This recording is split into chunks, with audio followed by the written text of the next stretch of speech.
The action of this funny and interesting story takes place in the Kingdom of the Swordsman, in the Eastern Wasteland, where the attack on the city took place. One of the attackers threw the students back and said that their clan could not do anything against this phantom transformation. Times had changed. Now these lands would belong to their blood clan. The wounded students shouted that the villain should not talk nonsense because he had already informed Brother Alan, and when he came, none of them would leave. 5 terrifying masters towered over the students, and one of them said that he did not know anyone among the best students of the Sword Clan with that name.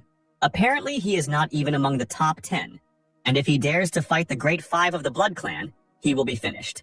A man with a terrible scarlet aura said that he should come here and collect the corpses of the students. After these words, the huge red projection that the villain summoned punched the student. Suddenly, an unknown guy rushed towards the threat at the speed of a cheetah. The Scarlet Fist was immediately blocked by his skills. The unknown villain in the hat was surprised that someone was able to block his attack. 2 students who were preparing for death rejoiced that they were saved, and the third of them shouted that it was Brother Alan. Brother Alan, a long-haired man with blue eyes and a powerful chi aura inspiring calm, was glad that he had time. The villain laughed when he saw that same unknown sword fighter. He asked if the guy was looking for death, and his projection began to create a powerful scarlet sphere for attack. But Alan immediately struck the monster with one light blow of his sword and stopped all his attempts to hit the enemy. In an instant, the entire Great 5 from the Blood Clan received colossal injuries and were defeated. A few moments later, they were all lying at Alan's feet unconscious. Apparently, it was all over for them. Unnoticed by the others, a strange scarlet sphere rolled from one of the 5 masters. Alan asked the students if everything was okay, and they thanked him for his help. Alan asked Brother Steve if he told him not to do anything because if he didn't have time, they would have died. To which Steve replied that this would be a lesson for him. But these masters sacrificed 1,000 monks just so that refined the Blood Soul Pearl, and therefore he could not sit idly by. Alan advised the guy not to listen to the clan's tales. Let him do what he can and live an ordinary life. This is the best path to improvement for his generation. Suddenly, the student noticed how the Scarlet Pearl began to emit purple ominous smoke and head towards Alan. An elder of the Blood Clan emerged from it and asked who dared to speak out against his students. He then attempted to attack our hero with the Fist of Ghostly Comprehension. Steve recognized him and shouted that he was the master of the 7th level of the Purple Palace. But Alan was already preparing for a new battle, drawing his invincible sword from its sheath. The blade of the blade shone with a blue light, and immediately multiple cuts of the sword rushed towards the master. Alan's power was able to stop the elder's ghostly hand. The master was surprised that someone was actually able to stop his attack. He thought about it and said that Alan was a good fighter, and it would be a pity to even kill such a person. The villain invited Alan to join them because their clan has always respected the strong. He will make him his #1 student and support the guy. Besides, their clan is full of treasures and beauties. Alan answered the elder that he had heard that they work from early morning until late at night, eat and sleep in the open air, and are constantly hunted. On their way to improvement, they kill each other because they only care about their own benefit. To which the master replied that they don't have many rules, and the discipline is lame, but their main principle is that the more you work, the more you get. Alan laughed at the phrase, the more you work, the more you get. At their sword school, working hours are regulated, and besides, he has been here for a long time and sincerely enjoys the time he spends here. Therefore, he will never join them. After these words, the guy used his sword technique, which cuts everything in its path. The master tried to hold back such a powerful attack, but he had difficulty doing it. Ultimately, Alan's sword technique won, and a huge explosion was heard, signaling the swordsman's victory. Steve rejoiced at the guy's victory and asked if he did the right thing by calling him here for help. The other disciples couldn't believe their eyes. It was impossible that their clan's initial level of swordsmanship could be so powerful. The cut-up demon, who lay without strength, asked Alan why he did not want to join them. The guy replied that he had worked hard for many years, so he knew in advance what he would tell him. The master dared to hang noodles on his ears and thereby doomed himself to these humiliations. Suddenly, a strange sphere rose from the master's body, emitting a purple, ominous aura. The sphere flew up to Alan's hands and whispered in a quiet voice for the guy to finish off the elder. Then the strange artifact flew away at the speed of sound. Alan did not understand what happened, but assumed that the spirit of the master had left the body and was trying to hide. He readied his energy-charged sword and was ready to go in pursuit of the soul. However, suddenly the guy heard the disgusting sound of an alarm clock. The hero stopped, took his watch out of his cloak and began to look at it. After that, to the surprise of the other students, he turned around and said that the main mission was completed and he was leaving. One of the students could not believe that Brother Alan would simply allow the soul of the elder of such a powerful clan to escape. Suddenly, Steve started telling other students about Alan that they didn't understand something. The fact is that Brother Alan practices the 9 to 5 method. He pointed to the sun setting behind the mountain, which meant that time was up. This means that it is now the end of Alan's working day. What irritated Alan most was that at the end of the working day, he still had a lot of work left, and he was practically forced to work overtime. The next day, we are transported to the residence of the Swordsman clan. Here, warriors train to control their blades, which they can use to fly if they focus enough chakra. In order to be strong, they train hard every day. But not everyone is such a hard worker. One of the students turned around and looked at the one who was again lazy and doing nothing. He didn't understand how the elders even accepted a student like this guy. It was Alan, who was sleeping peacefully under a tree while others were training tirelessly. The noise of the warriors woke up the guy, and he reluctantly began to stretch and wake up. He took off his blindfold to look at his comrades. Alan returned after midnight, so he didn't get much sleep. If he had known about everything in advance, he would not have been the one to put such troublesome tasks on his shoulders. Up to this point, he had been continuously working overtime for 5 years, 996. The 996 work schedule is an unofficial work schedule from 9 a.m. to 9 p.m., 6 days a week. His boss shouted at the guy from morning to night that he was lazy and that he should continue working until he finished and not even think about leaving. As a result, the guy lost consciousness, and his colleagues told the boss to call an ambulance. But he said that first let the guy finish the project. Suddenly, Alan died and accidentally ended up in this fantasy world. Here he is a simple student of the Swordsman clan, and finally, he has a second chance to change everything. But other students, just like in his previous life, tell him to work hard and not stop for sleep, because a student of his age should devote himself to practice, not sleep. Everyone around tells the guy that he is lazy, and they have never seen such a lazy person. But he decided, so as not to repeat the mistakes of the past, he would never work overtime in this world. But the guy didn't expect that even here he would stand out so much. Suddenly, someone distracted him from his memories by calling his name. It was Steve who told Alan that the elder was looking for him. He wanted to ask him about the details of yesterday's mission. Alan asked if Steve had told him anything about him. The enthusiastic student replied that the master had already called them to talk. But no one said a word about Alan's strength. The eternal lazy man replied that this was very good, and next time the guy would teach Steve a couple of techniques. The student immediately blushed and thanked his brother in arms. Alan used his magic sword and headed towards the elder's palace. After some time, he arrived at the main hall. In this world, improvement is divided into 6 stages. From the lowest to the highest, they go in order. Chakra improvement, the realm of the spirit. Then the formation of the soul is the limit of the palace of the immortals, sealing one's power. And the last stages are called the purple palace, and then the ascent to truth. Each of these stages is divided into 9 levels. But there is someone more serious than all these stages. This is the head of the Sword Clan, Reynold, the 6th level of ascension to truth. The mightiest of this world are called his elemental sword god. Alan waved to Reynold and said good morning to the elder. The powerful warrior looked at the guy with a merciless gaze and told him not to forget where he was. At that moment, Alan took a box out of his pocket and said that this was tea that he had planted and that it had ripened a couple of days ago. This information blew Reynolds' mind. He immediately approached Alan like a child and began to beg him to let him try his new tea. Who would have thought that the god of the elemental sword, Reynold, is madly in love with tea? Alan used his old knowledge of growing succulents and other plants to develop the best variety of tea, which helped him build a good relationship with the elder. But this is a must for any self-respecting employee. His thoughts were interrupted by an elder who was hiding tea in his sleeve. He asked how yesterday's mission went. Some students said that it was Alan who saved them. The guy looked away and replied that it happened completely by accident. He then took out a strange sphere and said that he took it from one of the disciples of another clan. Reynold immediately understood what this sphere was. It was a blood pearl. He took it from his student and asked if Alan knew what kind of artifact it was and what power it had. Reynold looked at the guy with a serious look and began his story. But Alan immediately waved it off and began shouting that he didn't know anything and didn't want to hear it, and that in general he wasn't interested in it all. He tried to run away, saying that if he had nothing more to say to his master, then he went about his business. Alan wanted to spend this life carefree, so let the elder leave these troubles to someone else. But the master ordered him to stop. Reynolds shouted that Alan should listen when the elder spoke, and even though the guy had succeeded in growing tea, as a true student he could not be so passive. The master wanted to know why the guy did not take part in the sword training last week.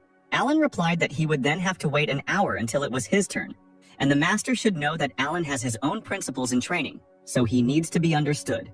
Reynolds objected, shouting that because he missed class, all the masters came to him to complain, and they all unanimously asked to demote Alan from the students. The guy calmly turned around and asked if they really said that. Reynolds thought that he was too harsh with him and should have said it more carefully. However, Alan was only glad to hear these words, because if he was demoted to an internal disciple, no one would bother him anymore. Alan asked the elder when he would demote him, and Reynolds' patience was already reaching its limit. And then he exploded and shouted that in the entire history of the clan, there was not a single precedent like this.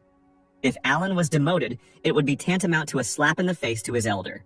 The guy replied that he didn't know that something so wonderful would happen. Suddenly, someone behind the guy's back called his name, and Reynolds was glad that she had finally come. The girl went to Alan and said that tens of thousands of students work day and night to become true students. But for some reason, only Brother Alan is ready to give up this once-in-a-lifetime opportunity. This beauty's name was Hannah, and she was the true #1 disciple of the Swordsman clan. Even in her early years, she achieved great success in cultivation, and since then she has been ranked first among the disciples. She is called the future of the Sword clan, and she was also very beautiful. Meanwhile, Alan takes 55th place, which is the clan's last place. The guy said that his sister doesn't know, but he has been stuck in the Purple Palace for a long time. So Alan decided to start over as an inner student, re-strengthen the spirit, break through the limit of the Palace of Immortality, and become stronger. Because the one who repeats everything 10,000 times becomes the strongest. Hannah replied that she didn't think he would be so progressive and think so deeply about ways to improve. It was different from what she had heard about him. The girl bowed down and said that she was wrong, and meanwhile the master was watching this performance that Alan staged. Reynolds interrupted their conversation and said that the reason the guy was here was because several masters wanted to make a request to him. Alan turned warily and asked what the masters wanted from him. They want him to go on a mission with Hannah and learn how to work hard from her best student. This was the worst thing Alan could imagine. It seemed to him that the elder was mocking him. It was Hannah who, through her hyperactivity, doomed the entire clan to live up to her standards. He and Alan were completely different people, and the guy believed that they could not work together. Reynolds said that the girl is the best student and people line up to her for advice every day. And the guy is also dissatisfied that he had such a wonderful opportunity to study. Alan replied that he was simply worried that he was not good enough for this mission and would interfere with his sister's improvement. He turned to the girl and, with a calm expression, asked her to confirm his words that she did not want the guy to interfere. Hannah, on the contrary, shouted to the guy not to worry about it.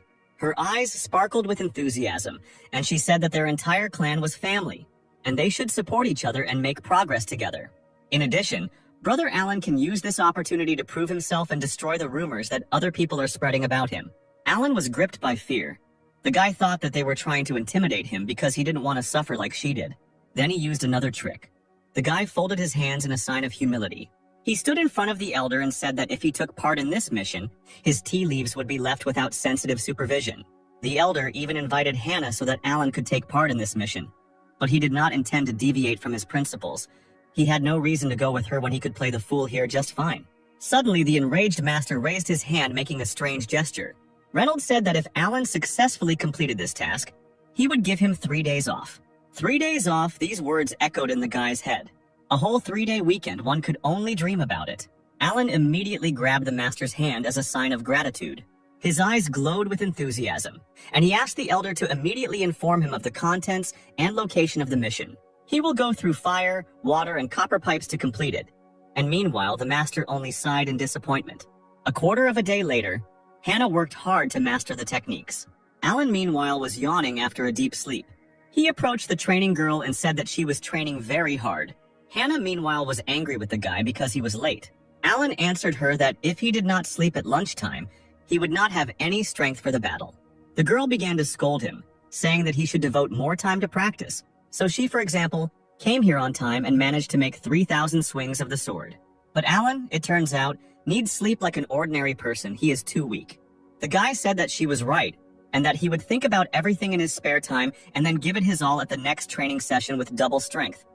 But in fact, he was only thinking about the fact that Hannah was grumbling like an old woman. The girl exhaled in disappointment and said that they didn't have time for this and it was time to move out.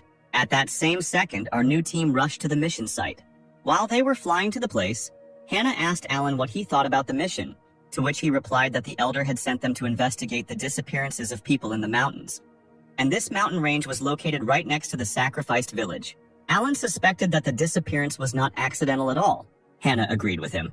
The inspired girl encouraged the guy, telling him not to worry. Given his level, she would protect him. Alan looked at her and thanked her happily. He didn't think that Hannah would be a person he could rely on. The guy thought that he had hit the jackpot and would get a 3-day weekend and make friends with the beauty. Alan mentally thanked the elder, and they set off on their mission. Towards evening, the team reached the mountains where people disappear. The girl told Brother Alan that they first needed to ask the local residents, and Alan, meanwhile, was looking for something in his robe. Suddenly, he took out his watch, opened it, and began to look at it, which greatly surprised Hannah. The girl looked with a surprised look and did not understand why Alan was counting down. When he counted to 0, he shouted joyfully that the time was up. He went to rest and shouted to Hannah that he was leaving everything to her, and tomorrow let her tell him everything. After some time, our hero reached the inn of a local village. The establishment was a bit empty.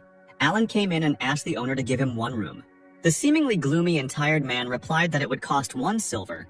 Alan provided the currency, and the owner handed him the key to the room on the 2nd floor. When Alan took the key, he noticed a strange tattoo on the man's hand that looked like the tentacles of a black squid. Although this could be a clue, Alan decided that it did not matter because now it was his time to rest. When he got to his room, he lay down on the soft bed and thought about how Hannah was progressing in the investigation. After some time, the guy woke up due to a loud noise from below. The owner was telling someone that there was no room, and some girl was shouting that there was clearly no one here, and the owner was acting ugly. The guy jumped out of bed and was unhappy that someone woke him up. But Alan had already heard this screaming voice somewhere. It was Hannah, who offered 2 silver pieces for the room, but the owner still said that there were no more places. Suddenly, someone called the angry girl by name. Hannah was delighted to see her brother Alan, who told her not to torment the owner because he had already said that there was no room. The guy turned to the man and asked if his younger sister could spend the night in his room. The gloomy owner nodded, and Hannah was surprised at this proposal. The girl could not believe that she would spend the night with him in the same room. She was seized with panic. Alan walked up the stairs and told the stunned Hannah that if she didn't want to spend the night on the street, then she should follow him. Hannah was embarrassed. She had no choice but to follow the guy. Alan walked slowly, and the girl followed him like a very quiet mouse. She was worried and thought that they would not do anything that would make her ashamed later. In addition, the girl is much stronger than him and will be able to stand up for herself. A few minutes later, they came to the room where Alan was eating cookies, and Hannah was sitting quietly next to him. The guy asked the girl if she had dinner. He handed her a plate of cookies and asked if the girl wanted to eat a little, to which Hannah replied that they should learn to abstain from food in order to strengthen their hearts. Only when your heart is strong can you... The girl didn't have time to finish speaking when Alan put a cookie in her mouth. The guy was wiping his hands of crumbs, and meanwhile Hannah was all red. Having swallowed the food, she ascended, tasting the sweet but not greasy pastry, which melted in the mouth and gave off a little flour. It penetrated the girl's heart, making her want to drown in it. At that very moment, her sanity returned. She started screaming at Alan, scolding him for sneaking up on her with this cake. The guy, with a calm expression, turned to the girl and asked if it was delicious, to which she replied that she really liked the pastries. But there is no benefit from such food, so it is much better not to eat. But Alan did not agree with this statement. He asked his sister if she had ever wondered whether it was possible to walk by leaps and bounds, avoiding 5 vegetables, 3 flowers, and the bustle of the world. The 5 vegetables are vegetables that Buddhist monks do not eat, and the 3 colors are the 3 colors of the clouds, and Alan said that they should not be avoided. After all, they walk around this world, and even with all their desire, they cannot isolate themselves from everything in the world.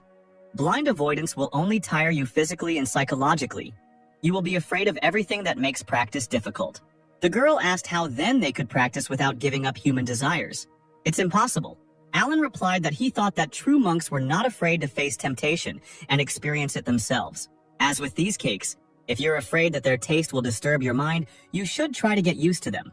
When you learn to treat this as something completely ordinary and remain indifferent, this will be your first step towards real practice, and only with a pure heart will a girl be able to see the truth. Only in this case will she feel like a fish in water, free and natural. Lost in his thoughts, Alan opened his eyes slightly to look at the girl. She was in shock, and the guy realized that he had said too much and apparently her brain had overheated. Suddenly, the girl jumped up from her seat, shouting that she understood everything. Only by facing desire and then giving it up can she return to her true nature and experience the essence of the world. After these words, Hannah began to eat all the sweets that were on the table with great enthusiasm. Alan was shocked. Now all his sweets will go to the girl and not to him. A little later, offended by Hannah, he said that today she would have to sleep on the floor, to which the girl grinned and replied that she would not sleep, but would just sit and meditate. And so it happened. Alan fell asleep in a cozy bed, and Hannah sat and meditated in the room. Suddenly, an unfamiliar man approached the door to their room. The man took out something and said that he was ready to let this girl go. But now, unfortunately, he will have to end her life, after which he placed a strange incense in front of their door. Hannah continued to meditate, and the smoke from the incense gradually began to fill the entire room. The girl opened her eyes slightly. It seemed strange to her that she felt some kind of aroma. At that same second, she realized that she was surrounded by a mysterious fog that was penetrating more and more into their room. Hannah realized that it was poison from which there was no escape. Suddenly, her body began to become heavier, and her face became covered with sweat. A few moments later, the girl fell to the floor, exhausted. All she could do in her current state was to whisper for Brother Alan to run away as soon as possible. However, the guy was lying on the bed, and a strange aura was concentrated around him. It seemed that the guy was completely unaffected by the poison and was simply watching the girl. Hannah's vision gradually began to dim, and she eventually closed her eyes and lost consciousness. Meanwhile, a secret meeting took place in the forest outside the village. The man told the master that the disciples of the Sword Clan were knocked down by him with the help of the aroma of a broken spirit. One of the students is Hannah, the best student of the clan, and the identity of the second is unknown to him, but the girl called him Brother Alan. The unknown figure with red eyes said that he did not expect such a weakling to defeat Hannah. As for this Alan, the gentleman has never heard of him. He must be someone insignificant. A gloomy figure appeared. It was a hooded man with a scar on his cheek who had bright, expressive red eyes. He said that his servant did a great job this time. The owner of the inn began to sob and ask about his wife and children. The gloomy unknown person reassured the old man and told him not to worry because they were alive and well. Right now, he would take him to them. The owner of the inn was delighted at the gentleman's mercy and began to thank him. But at the same moment, the old man's chest was struck by lightning, which killed him on the spot. The gloomy hooded man laughed and shouted that this was the last victim and everything was about to end. Having finished laughing, he called out to the third and fourth, who immediately landed behind the man. He ordered them to go to the inn and capture the 2 Swordsman clan disciples. Meanwhile, dear Hannah began to gradually come to her senses and open her eyes. She lay on the bed, and Alan sat next to her and waited for the girl to wake up. Suddenly, Hannah stood up abruptly and began shouting that they needed to run away from here because it was dangerous here. Alan still sat with a calm expression and looked at the frightened girl. Her sanity gradually began to return, and she began to realize how ridiculous she now looked. She asked Alan why he was okay because he should have lost consciousness before her. The guy replied that when he sleeps, unlike Hannah during meditation, he does not use spiritual power, so the aroma of a broken spirit did not affect him at all. But Alan had to remain still for a long time for the scent to dissipate, and Hannah came to her senses. In fact, it is difficult for monks below the 5th level of the Purple Palace to resist this poison. Alan told the girl that her social experience was too small and she should be more careful.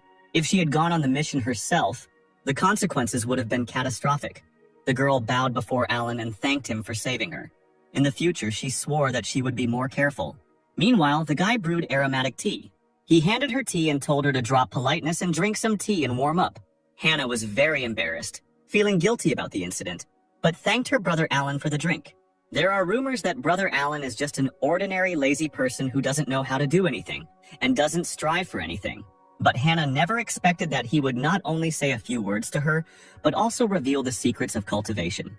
All this time he was so attentive to everything, even saved her life, excellent character, pleasant appearance. It's a pity that his level is not enough. Immediately the girl shuddered and caught herself thinking that she should not think about such things. Alan meanwhile turned to her and asked how she was feeling. The girl laughed and thanked the guy for his concern, saying that she was completely fine. Meanwhile, a strange purple flash appeared in the night sky. 2 unknown fighters overflowing with power headed straight towards the room where Alan and Hannah were. The best student immediately sensed the approach of the enemy. She pushed the guy aside and pulled out her sword, shouting that the killer was coming right here. Hannah turned to her brother Alan and told him to hide. There was no need to force Alan.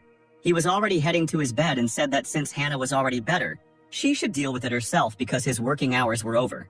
Hannah went to the killers because anyway, These two are much stronger than Alan's brother, and if he gets involved, there will only be more problems. The girl was left alone with her opponents and was already waiting for their approach on the street. She gripped her blade tightly and shouted that it was no coincidence that they came here. A huge blue whirlwind created by Hannah's sword rushed towards the opponents and knocked down their flight path. Two unknown people landed with a crash in the nearby forest. The sophisticated girl instantly landed where a dark aura wafted from the ground. Standing in front of her were two people from the fourth clan of the Eastern Wasteland, the Purple Spirit Clan. Hannah didn't understand why the Purple Spirit Clan's disciples attacked them, so she asked what they were doing here. But they didn't answer, and their eyes looked especially strange. They were black. These two were bloody puppets. Their souls were consumed by magic, turning them into weak-willed dolls. This is the magic of the demon sect. Apparently, the disappearance of an entire village is also their doing.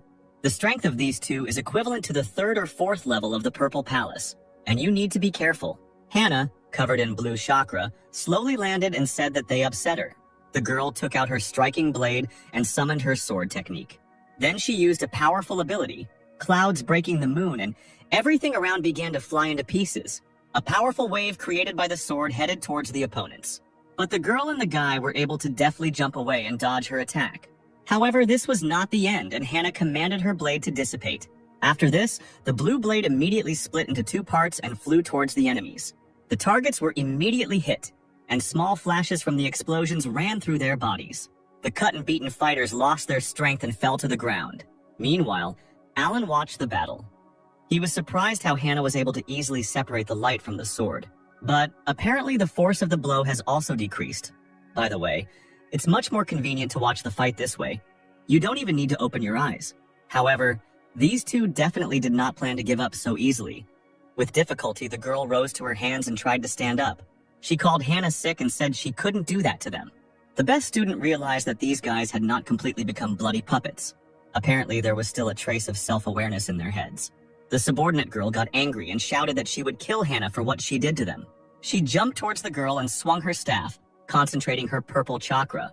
The two girls clashed in battle. Hannah was able to block the staff's attack in time with her sword. However, the block was not easy for her. Hannah was surprised that her opponent could wield such a formidable weapon so easily. The enraged girls continued to attack each other, but no one wanted to give in. The air around them became electrified. The blows became faster and faster, so much so that at one moment their outlines were difficult to discern. Hannah could not understand what kind of strength her opponent had. The girl's hands even went numb from such blows, and the purple girl continued to attack and twirled her staff over her head to again try to defeat her rival. She gathered a huge amount of chakra and shot a magical stream towards Hannah. Meanwhile, Hannah realized that everything was about to end. Her sword was also charged for the next attack. Alan was happy for the girl, because in such a short time she managed to study her opponent, which was to be expected from the best student. Even though they are on the fourth level of the Purple Palace, now they are just puppets. Their consciousness is sealed, so they can only fight with the help of instincts. Hannah closed her eyes and tried to concentrate to gather all her chakra for one powerful blow. A powerful stream of mana formed around the girl, which was so huge that it went like a column into the sky. Seeing such power, the purple girl was afraid. But Alan was worried about Hannah, because it seems his sister is unaware of the danger. The guy took in his hand a leaf of a tree that flew into his window and decided that this would be enough. After gathering enough chakra, Hannah summoned her striking sword technique. She drew her sword, and a powerful wave of energy was sent at the speed of sound towards the purple girl. She tried to protect herself by forming a shield with her chakra. However, the shield was too weak compared to the enormous chakra power that the best swordsman student had summoned. After the battle, the purple girl lay in a pile of collapsed rocks, and Hannah was thinking about how to quickly rid these fighters of the spell. But the beauty did not notice that behind her, the second fighter raised his fan. He waved his weapon and immediately a purple lightning, sharp as a needle, rushed towards the girl's back. Hannah turned around because she realized what had happened. But it was already too late. She only managed to create a small shield and try to protect herself. However, the shield was too weak and thin, and the purple blade easily broke the defense and was aimed straight at the girl's eyes. But suddenly a leaf that flew in like lightning repelled the attack and changed the trajectory of the blow, protecting Hannah. The purple blade flew past the girl's head and crashed into the mountain, creating a huge explosion there. The wind blew and blew her beautiful hair, and for a moment she realized that someone had just saved her. One of the purple warriors was sitting in front of the girl, and she knew that if she missed such a blow, the injury would be very serious. But But she didn't know what kind of green light it was that saved her life, and she still has to find out. Hannah approached the enemy with lightning speed and went behind his back. She hit the guy's neck with the hilt of her sword and easily knocked him out. After some time, the girl returned to Alan's room and sat the two prisoners on chairs, who were unconscious. Alan praised the student, saying that she was able to cope with everything successfully. But the girl was haunted by one question. She tried to ask about him, but the guy immediately said that he had been lying in the room all this time. Then he smiled carefreely and asked what happened and what was bothering her so much.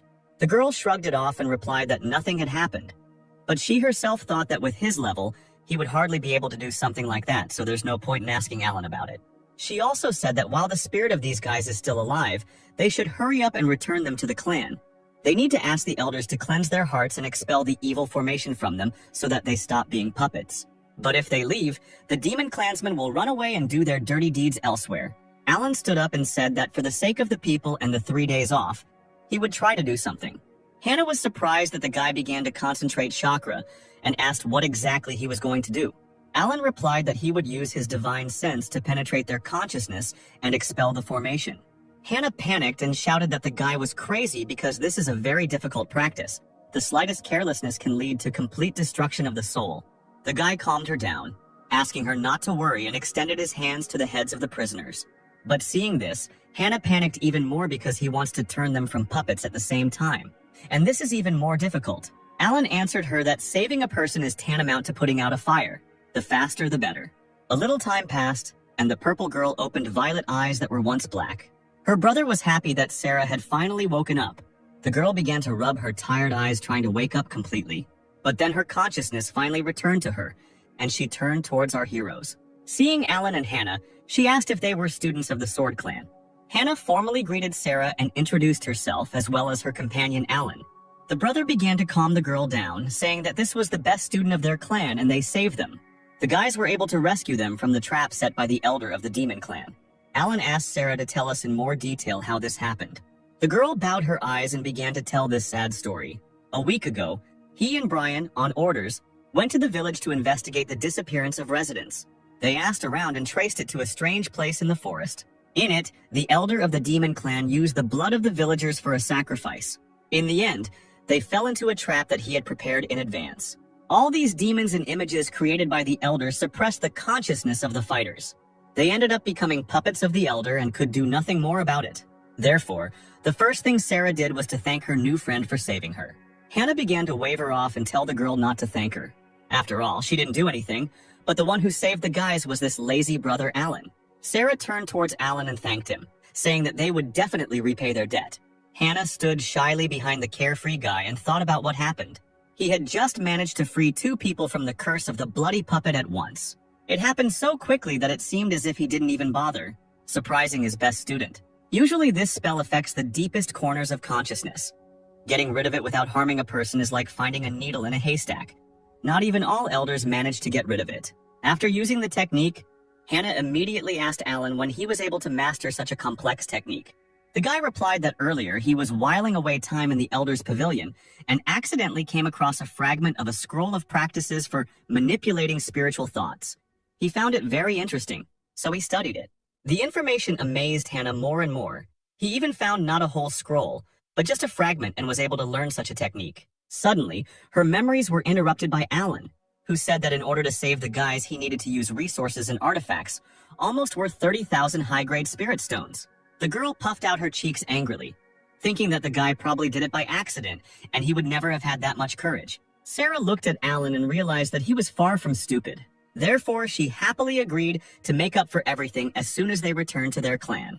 Hannah was amazed that they actually agreed, while Alan smiled triumphantly. It is now recognized that the formation of purifying the heart and destroying evil that can dispel the spell of the bloody puppet requires at least 50,000 stones. So 30,000 is a good price for friendship. Alan made a nice face and asked them not to rush because their clans were friends with each other, so it was their duty to help them. He also asked the two to remember the details of their abduction. Sarah said that the man's name is Lloyd. His combat power is not very great, and she could cope with him on her own.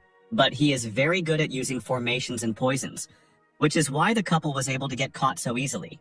Alan made them happy by saying that if this is the only thing, Then he has a special elixir that can make them immune to poisons for 3 hours.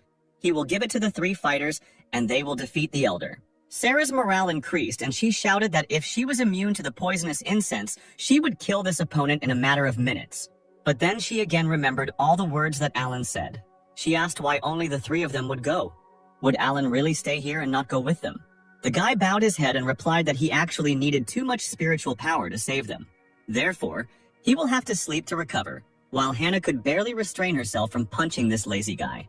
The purple couple apologized, saying that they were too blind to see Brother Alan's hard work. They decided that the 3 of them would cope while Alan rested.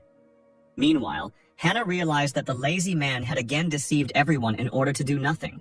After some time, a new team set out in search of the Demon Elder. Sarah looked at the small blue sphere and asked if this was really the magic elixir that Brother Alan was talking about. Hannah told her that they should believe him because he had already saved them several times. After these words, all 3 fighters took the magic pill. Sarah noticed that the elixir melted pleasantly in the mouth and was no different from ordinary pills. Brian added that it was not that he did not trust Alan, but his level of cultivation was very low. The team continued to walk through the forest. The moon had already appeared in the sky, and it became somehow too quiet around. Hannah took up her sword, noticing that something was wrong here. Brian confirmed her words by saying that there was not a single living soul here. Sarah began to panic. She guessed what had happened. An unknown gloomy voice confirmed their guesses, saying that they were on his territory. Hannah reacted to the enemy with lightning speed and sent a whirlwind of sword in his direction. The whirlwind blades immediately struck several eyes. But there was nothing on that side. The tree crowns dispersed, and she saw a strange swamp that was not there. Brian assumed that these were parts of dead creatures that were dealt with here. Hannah asked if the boys had seen the person who had just spoken to them. But suddenly a gloomy figure in a cloak standing behind the girl answered her that he was here. The elder of the demon clan, Lloyd, drove the prey into his trap. The heroes turned around, and Sarah shouted that it was the one who caught them then. Lloyd asked how they managed to get rid of his curse so quickly. Apparently, the best student of the Sword Clan has secret treasures that can lift his curse. Lloyd was also wondering why there were only 3 fighters. He assumed that one of them was scared when he found out that he was behind all this. Sarah got angry and shouted to the villain that Alan was not here, because she could handle such a dummy herself. After these words, the girl directed her first attack at Lloyd, and the battle began. The stones on the ground where the impact occurred began to crumble, mixed with purple energy. In this dust raised from the ground, Sarah tried to see where her enemy was. In the middle of the dark fog, Lloyd appeared, who told the girl that she had already lost. She had fallen for his trick. Brian immediately appeared behind the demon and shouted to the man that he was no longer a tenant. Swinging his fan, he aimed his needle-sharp spell at Lloyd's head. But he easily repelled it by saying that, although they are the best students of their clans, they are still fools. Then he smiled and asked if they liked the smell. Brian and Sarah immediately realized that right now they were inhaling poison.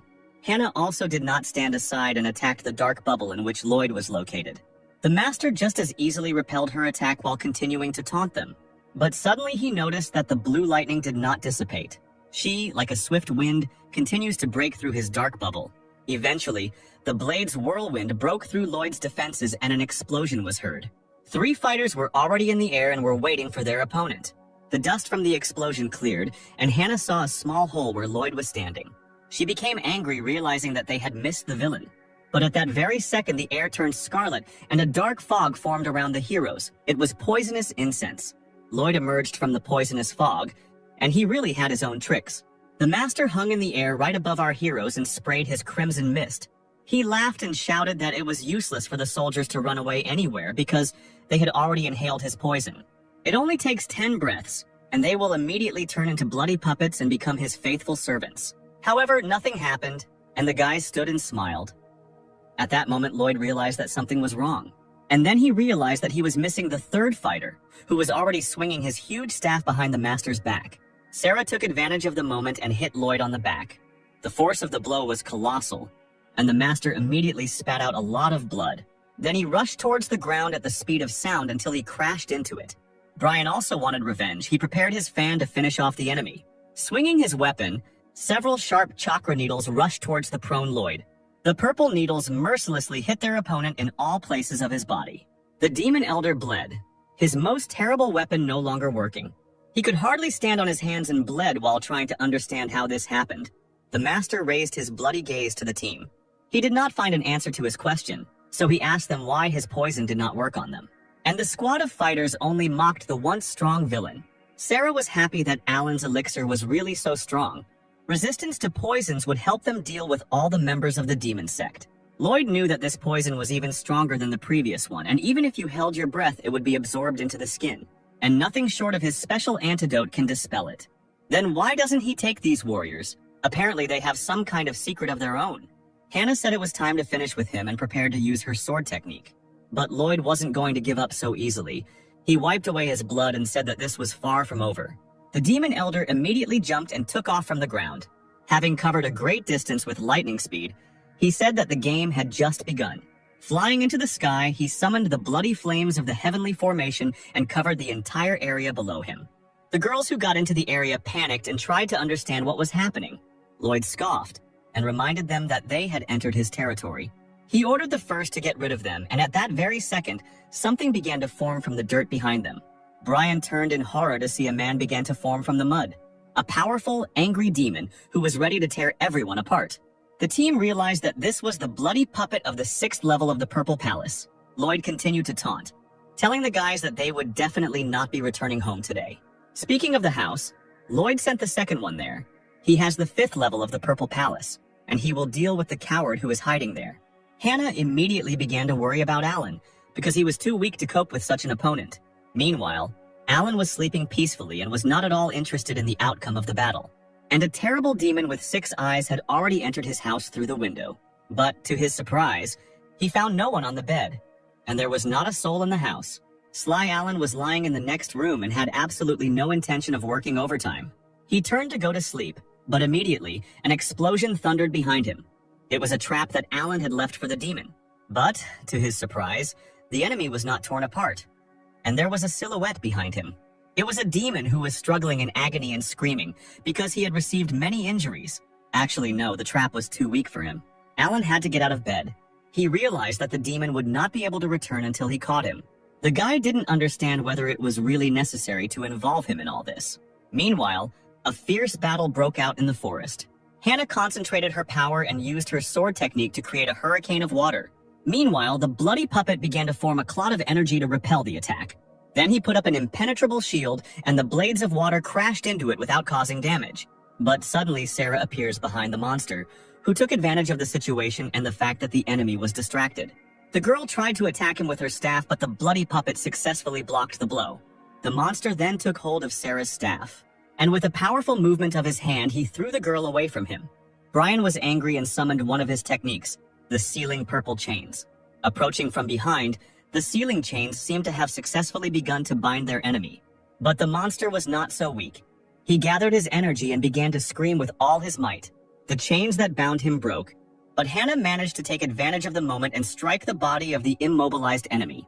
The girl was focused and confident that this time she succeeded. Indeed, the monster's body was cut into 2 parts. People cannot survive such wounds. But the bloody puppet had nothing to do with it. After separation, he immediately landed on his severed part and fused together. Hannah couldn't believe her eyes when she saw this. Meanwhile, the monster decided to attack his opponents and jump towards them. The first to be hit was Brian, who immediately flew away, covered in blood. Then Hannah was attacked and was also unable to evade. Sarah, noticing the loss of her comrades, immediately shouted their names. Blood was leaking from under Brian's head. Seeing this, Sarah became angry. No one could touch her brother. The girl jumped from her seat with lightning speed and landed behind the bloody monster. Her rage gave her strength, and she was able to hit the monster's back with her staff. However, the monster that received the blow jumped away from her to a safe distance.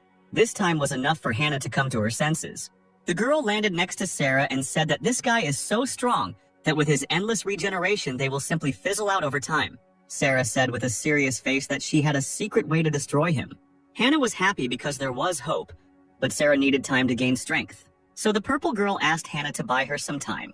The best student prepared for battle, saying that she could rely on her. Lloyd taunted them by saying that if they have any aces up their sleeves, then let them use them now. These puppets are a masterpiece of his collection of bloody techniques, so they will all soon come to an end. Suddenly the master felt something strange. Number 2 did not move, and the master thought that apparently he had finished with the coward too quickly. However, everything was not so simple. The bloody puppet was tied with Alan's blue bonds. The guy looked at the bloody puppet and said that the elders should under no circumstances find out about this. But he just wanted to sleep peacefully without any unnecessary noise. And if the puppet does not do this, then he will give her something in return. After these words, Alan immediately grabbed the puppet by the hair. He slowly walked to the window, holding the monster by the hair. The guy looked into the distance, where a fierce battle was breaking out, and saw only a strange red dome. Brother Alan raised the shackled, bloody puppet like a spear and began to take aim.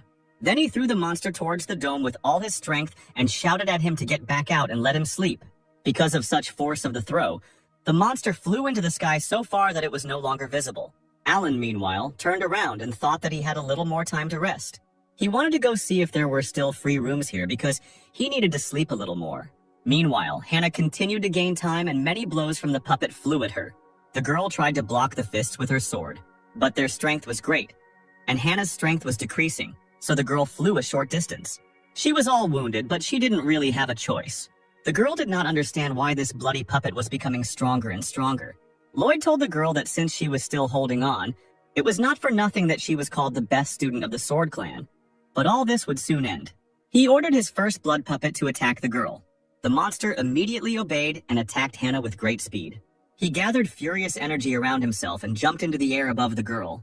Hannah closed her eyes and mentally asked everyone for forgiveness because for the first time in her life she was afraid. But suddenly, behind Lloyd, some strange red flash appeared in the sky. Lloyd felt something was wrong and turned around. At that moment, a red object was rushing towards him at the speed of sound. The bloody monster thrown by Alan crashed into the bloody barrier like a bullet and pierced through it. Hannah and the demon elder were stunned by this turn of events. When the dust from the fall cleared, they saw the second and first bloody puppet, which were broken and lying in a pile of dirt. Only now did Lloyd realize what had happened, and he was furious. He couldn't believe that this was even possible. And Hannah was glad that if the second puppet was here, then everything was all right with Brother Alan. Apparently, one of the elders came and was able to protect the guy. Lloyd thought the same thing, and he knew that if the elders came here, it could become a problem for him. Therefore, he must hurry and finish the fight as quickly as possible. The master used the ability to enhance the bloody puppets, and the monsters came to life again. One of the puppets recovered and jumped on the defenseless Hannah. The girl tried to take a defensive stance, but her feet got stuck in the mud created by the monster. But Sarah came to the girl's aid in time, and apologized for the fact that the student had to wait for her for so long. Sarah's eyes were filled with rage. They shimmered with a purple light similar to sparks of true thunder. Lloyd was shocked to see the fourth level of the Purple Palace. This girl cannot resist him. However, Sarah used the purple shadow technique and easily blocked the blood puppet's attack. Her power was so great that the explosion from the staff was visible from a long distance, so far that the purple glow even reached sleeping Alan. But the guy was ready for this, and his night mask did not let the light through. Morning came and our main lazy man calmly got out of bed. He went to the window to enjoy the fresh air and the rays of the just risen sun. It seemed like this was how every good morning should begin. But not everything was so wonderful. A huge explosion in the distance disturbed the landscape, and Alan thought that today was some kind of explosive day. Apparently, Sister Hannah and the others fought all night long. This elder turned out to be not such an easy opponent. Alan slowly put his hand into his pocket. He took out his watch to see what time it was. It was time to work. Meanwhile, the girl stood near a large patch of mud. Everything in the area was destroyed. Stones were crushed, and trees were uprooted. Charged, Sarah looked at the smoldering body of the bloody puppet. Suddenly, the girl fell to her knees, exhausted. They had been fighting all night and were pretty exhausted. Hannah, looking at Sarah trembling in pain, told her that her technique was indeed very powerful. Suddenly, Brian appeared behind her, who explained that this is their secret technique. The accumulated power breaks out in one breath. But the disadvantage of the technique is obvious. This technique is too energy-consuming. Sarah, who could hardly stand on her feet, said that this time everything worked out and it was all thanks to Hannah. The bloodied girl shrugged it off, saying that she was just doing her job. Their pleasant exchange of pleasantries was interrupted by Lloyd, who shouted that they were three freaks. Exhausted, Sarah realized that the battle was not over yet. The main enemy remained. The furious master said that the team had practically destroyed number 1, which he had spent several decades creating. Sarah barely raised her staff in preparation for battle, but her brother said that there was no need to try to fight because the girl's spiritual power was almost exhausted. Suddenly, Hannah said that she would take on this opponent because she had rested a little while Sarah was fighting the monster. The powerful warrior began to accumulate her energy for an attack. Lloyd also began to form bloody hands, shouting that the trio of them would be buried here today. Powerful hands made of dark matter aimed at the small, fragile girl. Hannah used her sword technique and a stream of water like a whip burst out from his blade. The blade, as powerful as a needle, pierced the black magic of the demon elder. Moving further, it reached the place where a gap had formed in the dome, and the claws created by Lloyd in the meantime almost achieved their goal. But it was not for nothing that the girl was the best student. She cut the bloody magic into small pieces with lightning speed. Lloyd glared at Hannah, noting that she was quite strong. He was wondering if the girl could handle his other technique. However, the dome on which Lloyd stood suddenly began to crack. Then it simply burst, crumbling into thousands of small fragments. Only now did Lloyd realize that the girl was aiming at the previously made hole. The master did not expect that Hannah would have the strength to do something like this, but he was not going to give up, after which the master suddenly shot himself right in the head. He absorbed the power of the dome and his blood magic completely into his body. Having squeezed the blood to the limit, the master summoned a pentagram, which he filled with the remnants of his power. Hannah realized that things were bad. It was obvious that the master wanted to use a secret technique, but suddenly her impulse was stopped by drops of blood that hit the girl in the back. The demon elder sealed her acupuncture points to release spiritual energy, but that was not all. The faces of the purple allies were also subjected to a strange, bloody attack. Then the allies opened their eyes, and Hannah saw that they had turned black. The master's bloody puppet technique was not so easy to dispel, as it turned out. The demon elder ordered number 3 and number 4 to capture the disciple. Lloyd told her that although she was talented, she was like a little child in front of him. But such power should not be wasted, so Hannah will become his new number 1. The master summoned his bloody hand to apply the seal and said that her blood would make a wonderful offering. The claws rushed towards Hannah, and the girl mentally apologized to the elders for the fact that their best student was defeated by the devil's spawn. The sweet beauty burst into tears, remembering her brother Alan, because she promised him to be careful. The claws almost reached their goal, but suddenly someone shouted at him to stop. A man hung behind Lloyd and ordered the master to let the girl go. The elder of the demons turned around, and the tearful Hannah immediately recognized the hero. Lloyd didn't understand where the guy came from here. He began to look around, assuming that the same elder who killed number 2 was here. Brother Alan told the master not to look back because the guy came alone. Hannah began to panic and scream for Brother Alan to run as fast as he could because he couldn't defeat him. Lloyd smiled. He knew that Alan was not his opponent. Since the guy came himself, the master decided to start with him first. Carefree. Alan snapped his fingers and said one word: destruction. At that same second, Lloyd was attacked by purple energy that came out of nowhere. He couldn't believe what just happened. Number 3 appeared behind him and used her magical powers. This was impossible. Lloyd's reactivated blood puppet formation was several times stronger than normal. No matter how powerful Alan was, it could not be easily dispelled. However, everything was like that. And Brian, who had regained his sanity, had already directed his technique of sealing chains at the enemy. The guy's sister also did not stand aside and was already waving her staff behind the chained Lloyd. The girl shouted to the old man to get down to the ground, and after these words she slammed him into the dirt with a strong blow. Bloody smoke emanated from the resulting crater where Lloyd landed. Hannah turned to her lazy brother and looked at him blankly. The girl was shocked by what he just did. How is it that the weakest sword master was able to defeat the elder of the demon clan with just a snap of his fingers? Sarah asked Brother Alan what exactly he did. The guy replied that it was just a little trick that he had thought out in advance. It all started when he extracted the bloody seed from the bodies of the two. He discovered that his rhizomes struck the depths of the children's souls. Alan was afraid of damaging them, and therefore extracted only the seed. The sharp blades of the sword cut the seed around the rhizome like thin branches. This meant that they could still be manipulated at any time, because the root was still sealed in their souls. Therefore, Alan left several threads of the sword in their minds. As soon as the elder of the demon clan tries to activate the seed again, the threads will stop his attempt. At a critical moment, this can turn the tide of the battle. The purple warriors immediately bowed their heads and thanked Alan, saying that they admired him. Hannah asked why Alan didn't tell her about this, in case the plan would have failed. The guy replied that everything worked out for the girl in the end, but she was already starting to get upset, feeling useless. Then he encouraged her by saying that if it weren't for her, nothing would have worked out for him. After all, Hannah is the very person who can defeat the elder of the demon clan. An enthusiastic girl asked if the guy was lying. Alan, meanwhile, thought that if he had told her everything, then perhaps the girl would not have had enough acting skills to fool this elder. Sarah also supported Hannah, saying that if it weren't for her, they would not have been able to deal with the master so easily. The best student was delighted and agreed with everyone, and Alan shook his head affirmatively. The girl looked at the guy and thought that despite his low level, his wisdom, strategic thinking, and insight were excellently developed. Alan, meanwhile, recalled that he decided to quickly cope with this work in order to go on vacation ahead of schedule. But suddenly they heard a loud rumble and felt powerful chakra. The bloody formation was activated again, which meant that the battle was not over yet. The elder was still alive, and right now, bloody energy was gathering around him. Alan was disappointed. He knew that early leave sounded too good to be true. The tortured, scarred elder was on his knees and trying to get up. His bloody creations began to rise, and something began to emerge from the man's body. Alan watched all this from above and did not understand what he was doing. A spear covered in black runes slowly began to emerge from the demon elder's belly. Hannah realized that things were bad, and she needed to stop the appearance of the object, so she used her secret technique. The laughing villain, meanwhile, rose to his feet and grabbed his spear. The girl used the sword-breaking technique.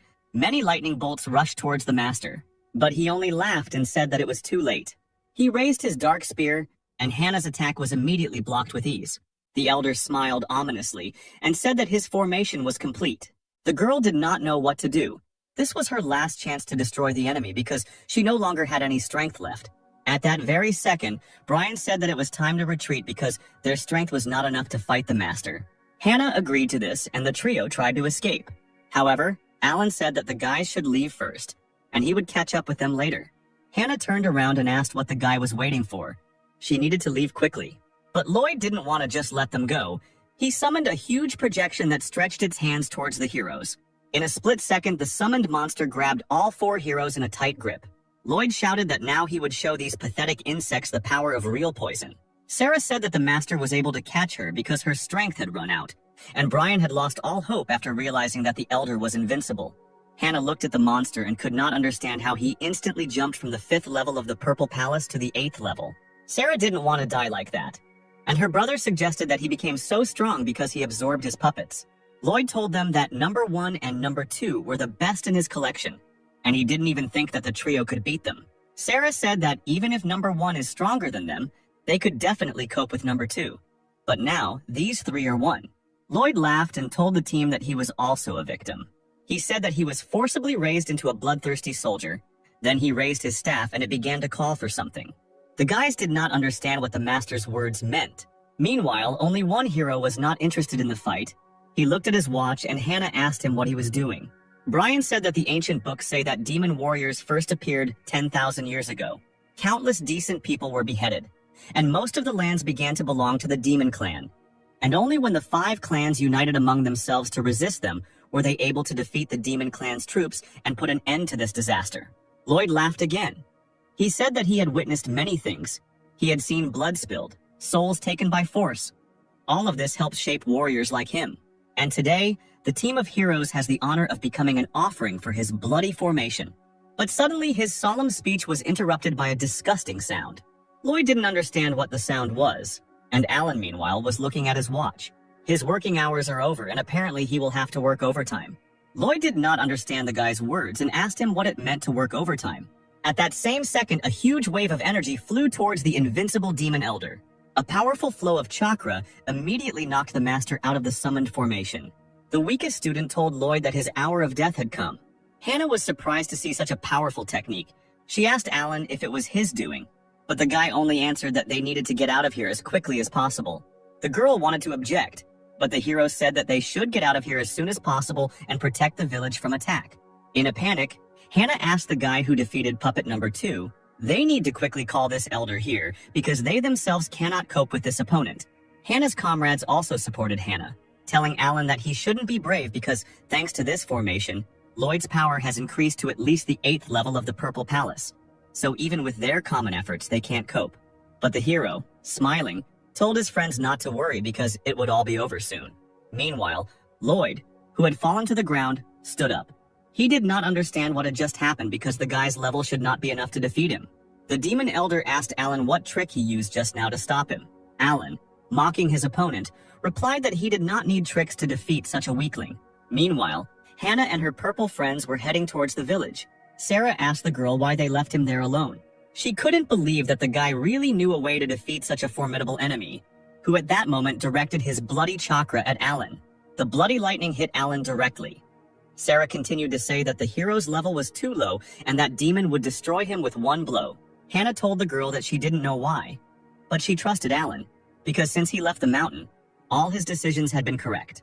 The powerful lazy man repelled the attack with his blade and looked at Lloyd with the look of a bloodthirsty killer. The demon panicked. He wanted to know what he was going to do now. Meanwhile, the tired team arrived at the village, where everything was peaceful and calm. Hannah summoned an artifact similar to a pentagonal mirror. It was the castle of the heavenly spirit. The girl gathered her strength and threw it into the sky. The castle of the heavenly spirit flew in the air and hovered over the village, creating a blue, impenetrable shield around it. Seeing the blue dome, Alan was delighted. He told his opponent that now he could calmly attack him. Lloyd laughed villainously, amused by the confidence of such a weakling as Alan in his victory. The hero answered him that he wanted to say that if Lloyd still has an ace up his sleeve, then he needs to use it as soon as possible because the demon will not have another chance. The student's excessive pathos enraged Lloyd, and he pointed his spear into the air, gathering powerful force. A bright scarlet dome, the center of which was a spear, fell on Alan. Lloyd called it a bloody blow with a halberd. The demon elder smiled because such an attack could not be easily avoided. But suddenly for the villain, Alan slowly landed in front of him, glowing with a blue aura. The guy mocked the enemy. He asked if Lloyd had any more attacks. The demon elder was filled with rage. He swung his halberd, trying to hit Alan. But he dodged again. Then the villain summoned a huge bloody column that looked like a hurricane. The power was like hot magma flying around him. It was one of Lloyd's abilities, the demonic light of the skies. These red thunderstorms were visible even from the direction of the village. Sarah was stunned to see such powerful magic. That's what the power of a demon warrior is capable of. Meanwhile, poor Hannah was crying and praying that her brother Alan would survive. Meanwhile, on the battlefield, Lloyd's laughter fell silent because Alan spoke to him. The guy asked the enemy what use was such a skill if Lloyd couldn't fully control its power. And at that same second, blue blades rushed towards the demon. The blades, like the claws of an enraged beast, cut through the bloody hurricanes summoned by Lloyd. The demon elder trembled. He saw his ability disappearing. It seemed like just a bad dream. This should be impossible. Alan must be using some kind of illusion. The guy, meanwhile, appeared out of thin air and asked if Lloyd knew how he was. A simple cultivator resisting him so easily. In fact, everything is extremely simple. The fact is that Alan specially sealed his kingdom. He never practiced in front of other people, fearing that if they knew his true level, disaster would be impossible to avoid. Alan easily repelled all the demon's attacks even without looking at him, and continued his story by saying that it was not becoming for a student of his clan to brag about his skills. After all, the higher your skills, the more problems fall on your head. Therefore, in order not to complicate his life, Alan was forced to hide his true abilities. Lloyd realized what trap he had fallen into. The demon tried to leave, shouting that the guy was just crazy. But Alan pulled the enemy's body towards him, saying that he would not let him go. Taking his sword out of its sheath, the hero said that Lloyd interrupts his rest time after time. In addition, he harmed his comrades, thereby forcing him to start work ahead of time. Lloyd tried to run away again, shouting that the guy shouldn't have come here. Alan's gaze was stern, because starting work ahead of time is an unforgivable sin. After these words, the hero released his striking sword technique at the enemy. A powerful flow of chakra, like a raging wave, passed through Lloyd and struck him. The cloud summoned by Lloyd dissipated and the sun appeared from behind them. The battle was completed with one blow. The technique was so powerful that in the place where it passed, the earth split and a river formed. The powerful lazy man hung in the air and watched Lloyd's spear as it cooled down.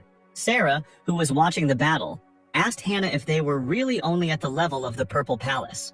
After all, the strength of this sword is comparable to the strength of a cultivator who has long since crossed this level. It seemed that Brother Alan was the elder of their clan. Meanwhile, Hannah was shocked by what she saw. It turns out that Brother Alan had long surpassed the levels of all the students of their clan. The girl lowered her gaze. At that moment, she felt helpless in comparison with him. Suddenly, her thoughts were interrupted by the sound of glass breaking. The power of Alan's sword was too great, and the dome began to crack. It was about to shatter into pieces. Hannah ordered her friends to hurry up and evacuate the villagers, and she would take care of the rest. Even though Hannah couldn't fight that demon, she would at least try to save those lives. The girl began to concentrate her energy. It was difficult for her to restrain the dome when suddenly a man's hand appeared next to her hand. Seeing the familiar attire, Hannah was surprised. Next to her stood Brother Alan, who with his strength helped the girl restore the protective barrier. A moment later, all the cracks in the barrier were healed, and not a single resident in the city was injured. The worried girl turned to the guy and shouted his name. After some time, the residents were on their knees thanking their four saviors. The purple fighters waved to the residents, and meanwhile Hannah wanted to talk to Alan. She looked at the guy with pitiful eyes and asked why he didn't tell her earlier that he was so strong. Brother Alan made a stupid face and said that he did not understand what the girl was talking about. After all, he defeated this demon only thanks to the talisman that the elder of their clan gave him. This answer stunned the guy's entire team. Hannah thought that Alan had released this sword, but the guy turned on his acting skills and said that such a weakling like him could not get such strength. And only thanks to the desperate resistance of his team, he managed to activate the power of the talisman that the master gave him. And besides, Alan believes that the guys exhausted the demon, and the sword only finished him off. The guy shouted with enthusiasm that he was just lucky, nothing more. Something didn't add up here. Hannah asked how the guy managed to evade the demon's attack so skillfully. Alan was caught on this question, and he did not know what to answer, and the girl just looked at him intently. Alan then responded that his main specialty was actually dodging attacks, so dodging wasn't that much of a problem for him. He looked at the beauty and added that she knew that their master was the best in the clan. It was his strength that killed the demon. But Hannah did not let up. She asked about that protective barrier, because a student of this level cannot stabilize such a formation. Alan reached into his robe to take out something and said that he used it. There was a green stone in his hand. It was the jade of the hidden spirit. Hidden spirit. Jade is a stone that can store spiritual power and call upon it at any time. Due to its high cost and rarity, it is not popular. But Hannah still didn't believe him. The hero's story was quite smooth, but her intuition suggested that something was wrong. Suddenly, Alan put his hand on her head and told the girl not to give free rein to her imagination, because if he was really strong, then the master and elder would have known about it long ago. Alan also believes that Hannah is the best student in the clan. There's definitely no doubt about that. From such words, the cutie became embarrassed and shouted that Alan was using a sudden attack with compliments on her. Speaking of that demon, Sarah wanted to know what ultimately happened to him. Alan replied that his body is full of magical power. It is impossible to even touch it now. Therefore, the hero created a formation to suppress it. Sometime later, our heroes were at the burial site of Lloyd, where the suppression of his power was almost complete. The demon clan was so enraged that they began to train such soldiers. Hannah believed that they should inform the other clans about this as soon as possible so that they could take precautions in advance. Alan agreed with her, but first she needed to fully deal with the demon, when suddenly their conversation was interrupted by a force escaping from the halberd. The chakra bubble burst, and the power of the bloody spear absorbed Alan's formation. Hannah was horrified, and the hero became wary. They realized that something had gone wrong. The bloody spear began to summon a strange circle of fire and blood. The power of the demon awakened.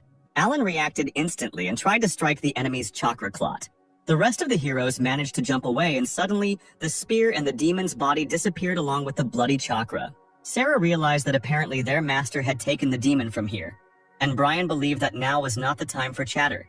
And it was logical that the master would not just abandon the creation on which he had spent so much time and effort. But Hannah calmed the ardent fighters because they clearly did not have enough time and energy to pursue now. Alan, meanwhile, looked at his hand, from which his attack came out.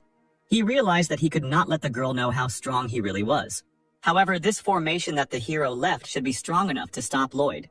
Meanwhile, an unknown figure was in a strange place filled with a bloody aura, where he was sitting in the middle of candles emitting green light. He opened his mouth wide and absorbed all the bloody aura that was flying around him. This was the elder whom Alan defeated at the beginning of the story.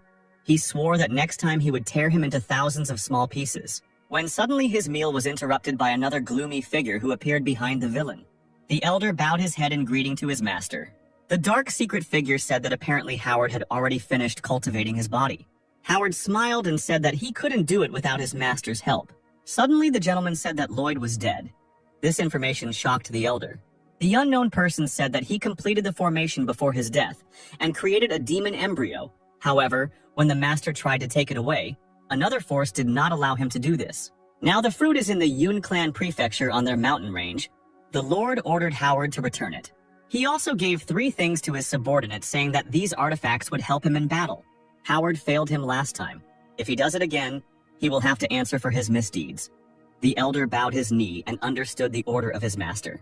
At this time, our heroes said goodbye to each other because the enemy had disappeared without a trace and the mission was over. Hannah and Alan looked at the purple comrades who had become their family for a short time. Sarah and Brian set off and talked along the way. Brian said that no one could have expected such a move from the Demon Clan. The demons' abilities already went far beyond their combat training. But Brian was most concerned not with them, but with the abilities of his brother Alan. Sarah was surprised by these words. She did not understand what was wrong with the hero, that her brother was worried about this. Brian told her that it was obvious that the guy was in control from the very beginning, starting from the moment he gave them pills that made them invulnerable to poisons. And what happened to the bloody formations during the battle? When they were ready to accept defeat, Brother Alan appeared and took the situation into his own hands. If not for him, the bloody formation would have covered them all. But it's true that after hearing the information from her brother, Sarah thought about it. However, that was not all. Brian asked if the girl remembered the pill that they took. He checked his body using the inner vision technique and found that it was as if he was wrapped from the inside by a defensive sword technique. Apparently, what they swallowed was not an antidote, but a pill filled with a beam of sword energy. This is the only reason why the poisons could no longer affect them. The energy of the sword that was contained in that pill dissipated all the toxins that got inside. It seemed impossible, but if your sword skill is high enough, then it is theoretically possible. But one thing is not clear to Sarah. Since Alan is so powerful, why is he trying so hard to hide it? It seemed to Brian that the matter was that the hero was something of a secret weapon for his clan. Then Sarah asked if they should tell their leader about it. A couple of purple warriors looked at each other and mentally imagined the consequences. Brian decided that since Alan does not want to reveal his abilities, then they should remain silent, because the hero saved them, and therefore, they should respect his choice. Still, the Sword Clan has an interesting talent. Apparently, the meeting of the clans next month will be really interesting. Meanwhile, Hannah looked at the strange golden stone and said that it was time to return. She turned to Alan, saying that the head told them not to linger, and the guy didn't seem to really listen to her. He smiled and said that these guys are very smart. Hannah asked what kind of very smart guys they were, and Brother Alan grinned and said that it didn't matter. It was time for them to move forward. The hero decided that he should dissipate his sword energy. After all, if the head of their clan notices her, it will be a rather unpleasant situation. Heading home, Hannah suddenly turned to her brother Alan. A sweet girl asked me to tell her honestly if the guy had any secret power, to which Alan replied that he had no need to lie. He was just a newcomer to the 6th level of the Purple Palace. He was still far from a genius like Hannah. It seems that the girl expected such an answer and only exhaled in disappointment. Suddenly, a bolt of sharp sword energy flew into Alan's chest. Hannah stood in front of the hero with a serious face and drew her sword. She was serious. Her blow hit the guy right in the chest, tearing his clothes. Suddenly, behind the torn clothes, a strange book appeared. There was nothing holding the book back anymore, and to Alan's surprise, it fell out of his inner pocket. The guy tried to catch her, but Hannah managed to intercept the book in flight. The girl smiled triumphantly. Apparently, this is his diary. Now she will know the whole truth. She opened the book when suddenly on its cover she saw a girl and an inscription that said that she and her sister had a great time.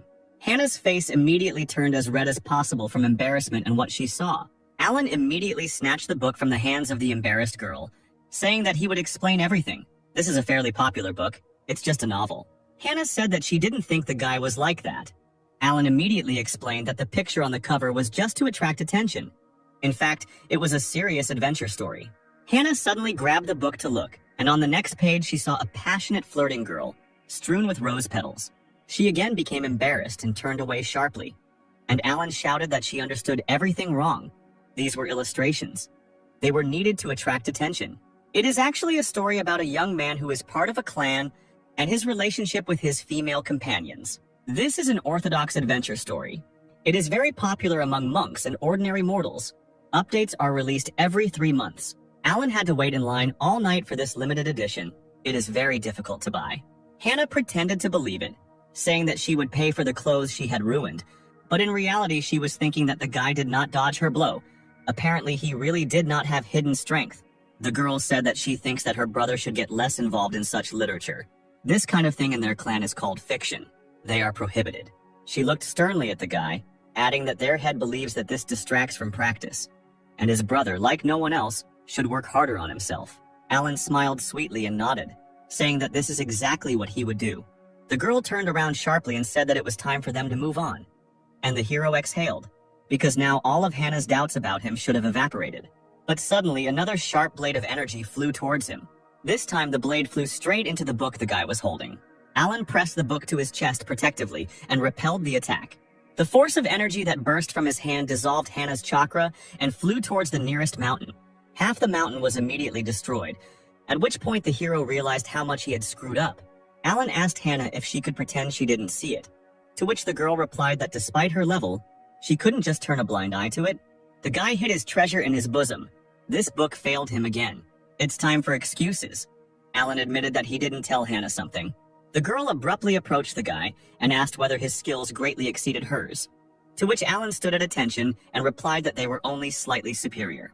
A malicious smile appeared on Hannah's face and she said that she would keep the guy's secret, but he had to promise her something.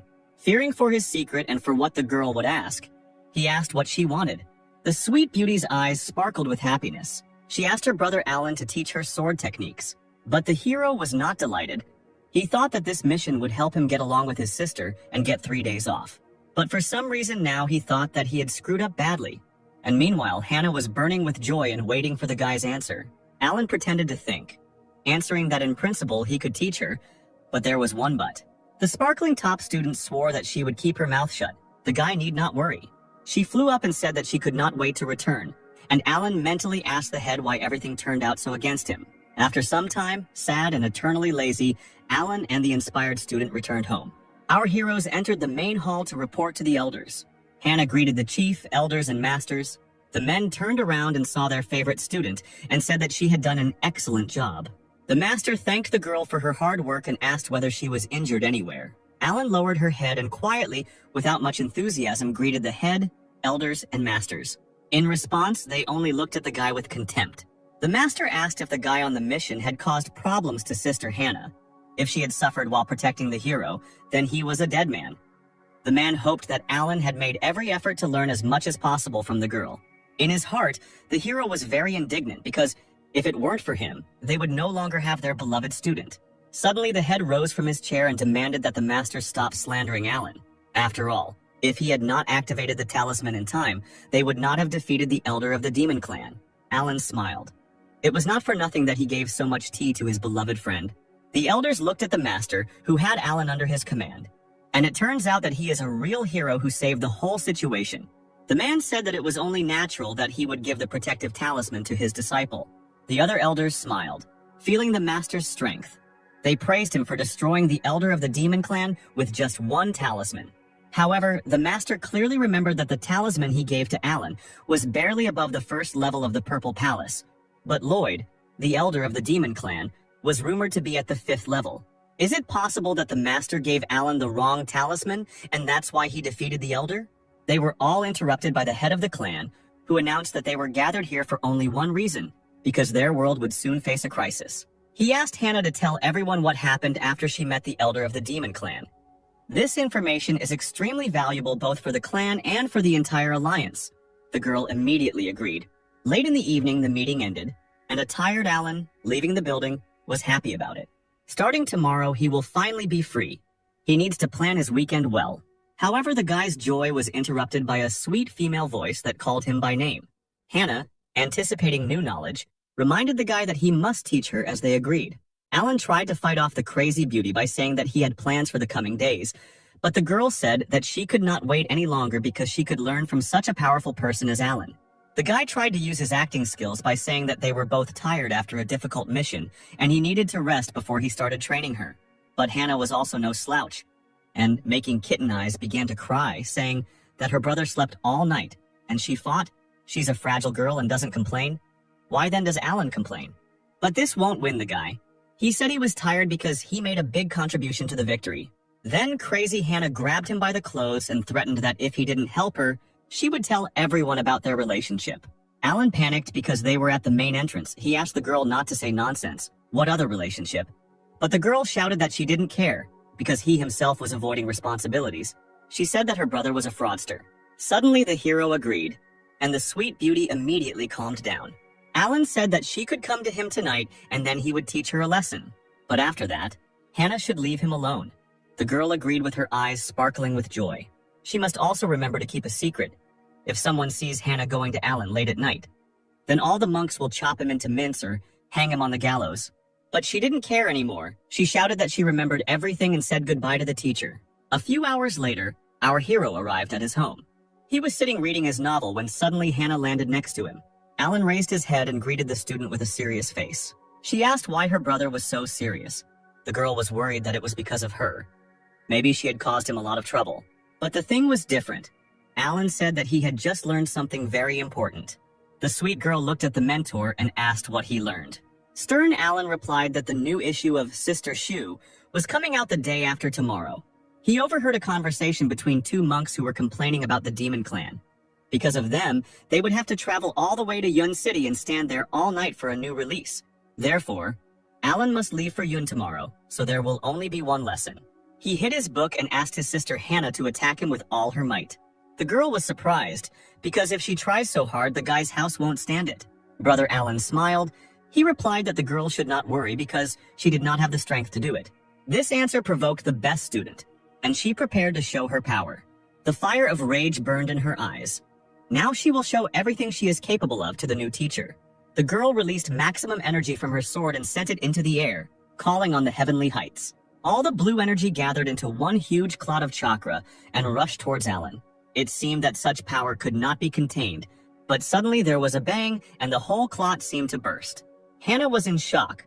All the power that she had summoned dissolved in front of Alan's hand. Then the remnants of her chakra simply flew into the sky and completely dissolved there. Meanwhile, Alan looked pathetically at the girl, demonstrating to her what he was really capable of. Hannah was in a daze, her eyes fluttering in surprise, and her mouth open from the shock she felt. Feeling helpless, the girl fell to her knees. She could not believe that she had lost. Alan looked at the lost beauty and said that this world is far from ideal, as is her technique. The hero has just found a flaw in her and destroyed it with the help of spiritual power. The girl needs to continue to work on the shortcomings of her techniques. And when she starts doing this, her skill will no longer have limits. If Hannah manages to cope with this, then the obstacles will cease to exist for her. The disappointed girl bared her teeth because she joined the clan more than 20 years ago. She trained hard every day, and even became the best student in the clan. But she didn't even dare to think about something like what Alan told her today. Suddenly, the guy sharply moved his foot on the tile and asked his sister to look at him. Having kicked one of the stones, he easily flew into the air. While flying, Alan struck the center of the stone with his hand many times. The stone fell into the guy's hand, and he told Hannah to look at the marks left by the sword on this stone. This should help her level up. Then he threw a stone into the girl's hands, and she deftly caught it. Right in the center of the stone was written one word: sword. Alan also said that the girl should remember that this is his gift to her, and no one should see it except him. The beauty agreed. She jumped up and thanked her brother for the advice, and now it's time for the girl to get back to training. Alan watched Hannah disappear into the night. Surprised that she had been training all night? Still, the best student is too stubborn. The hero was worried about her health. After training, the lazy man returned to bed and soon morning came. Running his hand through his collection of novels, Alan decided it was time to move out. Suddenly, he felt a familiar energy and turned around to look. In the sky, early in the morning, someone was heading somewhere. It was Master Alan, who, to his surprise, had also left the temple that morning. Meanwhile, the master, who was moving at the speed of light, noticed something strange. He stopped and told the stranger that he had been here for quite some time. He wondered if he was tired of waiting. In front of him stood the lord of the demon clan, who was curious whether the master's power was as great as they said. But it seems he came in vain. At that moment, the face of an unknown villain appeared. It was the head of the demon clan, Dustin, and the master immediately recognized him. Uther, Alan's master, asked how the head of the demons knew that he was here. Dustin replied that perhaps someone told him about it. The master immediately realized that this meant that there was a spy in their clan. He was wondering what the demons were planning. Dustin laughed and replied that their goal was the same as always, and it was time for them to stop putting things off. The head of the demons knew that since the Sword Clan found out about their plan, they began to secretly gather a coalition, and he guessed that everything was already ready. Uther pulled out his sword and said that Dustin is a pretty confident guy. However, his self-confidence will drag him into the grave. After these words, the master summoned hundreds of energy swords that rushed towards the enemy. Dustin's eyes lit up bloody, and he replied that if such a day comes, he will accept it with dignity. But that day is not today. He wanted to see if Uther had gathered enough strength to withstand his attack. Meanwhile, in the city of Yun, everything was quiet and calm. Alan was already rushing to the sale of his favorite novel. He quickly reached the city and now he needs to look around to understand where the meeting will take place. But suddenly he felt a strong pressure. The guy felt the energy beam of the sword, hidden in his master's jade pendant, activate. The master is at the first level of ascension to truth, and his sword technique cannot be matched by anyone, while he can be in such danger. Has he really encountered such a powerful opponent that is capable of defeating him? Meanwhile, the bloodied Uther was held by Dustin, who told him that this attack was too weak for him. But the head of the demons was surprised that the sword's energy actually helped hold back his attack. The energy hidden in this jade pendant that cracked? Opening his eyes slightly, Uther remembered that this pendant was given to him by his student Alan. In his memoirs, Alan told the master that this pendant was his gratitude for taking care of him. Smiling, the guy said that this was just a small manifestation of concern. Dustin swung a second time and said that it was time to die. He wouldn't miss the second time. Meanwhile, Alan revealed the strange seal on his chest and said that these powers should be enough. He began to concentrate his energy, and circles like ripples on water gradually emerged from his head. The circles became larger and larger. The almighty lazy man was looking for his goal. Dustin felt something strange happening behind him and turned around. Alan summoned his sword technique, a space-cutting beam. At that moment, a huge beam of energy appeared above Dustin's head, similar to a divine column of electricity that was directed directly at him. The blow hit its target, and Dustin, tormented after such a powerful attack, thought that this technique belonged to Master Reynold. He held a piece of Uther's clothing in his hand. His opponent disappeared. Dustin was furious. He swore that their next meeting would be his last.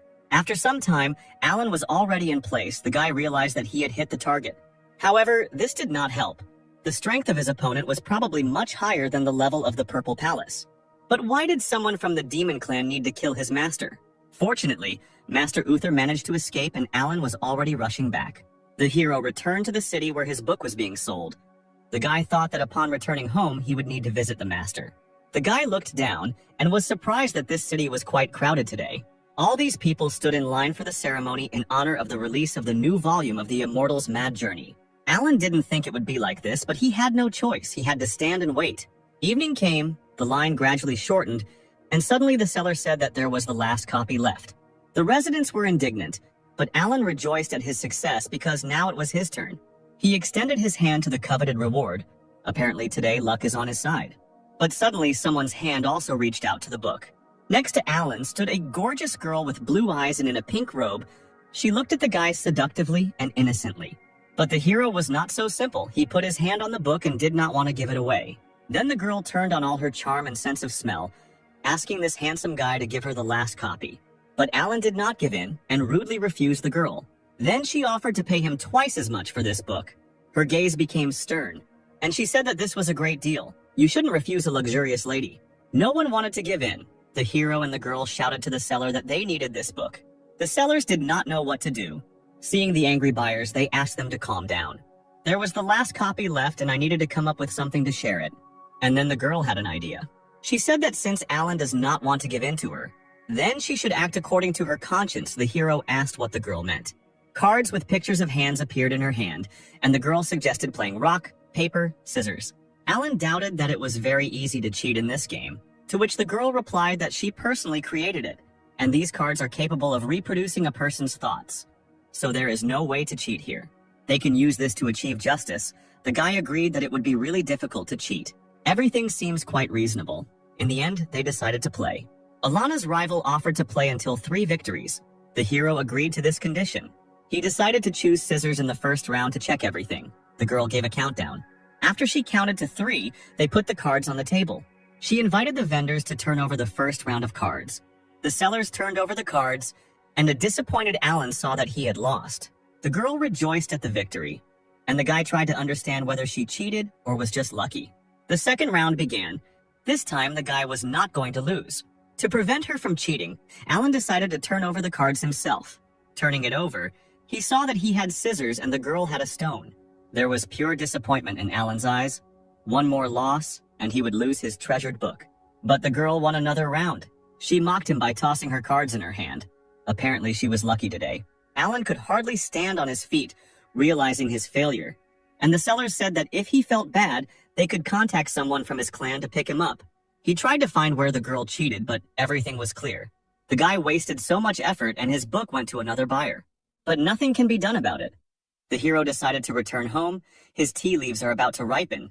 He needs to prepare a new batch for the head of the clan. After walking around the market, Alan still didn't find any new seeds for tea. Now he has nothing to do here. It's time to return home. Flying over the city, Alan suddenly heard the swearing of passers-by, who shouted that the girl had deceived them. They asked the scammer to return their elixir to them.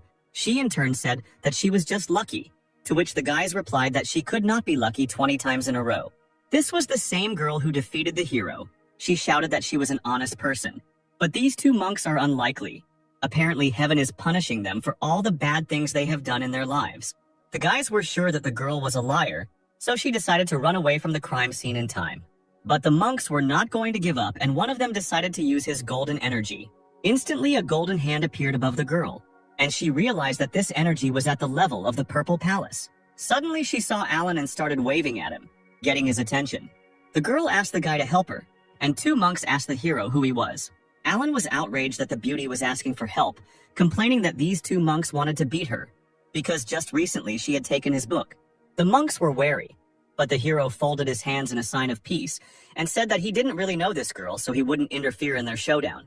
The girl shouted that Alan was heartless. She asked if he had forgotten their first meeting. Just like the hero remembered her, they played a strange game, and he lost. The monks realized that apparently not only had they been deceived by this girl, they would still have to teach her a lesson. Alan, meanwhile, only thought that if he did not interfere in the affairs of this couple, then he could regain his romance. But the girl was not happy with this situation. She took up the book and shouted that if the guy didn't help her right away, she would tear it into small pieces. The monks asked why she went crazy. After something like this, she wouldn't get away with it. The guy called on his chakra, and instantly it formed in the form of a golden hand. But suddenly his chakra was dissolved by a column of blue energy. Alan stood up to protect the girl. A blue aura shone around him, protecting him. The monk experienced a strange effect. It seemed that his powers were blocked. But the stranger said that he would not help the girl. Why did he stand up for her now? Alan apologized to them. He said that his plans had changed and asked him to understand. The indignant hero then turned to the swindler and asked her to give him the book. But the girl was not going to do this. She thanked the naive guy and used one of her abilities. At that same second, the girl disappeared into the air, leaving behind only a blue silhouette of energy. But Alan was not going to just let her go. He caught the rest of her chakra. The guy smiled menacingly. She wouldn't be able to get away from him so easily. Having caught the remains of chakra, Alan jumped after the criminal. The monks who watched this felt the guy's creepy energy. They wanted to know what clan he was from. Suddenly, the second monk remembered that their treasures were still with that lady, and they needed to return them. Meanwhile, a cunning girl appeared outside the city. She was glad that it was not in vain that she had been training for so long. But suddenly she felt a strong pressure on herself and someone was next to her. The terrible Alan appeared right in front of the girl and asked how she dared to lie to him. He sent 2 of his energy blasts into the girl's chest. Suddenly she felt that she could no longer levitate. Alan blocked all her powers. The hero managed to catch her. Looking at the criminal, he menacingly asked what clan she was from. Alan said that the girl's lies would not easily get away with her. According to the law of forces, her spiritual power should be sealed, and she should be demoted to a simple person who would have to clean pigsties for a whole week.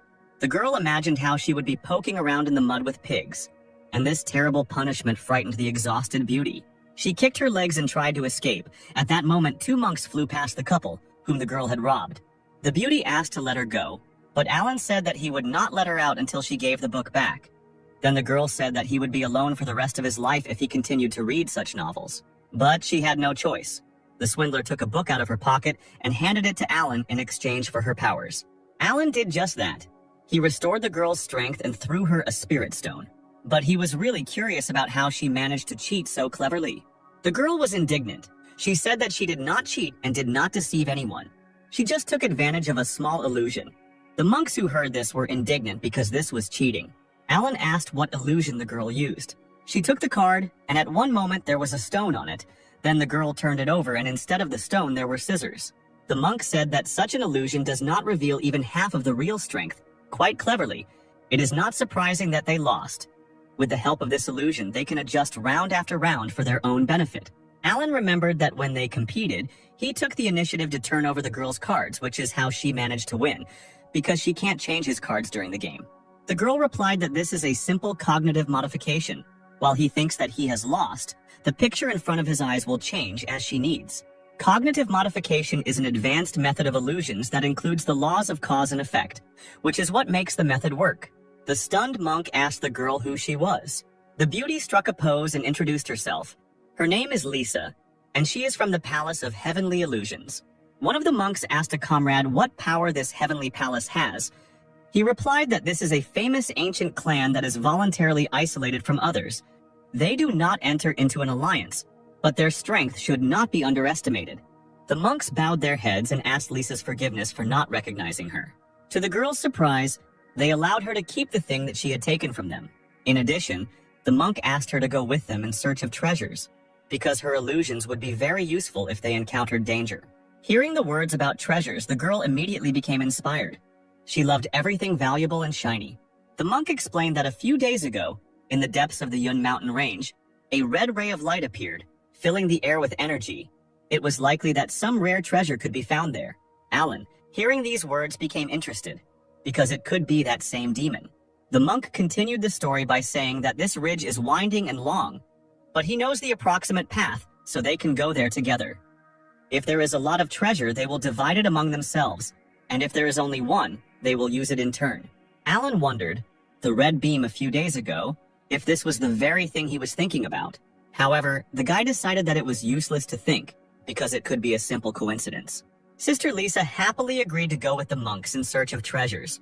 The monk also invited Brother Alan to go with them, because he is a strong fighter, and there may be a rare and powerful treasure hidden there that will interest him. But Alan, waving negatively, said that he was not interested in this and he did not want to waste his vacation on this. He wanted to take this time to have a good rest and read a new volume of the story. After these words, the guy left. Lisa was angry, saying that he ruined everything, but she was sure that the hero would return to them. Meanwhile, somewhere in the forest, a bloody aura was gathering around a familiar halberd. Traveling Howard was delighted with the discovery. He had finally found it. Finally, he found the very devil fruit that his master had spoken about. Lisa, along with her new comrades, went in search of adventure. The first test on the way for them was a ferocious creature similar to a lion. The creature, filled with power, jumped towards the brave girl. Swinging his paw, he hit Lisa, but her upper part immediately evaporated. The beast was confused. The girl used her illusion and jumped into the air. The bait worked. Meanwhile, one of the monks at that moment began to use golden mist. The enraged beast turned around, sensing danger. But it was too late. The monk struck his opponent using one of his abilities. It was called 9 Misty Whirlwinds. The exhausted creature fell dead to the ground. The monk praised Lisa, saying that her power of illusions was simply incredible. Thanks to her, they were able to easily defeat such a formidable opponent. Another comrade also praised the girl, saying that even if they meet a beast of the highest level, they will be able to deal with it in no time. Lisa was a little embarrassed, but she liked the praise in her direction. But it was necessary to move forward. Our heroes went deep into the dense thicket. Lisa was already tired of walking. She said that half an hour had already passed since they left the mountain range. Are the guys sure that the treasure even exists? The monk calmed the girl down, telling her not to worry because, if he was not mistaken, then the goal was not so far away. Meanwhile, Howard began his ritual by ordering the demonic spear to absorb the energy. If everything goes according to the demon's plan, then within a few hours he will be able to get it out. The villain was looking forward to this moment. As soon as he gets the fruit, the master will be pleased. But suddenly, his thoughts were interrupted by a magical aura that he felt. Howard turned around. He realized that someone was approaching him right now. Using his magical vision, the demon elder saw 2 Yunshin clan disciples and a girl walking in his direction. This wasn't his plan. If they found the devil fruit and notified their clan, there would be trouble.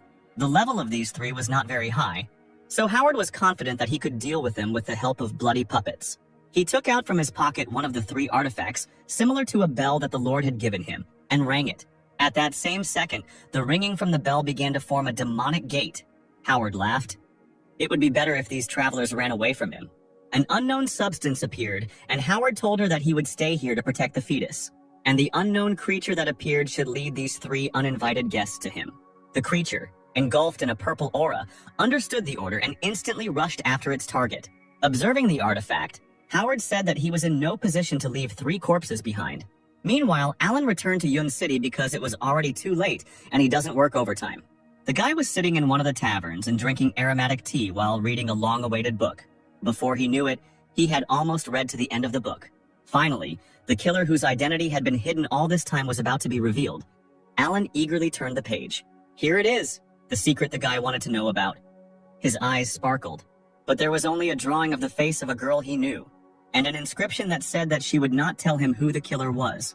Alan's disappointment knew no bounds. Lisa ruined such a moment by replacing the last page. He started screaming at the top of his lungs. The guy couldn't believe that the book would end at such a moment. From his screams, the earth began to tremble. The people in the tavern thought it was an earthquake. Suddenly in the sky, they saw a blue beam that rushed past them like a star. Enraged, Alan raced towards his goal. He vowed to find her even if he had to destroy the entire mountain range.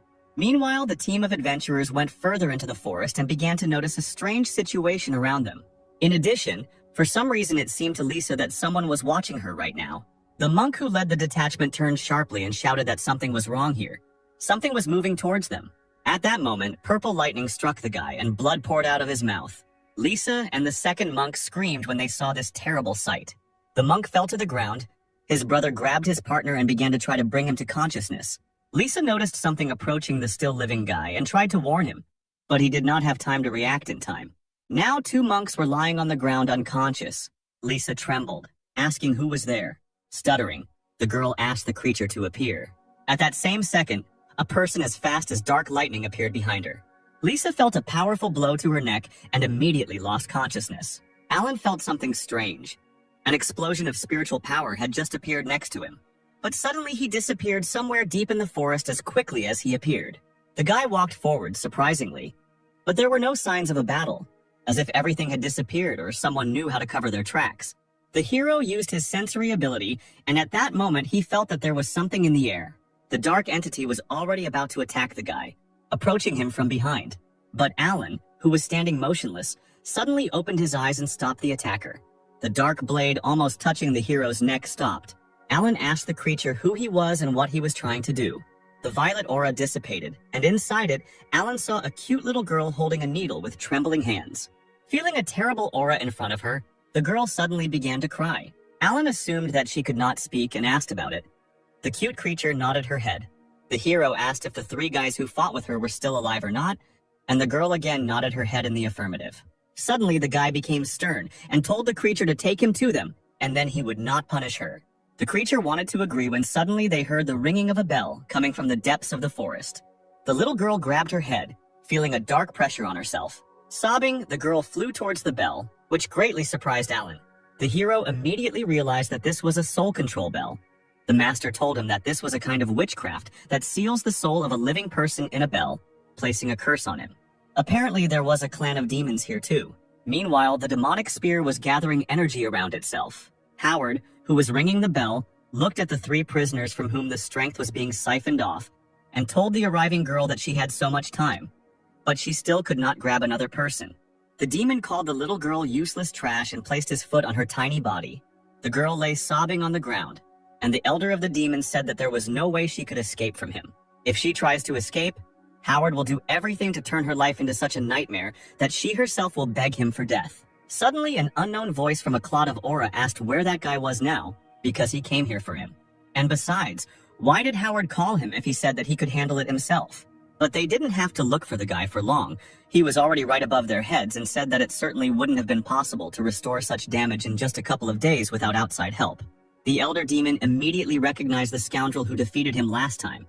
Because of this, he had to humiliate himself in front of his master and take a long time to heal his wounds. Howard did not wait long and immediately attacked his sworn enemy, sending a demonic cloud of energy similar to a skeleton skull in his direction. But Alan, as always, easily repelled the elder's attack by simply dispersing the villainous energy. He smiled, mocking his opponent, and said that he didn't understand how Howard was still holding on with such strength. The demon's rage began to boil more and more. Alan irritated him with his equanimity. He grabbed the bell and ordered Gwyneth to quickly kill the vile insect. But Alan, with a quick movement of his blade, cut off the demon's hand, which was holding the bell. The hero approached the little girl. Now he knew her name. Her name was Gwyneth. The guy attacked the ancient artifact with his energy, and it immediately split into small pieces. He told the sobbing little girl that she no longer needed to be the demon's puppet. Now the girl is free and can do what she wants. From these words, her eyes filled with even more tears.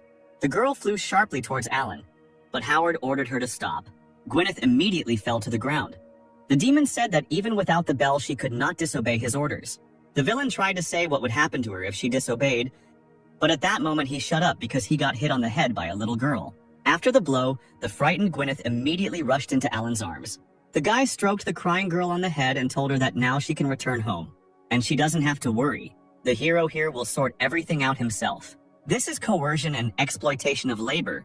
He himself understood all this perfectly well, because he had once been in exactly the same situation. Howard was not going to give up. He stood up and hit the ground with his fist, calling on the bloody hell technique. At the same second, a bloody aura began to escape from his hands, within which many eyes appeared. A huge hand appeared from the bloody hell, and a voice was heard from inside that asked who dared to challenge his master. A huge demon appeared from a dark portal, which Howard ordered to immediately kill this monk. The monster understood the order, swung at the hero. He shouted that this guy was just a small pawn, and his master should not dirty his hands with such garbage. Sharp blades of bloody energy rushed towards Alan to kill him, but he took his sword out of its sheath. At that moment, a huge pillar of the guy's aura hit the sky and blocked the path of the demon's attack. The creature was surprised by the guy's strength, but it's a pity that because of his seal, the demon can only show 1/5 of his strength. The monster shouted that one day he would return, and there would be a glorious battle between them. But for now, the guy could only remember his name. The monster wanted to say his name, but without speaking, he burst due to Alan's multiple cuts. Gwyneth hid behind the guy and was shocked by what she saw, and Alan only sighed in disappointment. Howard was horrified how a mere mortal could defeat such a powerful demon. However, that was not all. Alan was not going to just let the impudent elder go this time. The guy concentrated his powerful power in his fingers, creating a blade of energy. Howard realized that now his end would come, and began to beg the guy to stop and wait a little. But before he could finish speaking, a powerful stream of mana created by Alan passed through him. Then there was an explosion, and the guy who turned around said that he didn't need to wait. Suddenly, Alan saw his still shackled comrades, among whom was the girl who had stolen his treasured page. He sent a small part of his chakra into the girl to wake her up. At that same second, Lisa opened her eyes and gradually began to come to her senses. She immediately recognized the guy and panicked, but Alan hastened to calm her down, saying that she had spent too much spiritual power and she needed to rest. Then he would help her get to the city. But suddenly, a scarlet light shone behind Alan, which did not bode well. The battle was not over yet, because the bloody halberd began to rise and whirlwinds swirled around it. Suddenly, among the collected energy, Lloyd appeared, who told Alan that he was one step away from killing the master. The hero actually forced him to sacrifice his last magical weapon, and now the only thing Lloyd so fiercely wants is Alan's death. The lazy man exhaled in disappointment. Again, he had to fight another battle with a madman. He turned around and pointed his hand at the demon, saying that he did not understand what was happening to him. But if one sword was not enough for him, then he would use another one. After these words, Alan released a powerful stream of energy, which, like a destructive wave, rushed towards the enemy. But this time, Lloyd was able to repel the hero's attack, shouting that he was now much more powerful than his opponent. The villain counterattacked by sending his bloody aura in the form of a demonic mask at the hero. The guy realized that it was too dangerous to leave his allies here and threw them away with the help of his strength. He then tried to block the enemy's attack with his weapon, which he usually easily succeeded in doing. But this time something went wrong, and Alan even moved back a little from such force. The hero couldn't believe that just now the monster was at the 7th level of the Purple Palace, but now he was already at the 2nd level of ascending to the truth. The guy looked closer and saw a strange scarlet stone in Lloyd's forehead. Now everything became clear. This thing on his forehead was an ancient forgotten treasure, the amber of the harvest. Lloyd smiled. He did not expect anything less from a student of the Swordsman clan. The guy was able to recognize the artifact. According to ancient legends, tens of millions of years ago, someone picked up this stone and, by activating it, greatly increased his spiritual level and became a powerful ruler. But just 5 years later, all his vitality was exhausted, and he died, cursing the treasure. Since then, anyone in whose hands the amber of the harvest ended up could not count on a different fate. Alan said that although he does not know how Lloyd ended up with this ancient treasure, everything in this world must obey one law of force. Therefore, this power, like any other, must have its own price. The guy threw a mirror at the demon's feet. He invited the elder to look at himself in the mirror and understand who he had become, and stop harboring false illusions. Lloyd looked in the mirror and saw a decrepit old man there. The demon could not believe his eyes because he was given at least 800 years. In a rage, the master broke the mirror and asked why he looked like that. Alan explained that this treasure is a demon that sucks all the vitality out of him. Lloyd was distraught. He laughed and said that if he returned what he owed, then his master would definitely give him an elixir that would restore his vitality. If this stone was used wisely, then the whole world would fall at his feet. Alan guessed that the villain was crazy and prepared his sword. Apparently, the stone had completely brainwashed him. The enraged demon shouted at the hero to close his mouth, and at that moment bit his finger until it bled. He then applied his blood to the stone, completing his ritual. The demon's power increased and scarlet flames flew around him. He became stronger and stronger. Gathering all his new power, he fired a bloody tornado at the mighty hero. Alan used his sword to stop the furious attack. But suddenly it didn't work. The demon's power was colossal, and now Alan couldn't block his blows. It was now obvious that Lloyd had not reached the second level of ascension to truth, but the fifth level, and became equal to the head of the Sword Clan, Reynold. The wounded Alan fell to his knee. He was trying to catch his breath after such an attack, but he had his trump card. The guy lowered his robe and a secret seal appeared on his chest. Lloyd wanted to attack the guy, but suddenly a golden whirlwind enveloped the villain, which he had to dodge. It was Gwyneth who came to Alan's aid and tried to somehow detain the villain. The furious demon attacked the little spirit, shouting that it was in vain that she rebelled against him. But our hero managed to stop the bloody ray in time, telling Gwyneth that he told her to leave. Why did she come back? Lloyd didn't stop, taking advantage of the pause. He tried to attack the guy with his spear. Alan looked at his seal and thought it was too late. The spear hit its target, but suddenly, Alan simply disappeared into the air like smoke. The old man couldn't believe his eyes how he just disappeared into thin air, but the answer appeared on its own. The villain looked up and saw Lisa there, who was using one of her abilities on Alan. The enraged demon used his infernal fangs, pointing them at the girl. The second time, her illusion would not work. Suddenly, a powerful stream of power hit the sky, dispersing all the bloody energy in the area. Rescued Lisa looked at the powerful column of energy and could not believe her eyes. In the center of the stream was the transformed Alan. Now the real battle will begin. The hero awakened his power. His eyes turned blue, and the seal released some of his energy. In this guise, Alan looked like a demigod, and not like an ordinary lazy loser. But this did not stop Lloyd. He decided that the guy chose death instead of just running away. With the speed of a cheetah, he attacked Alan, but he blocked the halberd's attack with one movement of his hand. Lloyd couldn't believe his eyes. It was impossible for an ordinary mortal to resist such power. Besides Lloyd, there was Lisa, who didn't believe what was happening. Was Alan really that strong? The demigod said that in order to cope with the demon, even a drop of his spiritual power would be enough. The demon elder began to tremble but still did not give up. It was not fear, it was trembling with rage. Lloyd shouted that the hero did not dare insult him and gathered his bloody energy. But Alan didn't care, because the great lazy man was sure that the demon lost when he removed the seal. He took out his sword and instantly, a huge golden dragon consisting of divine energy formed behind the hero. The monster growled as it advanced towards Lloyd. The powerful pressure felt even at a great distance from such a powerful force. The monster was colossal in size, and Lloyd's energy was no match for it. It couldn't be stopped. Instantly, divine energy passed through the demon elder, dispelling all his bloody energy. The blow was so powerful that Lloyd disappeared into the air like ashes from paper thrown onto a fire. The divine power rushed back into Alan's seal, and when it returned completely, he calmly buttoned up his robe. All that was left of Lloyd was the harvest amber and the bloody spear. Lisa was surprised that Alan had returned to his previous level, but then her gaze fell on the ancient treasure that was floating in the air. The girl's gaze turned purple. The stone seemed very beautiful to her. The amber of the harvest beckoned the girl. She came closer and closer, and when she was too close, she extended her hand to it. Suddenly, Alan appeared behind her and whispered to her that she shouldn't do this. He summoned a bag into which he invested part of his power and began to seal the demonic artifact. Lisa only now realized that the stone had bewitched her.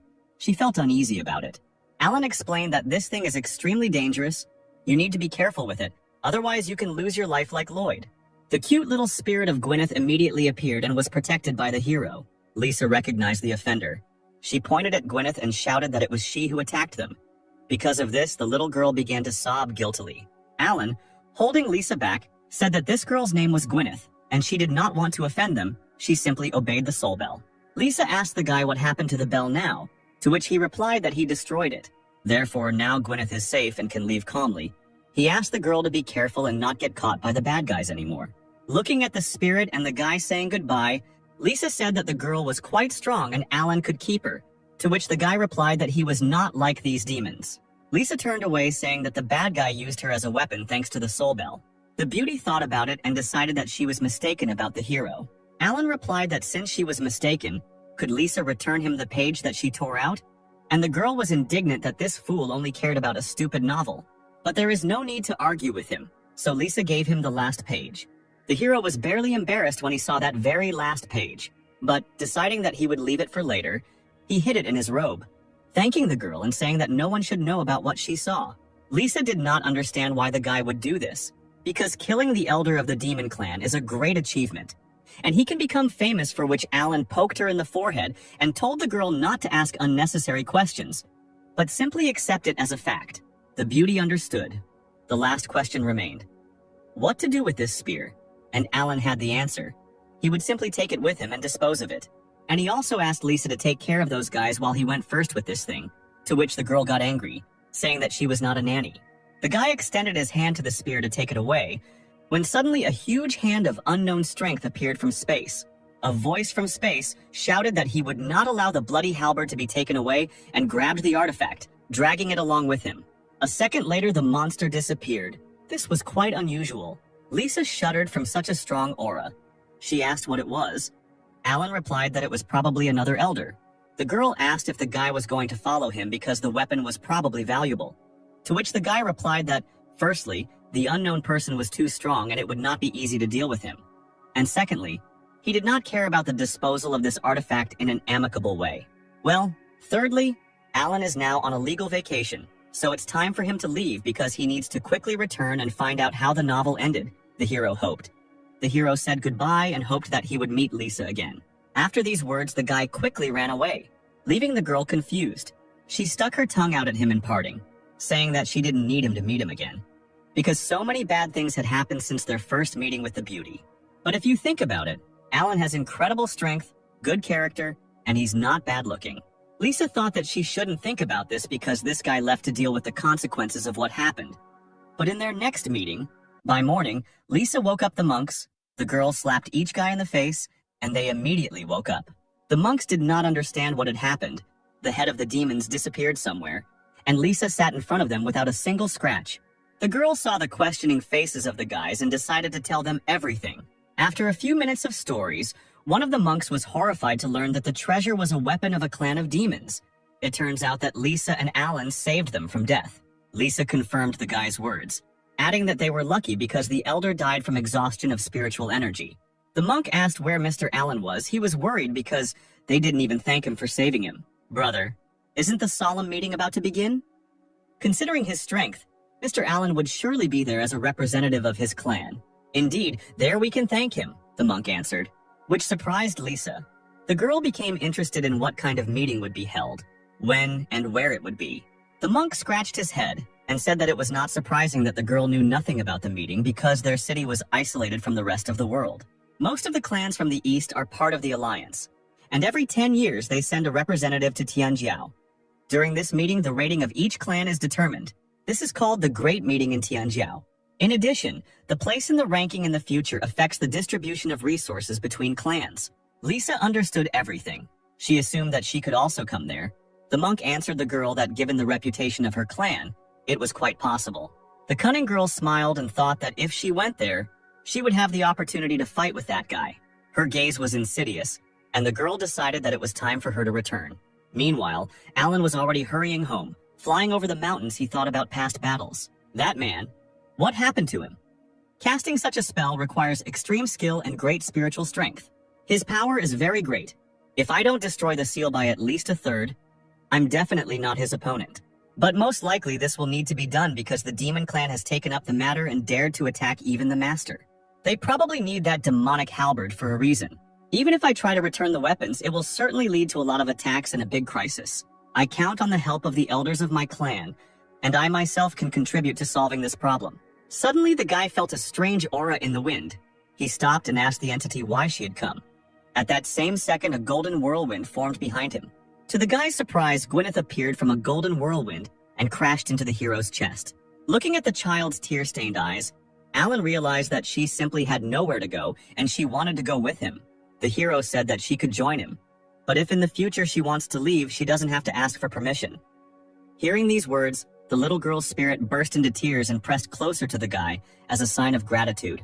Alan stroked her head to calm her down. The hero did not expect that he could get a magical companion for nothing. Having gone home, the guy said that it was great that from the outside, Gwyneth's power looked like the wind. This was an excellent conspiracy.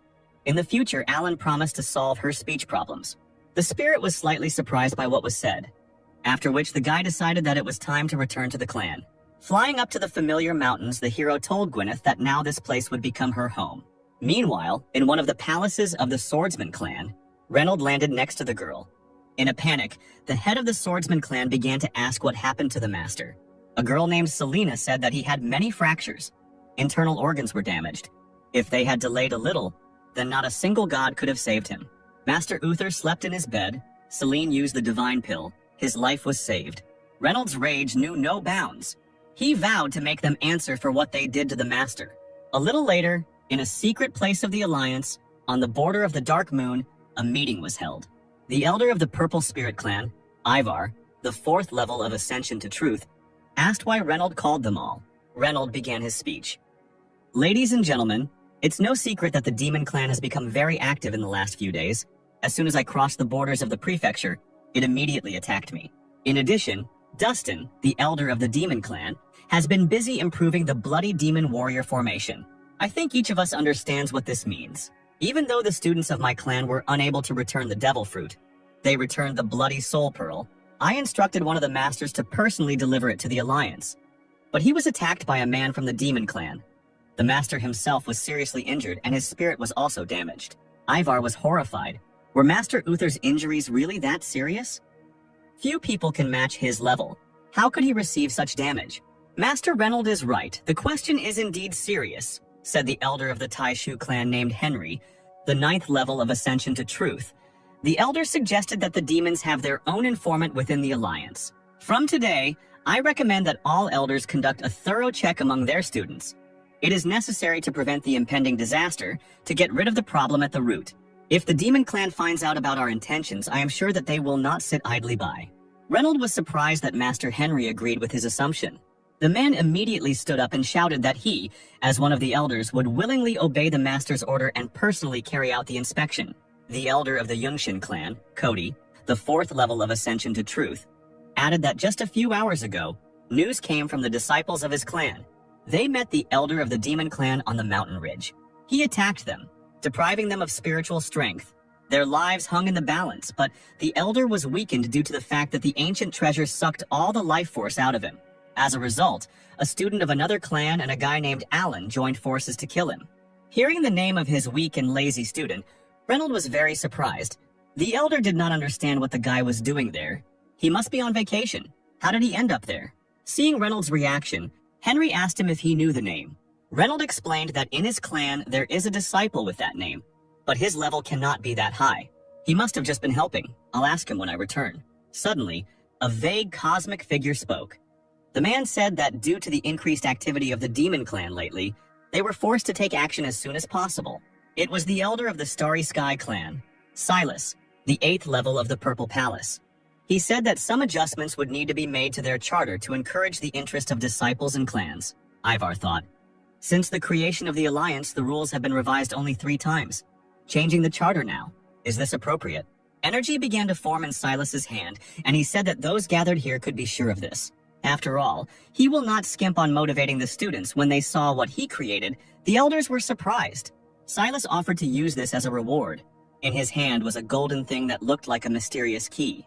After some time, Alan returned to the clan residence and decided to visit his master. He held a box and a small jug in his hand. The guy looked friendly and asked the master how he was feeling. Uther greeted the student. Thanks to Selena's care, he felt much better. He just needed a little time to recover. Alan, meanwhile, opened his box and replied that he was calm now. In the box, there were 2 lumps of greens and a spoon. The hero took the greens and, using a spoon, carefully poured them into the glass, telling the master that he carefully grew these tea leaves. Then the guy added water from a small jug. This water was straight from the mine.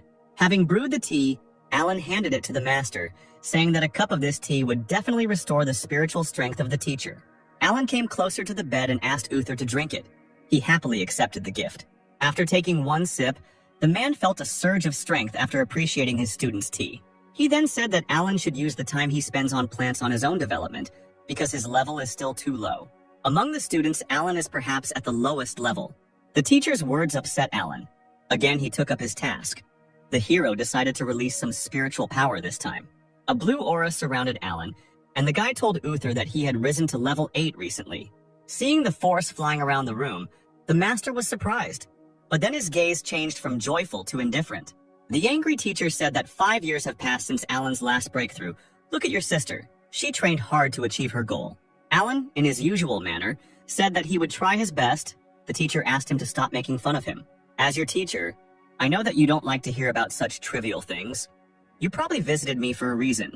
Realizing that the conversation was getting serious, Alan hurried to get out of here as quickly as possible, but the master stopped the guy. The teacher said that he was wounded by one of the people of the demon clan, and he almost died in that battle. But the jade pendant that Alan gave him protected him from a deadly attack. Then there was a sudden flash of light that injured the attacker and allowed Uther to escape. Alan, tell me the truth, are you hiding something from me? For example, your true level. Or maybe you sealed away your true power so you don't show it to us. Master, are you serious now? How could I hide my level from you in the head? That's also true. You're not very diligent. I don't think you could pull off something like that. But what about the jade pendant? Where did you get it? Uther asked, and Alan told him that he found it in a treasure chest. I felt that it exuded an unusual aura, so I decided to give such a precious thing to the teacher. Uther smiled. You accidentally picked up a real treasure. This jade pendant probably contains the energy of a sword of incredible power. If it weren't for you, I would no longer be alive. Such words even made Alan slightly embarrassed. It wasn't often that he heard the master's praise. Suddenly, Uther called the guy and he turned to the teacher. At the same second, the master pointed his palm at the guy, trying to attack him. But right in front of the hero's face, he stopped his hand. The frightened Alan asked the teacher what he was doing. In fact, Alan guessed that the teacher was testing him and did not shy away. Uther laughed, saying that Alan's reaction was not sharp enough for an 8th level. Alan confirmed the master's words, saying that he was still far from achieving the teacher's skill. At that moment, a book appeared from his robe. A gust of wind shook her in her hero's robe, and the book fell straight onto the bed. The master noticed the book and seemed to recognize it. Alan blushed and panicked. The teacher must not find out what is inside this book. Uther tried to take the book, but Alan quickly snatched it away and said that it was just a little hobby. Suddenly, the master waved his hand. Driving the guy away, he allowed him to go. Finally, he advised the hero to practice more and read less nonsense. This behavior surprised Alan. The teacher should have reprimanded him for it, but he didn't even pay attention. The master interrupted Alan's thoughts by asking when he would leave. The hero replied that he was leaving right now. As soon as the guy left their room, the master lifted the pillow, under which lay that same book. After picking up the novel, Uther said that he didn't think Alan would like something he had written. Considering that this is a limited edition book, and also with an autograph, we can conclude that this is exactly what he spent his vacation on. Having hidden the book, the master decided that it was better for Alan not to know who its writer was. The next day, Reynold gathered the chief elders of his clan. Standing in front of the 4 men, he announced that the rules of the alliance would be changed. The head of the Fangling Hall named Mark told the head that they had already discussed this at the last meeting. Would they really do this? Yes, we need to test our students. The following changes were adopted by a margin of 7-3 votes. The first change is that a non-aggression rule has been introduced. Safety is guaranteed for each member of the alliance. The second change is the need for a written agreement to participate in the battle. And the last thing is the ban on revenge for those killed in battle by his clan brothers and sisters. The Blue Moon Hall. Master named Frank said that all the students who take part in the competition are true geniuses. Their death will be a great loss. Reynold himself understood this. The master's worries were not unfounded, but the attacks of the demon clan had become more frequent. To cope with a possible crisis in the future, the younger generation must quickly learn from their experience. The head of the Langson Hall named Kevin said that in fact, if anyone from the demon clan decided to threaten the lives of the students, they would have to engage in direct confrontation. It is true, however, that it is better to face a crisis with a sober mind and decisive action. Everything else should not bother your minds, said the last master of the Luyan Hall, named Uther. Reynolds said that Master Uther is right. Moreover, this time we plan to take first place. After all, the reward for first place will be the key to the Emperor's tomb. When the masters heard about the award, they were surprised. This was one of the most valuable relics. The emperor was the first person who ascended to the truth 5 million years ago, and many treasures remained after him. His tomb was discovered in the sea area. It took 5 key fragments to open it. Reynolds said that 4 of them have been discovered so far, but he could not imagine who would have the last fragment in their hands. And if they could get it, they could open the emperor's tomb. That is why our clan must win. We must take first place. Reynolds announced that the selection of applicants will begin in a week. After some time, the guys were discussing the announcement on the street. This time, the competition would be different from previous ones. You can use not only talismans, but also some forbidden knowledge. Some students considered this too dangerous. It doesn't matter, said one of the students, because all the heads and elders will gather there. I heard that the top 5 will receive worthy rewards, and they will represent our clan at the great meeting. Then what are we waiting for? We need to stock up quickly. If we are late, there will be nothing left for us. The guys went to the store, and our lazy guy, who was sleeping under a tree, noticed that they were too nervous. Fortunately, he had prepared for a long time. Suddenly, he heard a shrill voice come from behind him. It was Steve greeting his brother. Alan asked the guy what he wanted, and why Steve was here and not in the shop with the other students. Why do I need something when I have the technique that you taught me, brother? Steve answered proudly. Alan laughed and said that you can't be so careless. It often leads to defeat. But Steve believed that he could take first place. According to the rules, the top 3 could challenge special students, and, if they won, replace one of them. Therefore, ordinary students line up to challenge Alan, defeat the weak lazy person, and take his place. The sly man wondered if it would not be more correct to allow himself to be defeated and transfer back to ordinary students. And then my responsibilities would become even less. Steve looked at his idol and admired him. There was not a drop of panic on his face.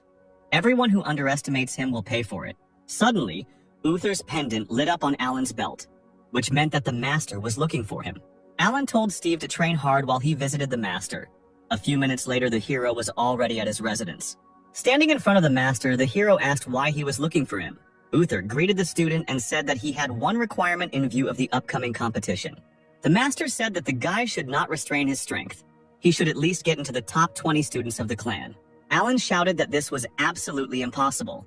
In his head, he had already developed a plan for how he would become an ordinary student thanks to this opportunity. There are 55 true students in our clan, the master said. I'm sure it won't be difficult for you to enter the top 20, but Alan did not agree with this because if he were really strong, then his level would not be so low. Uther looked sternly at the guy and asked if he remembered why the master took him as an apprentice. I, as your teacher, still haven't forgotten the sword technique that you used in the ring back then. Your strength is in no way inferior to that of a true student. You are capable of developing into a true master.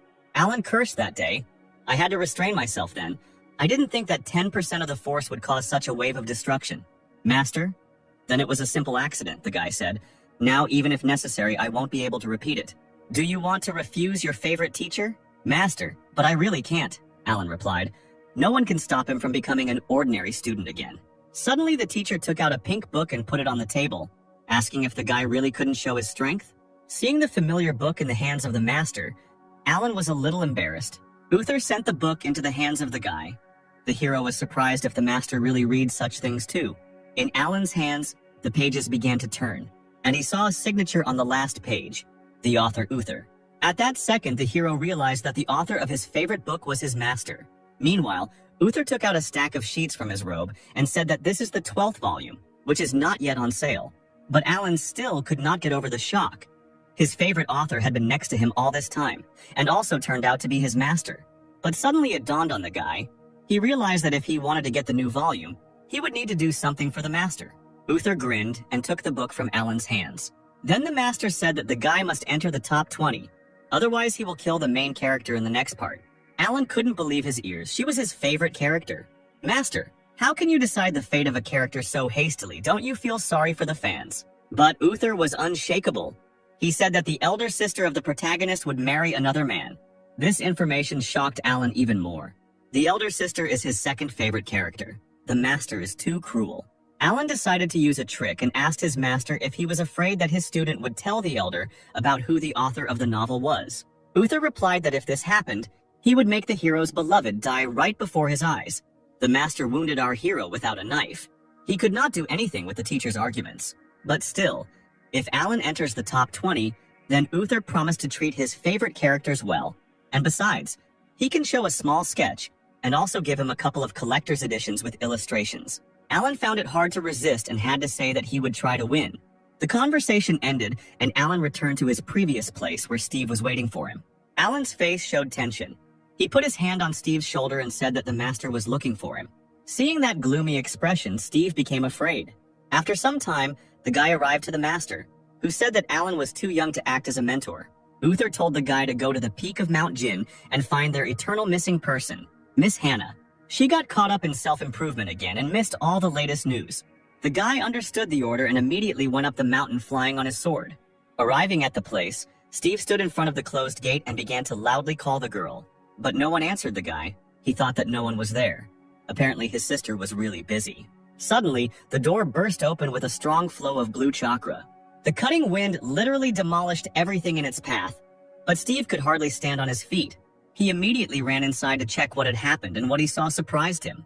There was a sign in the sky, shrouded in a blue aura, and the guy wondered what it was. Suddenly, he felt a very strong aura land behind him, and a trembling ran through the guy's body. Hannah, shrouded in a scarlet aura, looked at the guy with a murderous gaze and asked what he was looking at. The guy, shackled with fear, slowly turned around and replied that he was not looking at anything. He had come to convey the news of a great meeting. The girl was being invited to take part in a competition within the clan. Hannah immediately changed her face to that same sweet girl, because she recognized the guy. It was a friend of Alan's brother named Steve. She put her hand on the guy's shoulder and asked, "You didn't see anything like that just now, right?" Frightened by the creepy girl, Steve replied that he saw absolutely nothing. Hannah replied that she understood, and the guy could go.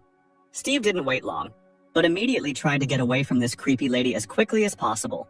Hannah felt a little sad because she was so focused on training that she forgot about everything.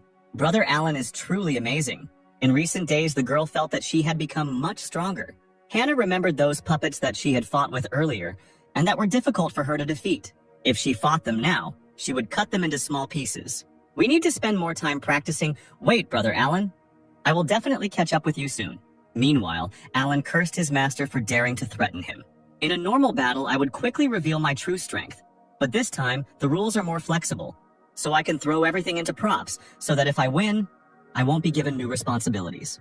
The hero collected all his accessories in a bag. With these things, he will definitely win a couple of rounds. Suddenly, his gaze fell on the red rare jade. The hero considered it an excellent option. The guy wanted to take the stone, when suddenly a voice was heard from the jade, asking the guy to touch it, and then the stone would give him whatever he wanted. Pour your spiritual power into me, and I will give you luck that will reach the heavens. I will give you everything you can think of. But Alan stood motionless. Then the stone began to scream even more, and order the hero to touch him and pour in spiritual energy. "Touch yourself, get the hell out, or I'll break you!" Alan shouted, and threw a stone to the ground. Suddenly, the jade came back and asked why he was unable to seduce the guy. This was the first time in so many centuries that he had met something like this. Alan replied that this is because Jade's demands are like a pop-up spam window. Looking at the interesting creature, the hero began to think. He became interested in who this stone was.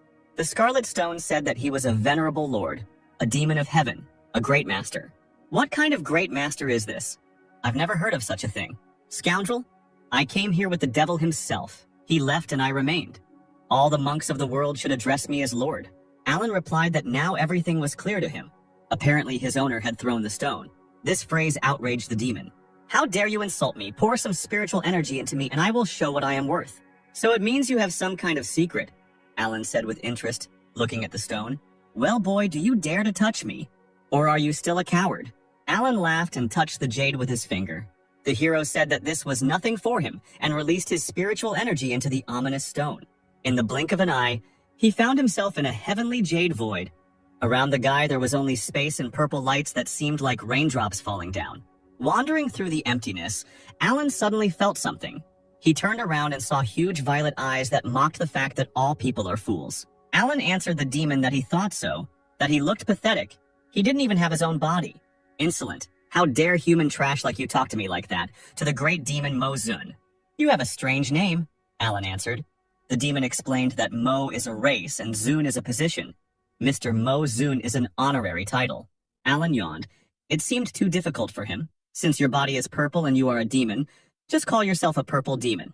The great demon got angry and ordered Alan not to call him that. Okay, purple demon, the The hero smiled back. Mozun told the guy that he wouldn't behave so arrogantly for long. Does he really think that once he got here he can do whatever he wants? Alan asked how to leave here then. The demon replied that the first option was to get his permission, but this was not the case with the hero. The second is to bargain with the great demon. Wealth, beauty, land, position. What do you need? This proposal interested Alan. The hero's eyes sparkled, and he asked the demon to give him 100 years of life. The demon replied that, unfortunately, he could not do that. Alan was disappointed and called Mo Zui trash. Do you have any other desires? The demon asked. Alan thought again. In principle, you can get a couple of volumes of my favorite novel so that I can read everything first. The demon asked what kind of novel it was, and Alan began to look for it in his robe. He took out a book with a pink cover and said that it was very popular and was written by his master. And who then should fulfill your desire? The demon shouted. The hero got angry and replied that Mo Zui was worthless and could not cope with two trifling desires. You, since you refuse to call me by my name and do not want to bargain, you will remain here forever. You will die in fear and hunger. Your body will be completely destroyed, and also, before the demon could finish speaking, a huge blue hand squeezed his face. Alan clutched the entity tighter. He assumed that if he could touch the demon, he could get out of here. Decided to crush me. Until you master the law of the Great Tao, you will not be able to cause me any harm. The demon laughed. But suddenly he felt his body begin to crack from the powerful grip. The demon could not believe what was happening, and Alan told him that this was an interesting coincidence. It just so happened that the guy was not so simple. After some time, Alan returned to his former place after breaking out of prison. He held the scarlet jade in his hand, thinking that he had done well in harvesting. A little earlier, a wounded and crying little demon offered the guy a magical weapon, and he agreed. The hero put the stone in his robe and thought that with the purple demon weapon he could now relax. Well, there are still 2 days before the competition. You need to have a good rest. Meanwhile, somewhere far away in the thicket of the forest, 2 voices were heard in one of the caves. The guy in the robes of the Sword Clan looked into the purple mirror, in which an unknown person asked what his chances of winning were. The monk replied that with the secret treasure that his owner gave him, he would be among the top 5. Great, the dark figure replied. Thanks to you, I can return the bloody sphere. I owe you my life, the guy shouted. You saved me. For your sake, I will go through both fire and water. The figure replied that the guy has a good heart. When he receives permission to participate in the great meeting, he will take him away from the swordsman clan. The man raised his head, and we saw his green eyes. He told the gentleman that he would not let him down and would complete the mission at all costs. The unknown person in the mirror laughed evilly, and then the connection was cut off. 2 days later, monks were gathering at the main peak of the swordsman clan. Reynold began his ceremonial speech. We have gathered the disciples that the Sword Clan has accepted into its ranks over the past few years. This competition is not only a test of your ascension in recent years, but also the election of the most worthy disciple of the clan. Unlike in previous years, talismans, elixirs, spiritual formations, and other things can be used during a duel. You will only need to defeat your opponent and get the highest score to move on. But no matter what, you cannot injure your opponents for no reason. I, together with other clan masters, will watch your fights to prevent injuries to students. Let the competition begin. Reynold ended his speech with such solemn words and used his strength. Hundreds of small stars appeared in a whirlwind in the air. These stars formed into tablets with inscriptions. Then all these signs rushed into the hands of each applicant. Reynolds explained that this jade tablet in the hands of the students would show the number of their opponents. If the jade tablet lights up in your hands, then it is time to enter the arena and take part in the duel. The first round pitted Jan Ting from the Langston Hall against Bai John from the Blue Moon Hall. Frank asked Master Kevin what he thought about the newcomers. The man replied that out of all of them, there were 1 or 2 outstanding people. Uther intervened in the conversation, saying that with the spiritual energy that these students have, one fight will take no more time than it takes for a cup of tea. The battle began in the arena. The masters watching the battle understood what Master Uther meant. This meant that they would know the results of the competition by the end of the day. And so it happened. Towards evening, there were almost no contenders left, and the head of the clan announced the start of the next battle. In the final round, the inner disciples will be battling it out between Steve and Carl from the Blue Moon. Alan, who arrived late in the evening, was surprised that almost all the fighting was over. He was also happy to see his younger brother Steve, because the guy was able to reach the finals. The battle began. Carl attacked Steve with a powerful blow of his sword, but the guy managed to block the attack. The opponent was not easy. This Carl from the Blue Moon Hall was at the 5th level of the Palace of Immortals limit. But Alan's younger brother did not give up, and continued to fight. Although his opponent is a stage higher than him, Steve's sword technique is excellent. He can compare with a true disciple, and apparently has already mastered the subtlety of the sword. Alan only taught him a couple of tricks, but he was able to master everything and improve his skills. He definitely has talent. If he tries hard, he will most likely be taken as an apprentice by Master Mark. Steve directed his blue aura at the enemy, but he was able to deftly deflect it.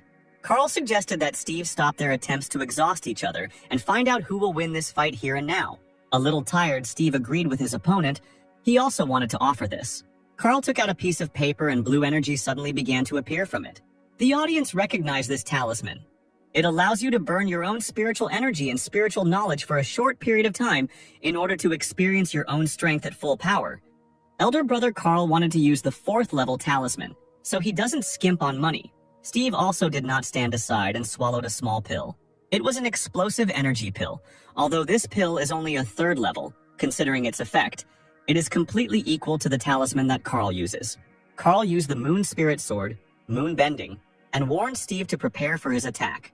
The guy also used one of his most powerful attacks, the Wind Spirit Sword, Silver Dragon. An explosion occurred. Both powerful forces clashed in a duel. Everything must be decided with one blow. The smoke from the impact began to clear. One of the contenders was on his knee, which means that we have a winner. When the smoke cleared, the audience saw Steve. The guy realized that he had lost. Carl told the guy that he was better only in spiritual energy, and not much. If the younger brother had been at the same stage of ascension as him, then Carl would undoubtedly have lost. Hearing the words of support, Steve was delighted. He mentally thanked Alan for the lessons, because if it weren't for him, the guy would never have reached that level of skill in wielding a sword. The referee declared the match over, and Carl from the Blue Moon Hall was declared the winner. Reynold also appreciated the 2 disciples. One has a good spirit, and the other has great talent. Both have the ability to become true disciples. The head of the clan asked Selena if he could disturb her, and the girl replied that it was her responsibility to use her ability. A pink aura enveloped the guys, and they felt a surge of strength. Their wounds healed, and their spiritual energy was restored. The judge announced that Carl had reached the 1st place among all the inner disciples. According to the rules, you have the opportunity to choose a true disciple who you want to fight. If you can win, you will replace his place among the true disciples. Carl thought for a moment and named the student he chooses. It will be Alan from Luyan Hall. The spectators whispered. Elder brother Alan is a true disciple, but the weakest of them all. His ascension is only at the 6th level of the Immortal Palace limit, so he can safely be called the weakest true disciple in the history of the Sword Clan. Alan landed on the arena. Carl asked his brother for help, and the guy agreed. Suddenly, Steve turned to Carl and asked him to be careful. The man didn't understand what his younger brother meant, but for some reason his words gave him a bad feeling. The judge announced the start of the duel between the 2 monks. Carl turned to Alan and said that he first heard about him a long time ago. Alan, hearing these words, thought it was praise and replied that he was very flattered. But Carl did not want to praise him. To be honest, he was terribly disappointed in the behavior of a true student. He, along with other inner disciples, gave all their strength to ascend to become a true disciple. They exhausted themselves every day with training and did not even think about rest for a minute. Listening to the monk's story, Alan already guessed what he wanted to tell him. Carl started shouting that, unlike them, Alan was a true student who worked a 9-to-5 schedule and never took climbing seriously. Even outside of training, you spend a lot of time just fooling around, sleeping, and not even thinking about the path of the sword. Your lazy actions have no place in the Sword Clan. I will destroy you and take your place among the true disciples. Alan summoned dozens of scarlet symbols and responded that he didn't think his 9-to-5 schedule would be the source of anyone's hatred. Carl released his spiritual energy. A blue aura surrounded him, and the monk rushed into battle. Alan grinned when he saw his brother's attack and suddenly summoned a scarlet dome for everyone to see. The blue sword energy hit Alan's barrier, but to Carl's surprise, the barrier did not allow his spiritual energy to pass through, and there was not a scratch on it. The spectators could not believe their eyes. Alan was completely fine and did not receive a single drop of damage. Kevin was indignant. For Alan, it all seems like some kind of joke. The students of the Sword Clan follow the path of the blade and never retreat. The path of the blade is inevitably sprinkled with blood. Look at this guy. He is hiding behind a mascot. Is this how a rising disciple should behave? He is a disgrace to the Sword Clan. Does Master Kevin really think that a Sword Clan disciple can only follow the path of bloodshed and should not have the slightest sense of self-preservation? If everyone were as impulsive as you, Uther said, then the clan would not exist long ago. Kevin was outraged when he heard such a remark. He asked Uther what he meant by this. Enough. This intra-clan competition was created for the upcoming Great Meeting where there are no rules. Alan has his own reasons for behaving this way, Reynolds shouted. As long as he goes to victory, there is no problem. On the battlefield, Alan also stood under the protection of the Dome and the Inner Disciple. Carl was furious that Alan, although a true student still, when fighting with him, the inner student, he hides behind a talisman. And how are you different from a turtle? The Carl shouted and rushed to attack the enemy. The guy's sword seemed to begin to break through the barrier, but suddenly Alan grabbed it with 2 fingers, stopping it with ease. Carl froze in place. He could not understand what had happened. Alan, holding the sword, said that if the monk was so eager to fight him, then he would give him a chance. The spectators were a little happy that they would finally start fighting. Otherwise, they were already starting to fall asleep. Steve, meanwhile, mentally said goodbye to his brother Carl. He was glad to meet him. Carl chuckled. Finally, the older brother began to show his strength. With his hands folded in a sign of reconciliation, Carl apologized for what he said earlier. He hoped that it did not offend the true disciple too much. Alan replied that he understood that this was said in the heat of the moment, and of course it would not hurt him. Carl ran his fingers over his blade, and dozens of blades created by spiritual energy appeared in the air. The guy asked his older brother to attack. Alan smiled, and a new talisman appeared in his hand, pouring spiritual energy into him.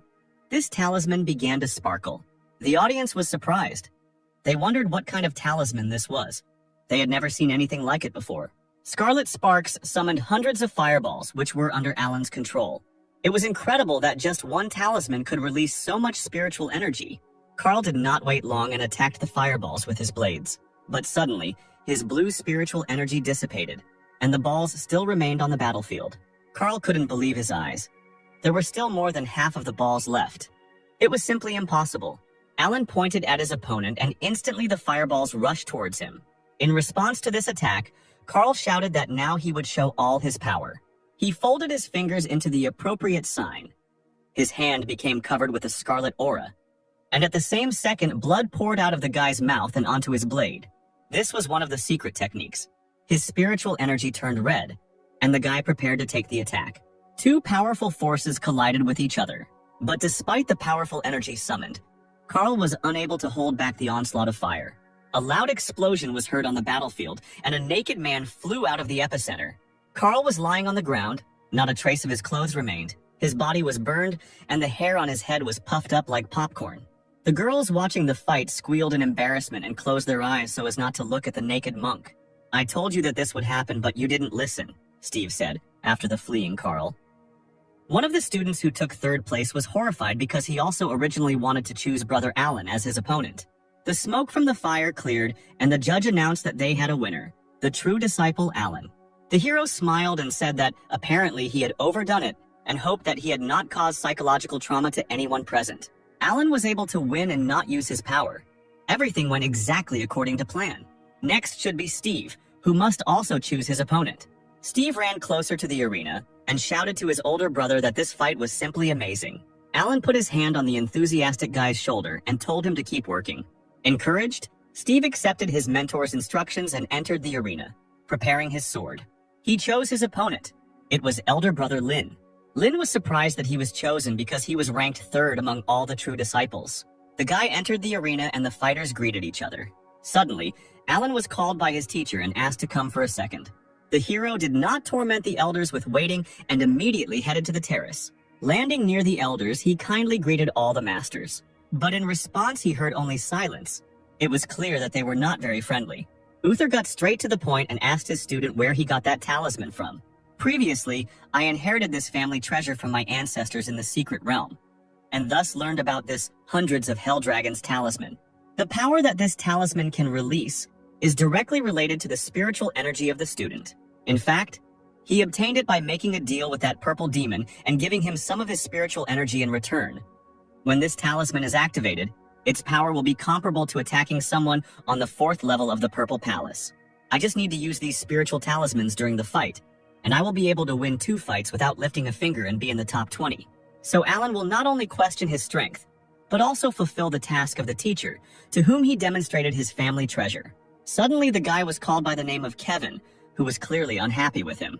The hero turned to the master and asked what he wanted to tell him.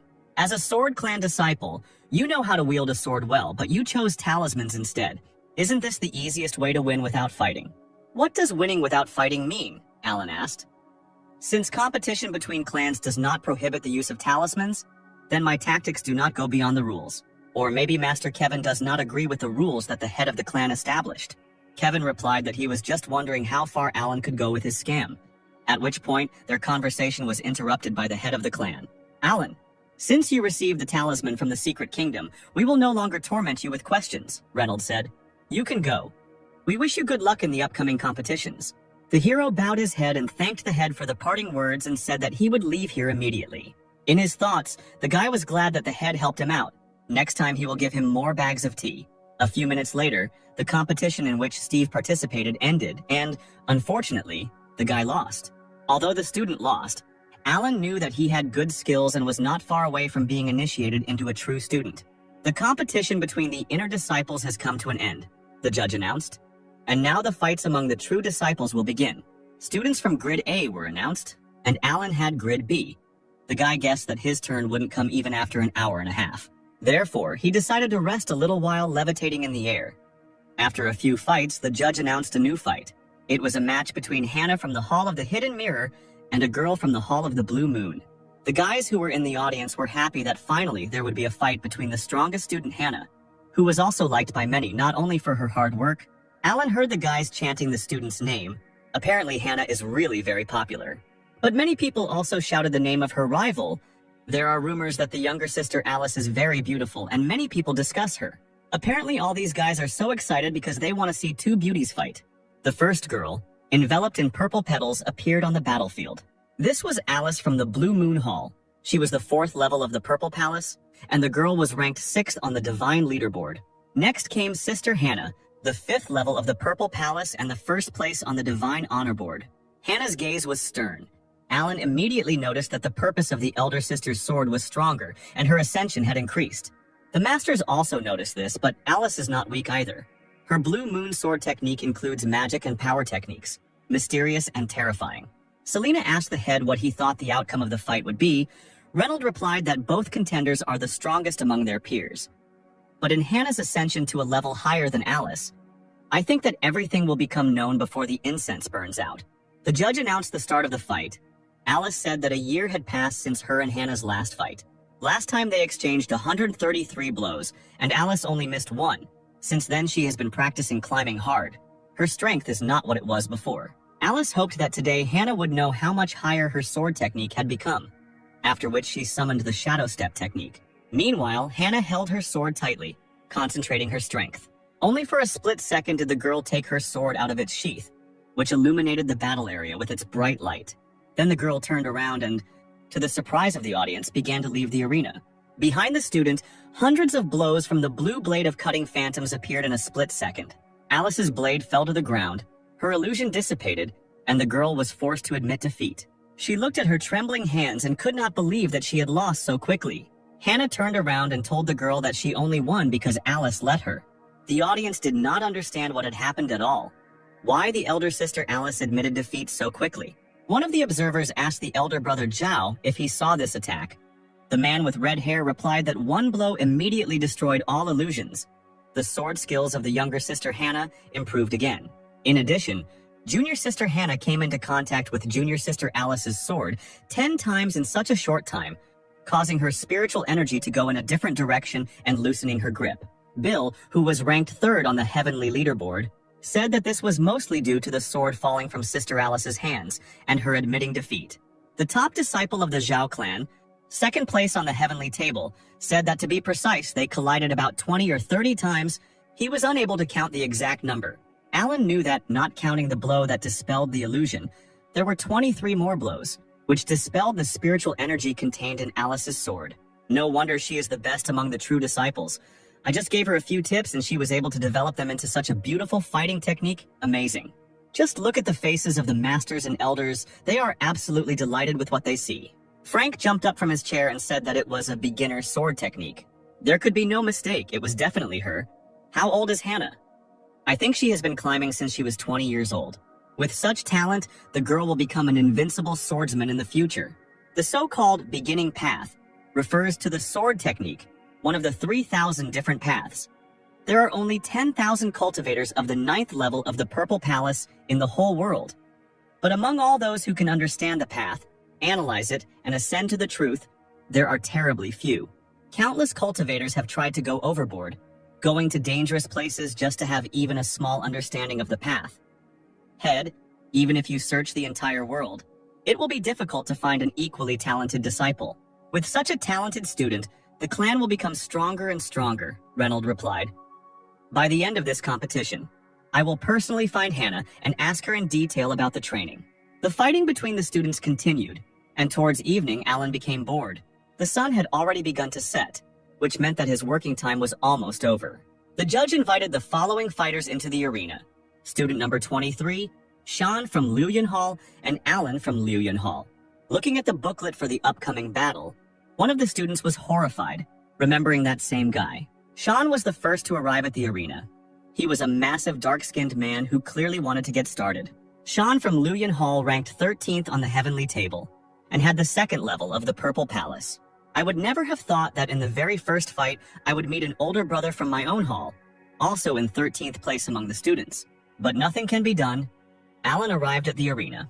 The judge announced the start of the fight, and a barrier formed around Alan. Shan, seeing the barrier, assumed that the talisman had already been restored. Alan replied that one could say so. Shan said that as soon as he entered Luoyuan Hall, he perked up and wanted to become number 1 in the Sword Clan. I had strict expectations for my brothers, believing that everyone in Luoyuan Hall was working hard to ascend and did not allow themselves to rest. But you are a true disciple of Luoyuan Hall, and not only do you not work at all, but also your laziness infects the entire hall. What kind of high expectations for children's speech is he making? Alan thought. Why does it seem like he's even more serious than our teacher? Big brother Sean, the hero replied. I respect your opinion, but you can't force it on me. Working from 9 to 5 is what I live for, and it is different from laziness. You must understand that in life, in addition to climbing and work, there are many important and interesting things. Alan remembered that he had to pay a high price to learn this from personal experience. He hoped that Shan would also be able to understand this someday. Even now you are looking for excuses, Shan shouted. You don't even use a sword in battle, but shift all the work to trinkets. Today, I will break your talisman and make you understand that the Sword Clan lives by the sword and follows its path. The path of swordsmanship is the ultimate goal for every student, including me. After these words, the audience heard a loud impact of ice shards on Alan's barrier. The spectators were amazed to see such a strong blow. Its strength was comparable to the 5th level of the Purple Palace. It looks like Alan will soon be carried on a stretcher. He is still just at the limit of the Palace of the Immortals. He is lucky that he lasted so long. The judge was ready to announce the end of the fight because Alan was encased in ice. But suddenly the ice cracked, and the guy's insidious smile appeared from under it. As expected from senior brother Sean, the power of your strike exceeded all my expectations. Steve and the other spectators were surprised to see Alan escape the trap. Sean was also surprised because he put all his strength into this blow, but it only hit the talisman and did not hurt it at all. Your protective talisman turned out to be stronger than I expected, Shan replied. But now it is broken. Will you face me or admit defeat? Alan replied that he wanted to admit defeat, and at that moment various talismans appeared from his sleeve. But, unfortunately, he simply cannot lose in this battle, and therefore he uses all these talismans. Sean grinned. Since he was able to break one of Alan's talisman, he could break others. The hero said that destroying these talismans would not be as easy as the student thought. After all, the talisman that he broke was a weakened version, so the hero advised Sean to give up. After all, this is a full version of the barrier. At that very second, a huge blue barrier formed around the guy. Seeing such terrifying power, Sean froze in place. Looking at his older brother with a stern look, Alan asked him to attack. Is this some kind of joke? The audience thought in bewilderment. Where did this guy get so many talismans? Sean bared his teeth with overwhelming anger. The man jumped and summoned ice fragments. Pieces of ice crashed into the barrier, but this time they couldn't do anything. Thousands of talismans reliably protected Alan from any attack. The spectators began to whisper. Shan had just spent all his strength. Breaking the shield of so many talismans would not be easy. How powerful would the attack need to be to break through it? Frank, watching the fight, was surprised that the guy used all these talismans so suddenly. Can he really control them using only his spiritual power when he is at the Immortal Palace limit stage? He must have used some kind of medicine or treasure to increase the amount of his spiritual energy, Kevin guessed. Meanwhile, Reynolds was amazed that he would never have thought that Alan would be able to find a way to shirk work right in the middle of an interclan competition. Uther analyzed the fight. From the very beginning, Alan used a standard shield talisman and deliberately did not show the full rune, which forced Shan to use all her power to attack. And then he revealed a full set of runes, when the enemy had already spent a lot of spiritual energy, and there was no need to worry if he broke through the shield again. Could it be that Alan thought of all this in advance? This is the first time my student has fought at this level, only because of our agreement. As a teacher, I am pleased with his result. But still, both of these guys were students of Uther. Therefore, the master would not like to see either one student or another lose. Shan continued to attack the barrier, but each time it recovered after another attack, he fell to his knee, exhausted. Out of overwhelming anger, he slammed his fist into the ground. Even though he used all his spiritual energy, he still cannot destroy this shield. Therefore, the man decided to admit defeat. It was pointless to continue the fight. The judge announced the end of the fight. Alan won this competition. The hero smiled and bowed to his elder brother, saying that he only won because he allowed him to win. Shan did not answer, but simply turned around and began to leave the arena. Turning around, he said that a Purple Palace level 3 cultivator could break Alan's shield just with a little concentration. The same method will not work with other students. The guy will not always be able to pull off this trick. But Shan lost. But Alan would not get far if he relied only on the shield. The man hoped that the guy had more tricks in store to raise Liu Yunhao higher in rank. The hero was surprised by these words and thanked his older brother for his comments. Although senior brother Shan's words were rude, his intentions are good. But I don't care about rank. I just want to live an ordinary life in this world. Alan turned around and began to walk down from the arena. Around him, he heard the spectators condemning him, saying that this fight was too shameful. Everyone said that he did not even draw his blade. He was not worthy to be considered a true student. In principle, the hero expected such a reaction. He moved away from the arena and returned to his favorite activity, relaxing by the tree. Hannah, watching the fight, could not understand how older brother Alan came to use talismans. Suddenly, someone called the girl's name and she turned around. It was a true student of the Hidden Mirror Hall named Jennifer, who asked Hannah if she also thought that this fight was a bit shameful. Hannah got angry hearing this and asked how her little sister could even say such a thing. The head has long announced the rules for this competition. No restrictions. Victory is most important. So tell me what's wrong with brother Alan winning this fight because of his talent. The poor girl did not know what to answer. She just wanted to find a topic for conversation. Somehow Sister Hannah reacts too sharply to her words. Jennifer replied that Alan was a student of the Sword Clan and at the same time did not use a single blade technique. This was too much. Who said that a disciple of the Sword Clan must follow the path of the sword? According to my knowledge, the second elder ascended to the truth through the path of the wind. There's a reason brother Alan doesn't use his sword. The thing is, he doesn't need a sword to defeat his opponents, Hannah said enthusiastically. The girl stood and flew admiringly in the clouds.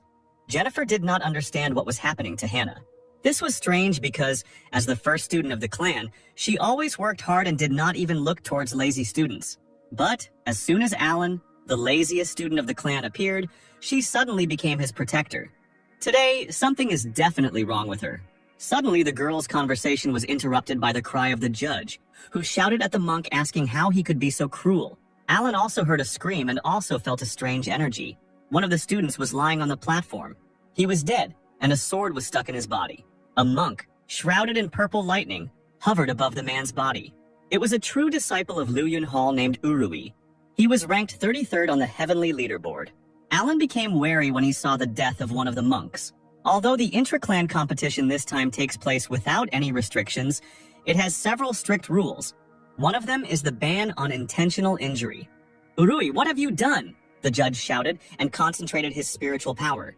The energy slightly attacked the guy, and he replied that he needed to ask the elders what he had done. After all, after using his technique, it cannot be cancelled, which is why he lost control and killed this student. If it weren't for the rules, he would not have used this technique. Mark was surprised that one blow from this guy could release the power of the 5th level of the Purple Palace. It was strange that he had never heard of the existence of such a disciple in Master Uther's hall. Uther told about this guy. This child's name is Urui. A year ago, he left the hall in search of a secret kingdom. It was only 2 weeks ago that he passed through it and returned to the clan. I didn't think that his ascension level from the 2nd level of the Purple Palace would go to the 5th. Could it be that he received some kind of powerful treasure in the secret kingdom? Reynolds found out what kind of technique the guy was using. He was using a secret technique from ancient times called explosive spirit mastery. It consists of compressing all the spiritual energy of the body into one point and then releasing it. This technique is very powerful, but it is also very difficult to control because it uses all the force in the human body. Entering the arena, the head of the clan stated that, apparently, this disciple killed the monk unintentionally. He ordered the rest of the disciples to prepare everything necessary for burying the body, and also to clean the arena. This monk was not strong enough, entered the battle, and was mercilessly killed by Uru. The path of the sword is inextricably linked with death. I ask all disciples to be careful. If your strength is not enough to fight, it would be better to admit defeat and stay alive. The girls also arrived at the arena, and Jessica remembered that in the previous competition, there were also those who forced themselves to participate even though the spiritual energy was weak or fought to the death without thinking about the value of their lives. Hannah confirmed her words, but last time the head and elders could have prevented the fatal outcome of the fight. The best student had no idea that this time everything would be different, or that anything would happen at all. Uri looked with a mad look at the spectators who followed him with their gaze. He left the arena and pulled his bloody sword behind him. A villainous smile appeared on the student's face. It seemed as if a dark aura surrounded him. Alan thought it was his imagination, but it seems he felt demonic energy emanating from this guy. The incident put enormous pressure on the remaining true disciples in the following fights. Although everyone used their best techniques, they still held back. Reynolds announced that half of the 55 true students had been eliminated, 28 had made it to the second round, and now the remaining ones would receive plaques for the next round of the competition. He created the blue plaques again, and instantly they were in the hands of the students. Alan knew that if he won this round, he would be in the top 20. Once this happens, my agreement with the teacher will be fulfilled. I will just need to naturally lose in the third round of the competition and leave. The second round of the competition began. The first battle was to involve Urui from the Luyun Hall against Xiao from the Nebula Hall. Spectators wondered how this battle would end. Someone bet on Xiao because he is in first place in the Nebula Hall. But some thought that Urui would win because, according to rumors, he now has the 5th level of the Purple Palace. Xiao, who had the 5th level of the Purple Palace and was ranked 5th on the Divine Leaderboard, said that he did not know about Urui until today. To be more precise, he does not take anyone seriously except the top 10 disciples of the clan. Therefore, Xiao allowed the guy to attack first since he was a beginner. All the girls in the audience squealed with delight. They wished their older brother good luck. This guy didn't repeat a single pose before entering the arena, Alan thought. Confidence is certainly good, but if you can't handle it, you'll get hit right in the face. The battle began. Urui laughed when he heard Xiao's words and advised his elder brother to be careful. Purple, devilish energy rushed towards Xiao. The attack was quite fast. The top student summoned a pink dome, and Uruya's attacks crashed into it. The purple blade made a hole in the dome, but Xiao blocked it with his sword. Suddenly, blood flowed from Xiao's mouth. The spectators were scared. His brother was injured. It was impossible for Uruya's attack to be so powerful. Xiao fought off multiple sword attacks from his opponent, but he continued to advance. The best student told his opponent that he had underestimated him. Urui, meanwhile, could not believe that the guy was still standing on his feet. Alan grinned. This Xiao is smarter than I thought. He used causticity and self-confidence as a defense, although in reality he was teasing Uruya and provoking him to make the first blow, because he did not say that he would not block his attack. He prepared everything and used the Misty Hall sword technique to release spiritual energy into the sky and create a shield, which just allowed him to block a large number of strikes. Xiao smiled. He told his opponent that this blow was not bad, but he guessed what its essence was. At that very second, the guy released his spiritual energy and summoned the Misty Hall sword technique. This technique was called the Sea of Stars. It instantly fell on the enemy. The spectators watching the spectacle thought that the battle was over. But everything was not so simple. In a split second, Alan saw that Uruya's eyes took on a demonic appearance. At that moment, he realized that the winner was determined because a rain of dark spiritual energy fell into the arena. Xiao could not understand how Urui was able to attack him even after he used his signature move. Opening his eyes, the swordsman saw a huge sword made of spiritual energy flying at him. He summoned a shield that looked like a pink lotus flower, but Urui knew that it was still useless. To Xiao's surprise, the purple energy penetrated his shield and knocked his sword out of his hands. At this moment, Xiao guessed that this guy had actually hidden his true strength. Suddenly, Xiao saw a dark matter flying towards him. which he tried to dodge. But realizing that he couldn't resist her, the boy shouted that he surrendered so that Urui could stop the attack. But the whirlwind of dark energy could no longer be stopped, and it crashed into the guy, throwing him back. She was scared because he felt blood running down his head. At that moment, he could have died, but miraculously survived. Uri took his sword, and as he left, he said to Xiao, "Thank you for letting me win, big brother." Silence fell on the battlefield. The spectators watched Uruya, and no one could believe what had happened. "How can Urui be so strong?" Kevin asked. His final strike could be comparable in strength to a 6th-level disciple of the Purple Palace. "But this student is too cruel," Uther replied. "This blow was very fast, and I am afraid even I would not have been able to block it in time. If he had been a little stronger, the whole city would have been ground to dust. But since he was holding back, it meant he had no intention of harm," Frank noted. It seemed like what had happened before had really been an accident. However, Alan thought differently. He understood that this blow could really take the life of their city. But in the end, Urui overcame his desire to kill and restrained his power. Obviously, he did not act recklessly, but pursued another goal. Could it be related to his demonic aura? Alan wondered if he had gotten involved with a clan of demons. But he is still only at the 5th level of the Purple Palace. To the head and elders who have ascended to the truth, he is just a bug. The hero smiled. Even if the end of the world came, he wouldn't worry about it. Let his elders deal with that. After a while, the referee announced the next fight. The number of the sign was called, and Alan saw that his time had come. He had to fight against Huang from the Liu Yun Hall. Upon hearing the name of Alan's opponent, Kevin told Master Uther that it seemed his student had reached his ceiling. As sad as it was to admit, Uther understood that Kevin was right, because Huan was on the 5th level of the Purple Palace, and his student was on the 6th level of the limit of the Palace of Immortals. Alan would never defeat him. Alan asked the guy for guidance, but Huan, who was in 4th place on the leaderboard, replied that someone like Alan, who had only survived this far thanks to a couple of old talismans, deserved his advice. This Huan was able to go far in the previous competitions, but he was unlucky enough to run into Hannah. Many students think that he is as strong as Zhao and Bill, who are in 2nd and 3rd place on the leaderboard. The competition began, and Alan immediately used his blue dome. Huan, seeing this, laughed and said that the guy was no match for him, and if he did not want to get hurt, it was better to immediately admit defeat. But the hero was not going to give up. So Huan immediately rushed into the attack, shouting that he would break through this motionless turtle shell with one blow. The boy's weapon rushed with lightning speed into Alan's dome. At that moment, Uther realized that the fight was over. But suddenly the blue ball began to move and Huan's weapon passed by it. Kevin and Huan were surprised by what they saw. It seemed impossible. But Alan raised his entire impenetrable dome into the air, and thanks to this, he simply dodged Huan's attack by jumping over his weapon.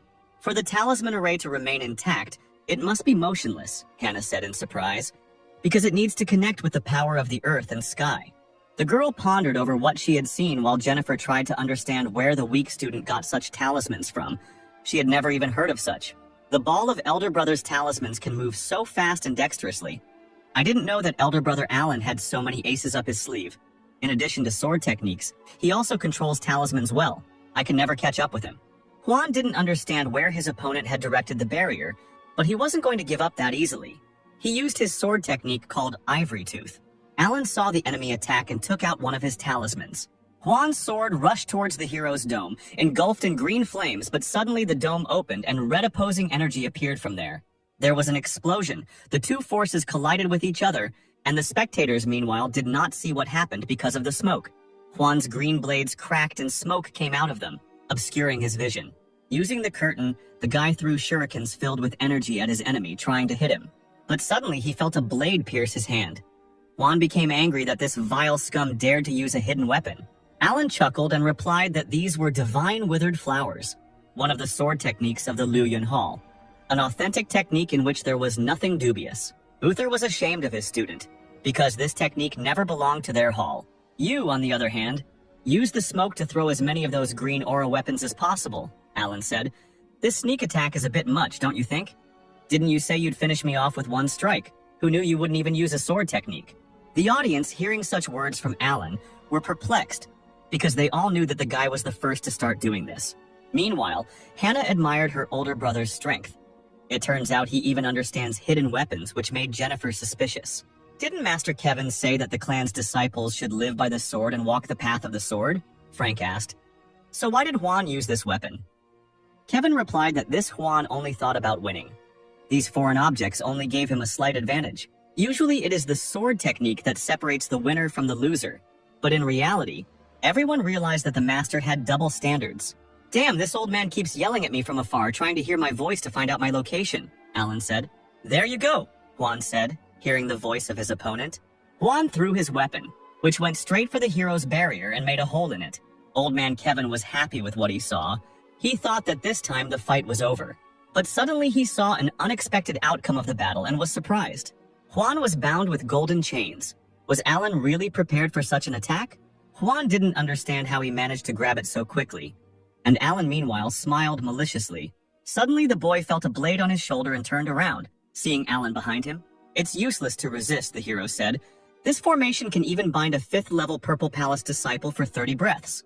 Now Juan has 10 breaths left, and if he doesn't give in, Alan might torture him a little. The hero brought his sword to the boy's feet, pointing it at the most valuable sword in Juan's pants. Juan immediately closed his legs and shouted that he surrendered, not wanting to find out what would happen next. The judge declared Alan the winner. The hero smiled triumphantly and scattered his sword and chains. The guys slowly walked towards the exit, while the spectators watching Alan were talking to each other. They did not understand how Juan could lose to such a weakling. How did he even end up behind the guy? Although Alan had luck, he was able to defeat the disciple at the Purple Palace stage when he himself was only at the limit of the Immortal Palace.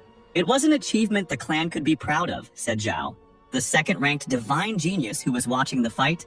But Bill didn't think so. The guy said that Juan was deceived at the very beginning of the fight.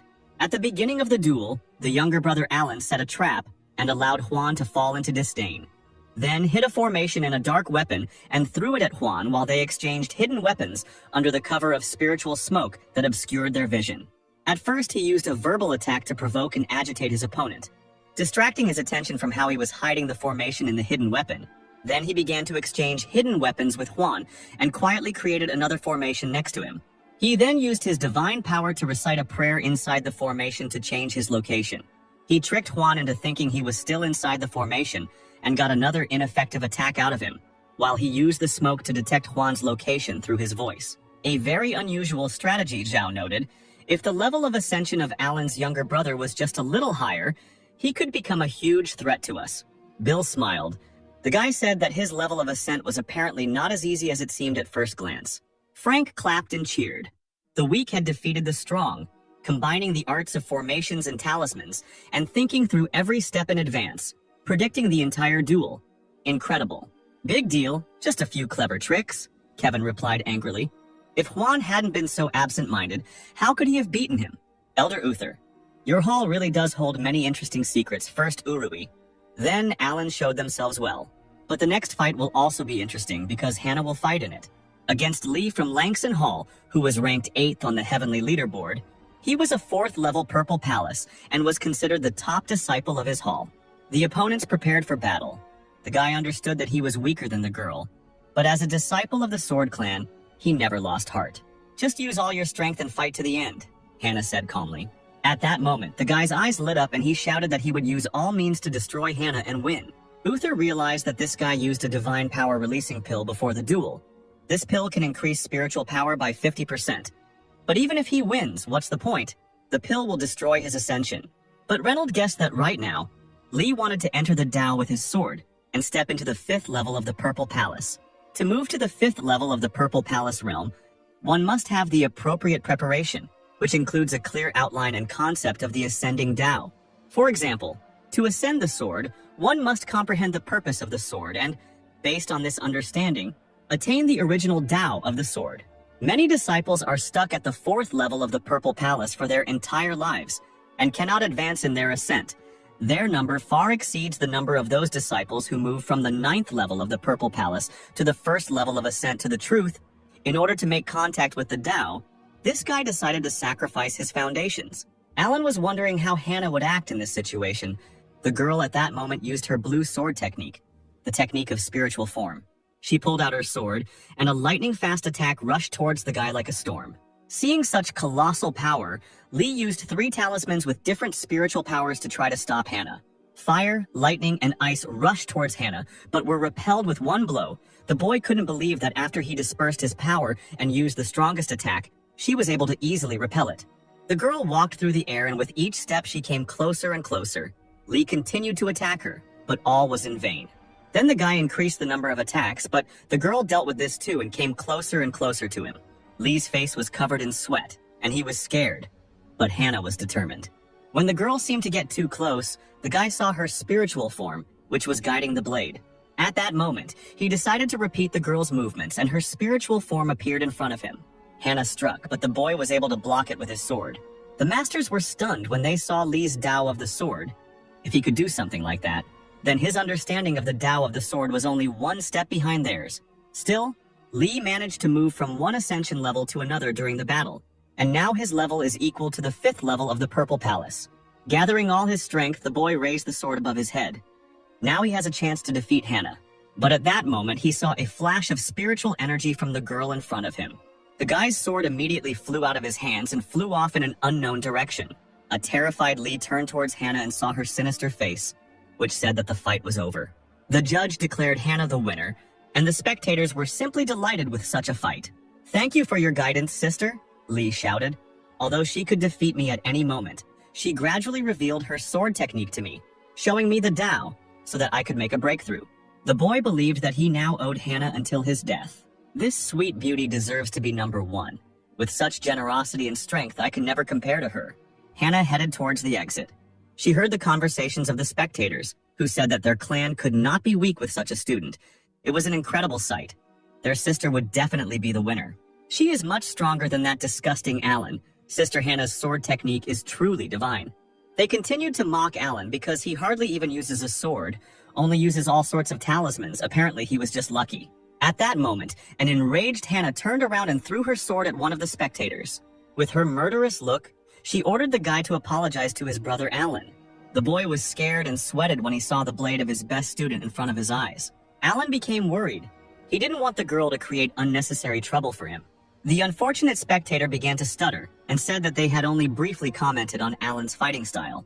Hannah screamed that it was not a comment. It was a direct insult to the student. As disciples of the Sword Clan, although we develop swordsmanship skills, we must first develop our heart. And even if Brother Alan doesn't draw his sword in battle, his strategy as well as his understanding of rules and objects is many times superior to yours. On the other hand, you, with the lack of personal abilities, failed at the first levels, and you also envy the achievements of others, showing your dissatisfaction. "What right do you have to criticize others with that attitude?" Hannah shouted. So, Big Sister Hannah stands up for Big Brother Alan by reprimanding those two disciples for their inappropriate behavior. As expected of the first disciple of our clan, wisdom makes you protect the other true disciples. One of the boys admitted that Sister Hannah was telling the truth. Even though Brother Alan did not use the sword to defeat the opponents, his merits were undeniable. Holding a grudge against another student because of someone's pettiness is really low. Sister Hannah stands up for the younger one she barely knows. Her generosity knows no bounds. The voices of the condemning crowd grew louder, and the guy couldn't take it anymore and asked Alan for forgiveness. "We spoke thoughtlessly and belittled you," the guy repented. "It was not on purpose, please don't take it to heart." Alan timidly replied that everything was fine. He didn't care what other people said. Meanwhile, in his head, he didn't understand what Hannah was doing. Uther was pleasantly surprised that the girl, even though she was stronger, still remained modest and calm. By guiding Lee with her own sword style, she increased his ascension and protected the student who was being humiliated. Such a heart only true immortal swordsmen have. The girl began to rise through the air and said that from now on, if anyone dared to tarnish someone else's honor again, she would be rude to them. As disciples of the clan, we must cultivate our souls, constantly learn swordsmanship, and comprehend the way of the sword. Instead of criticizing others, train harder. Having finished her pompous speech, the girl rushed towards the hero. "Brother Alan, I hope you don't mind if I stay here," the girl asked. The guy replied that if his sister wanted it that way, then he had no objections. The boys were ashamed of the way they spoke about their brother. Hannah even stayed by his side to protect him. Alan asked Hannah telepathically why she had done all this, and the girl replied that after this no one would dare to say nasty things behind his back.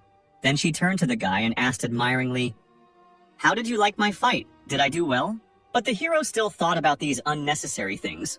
Most of all, he hates attracting unnecessary attention. Cutie clenched her fist. Brother Alan's skill was beyond compare, she thought.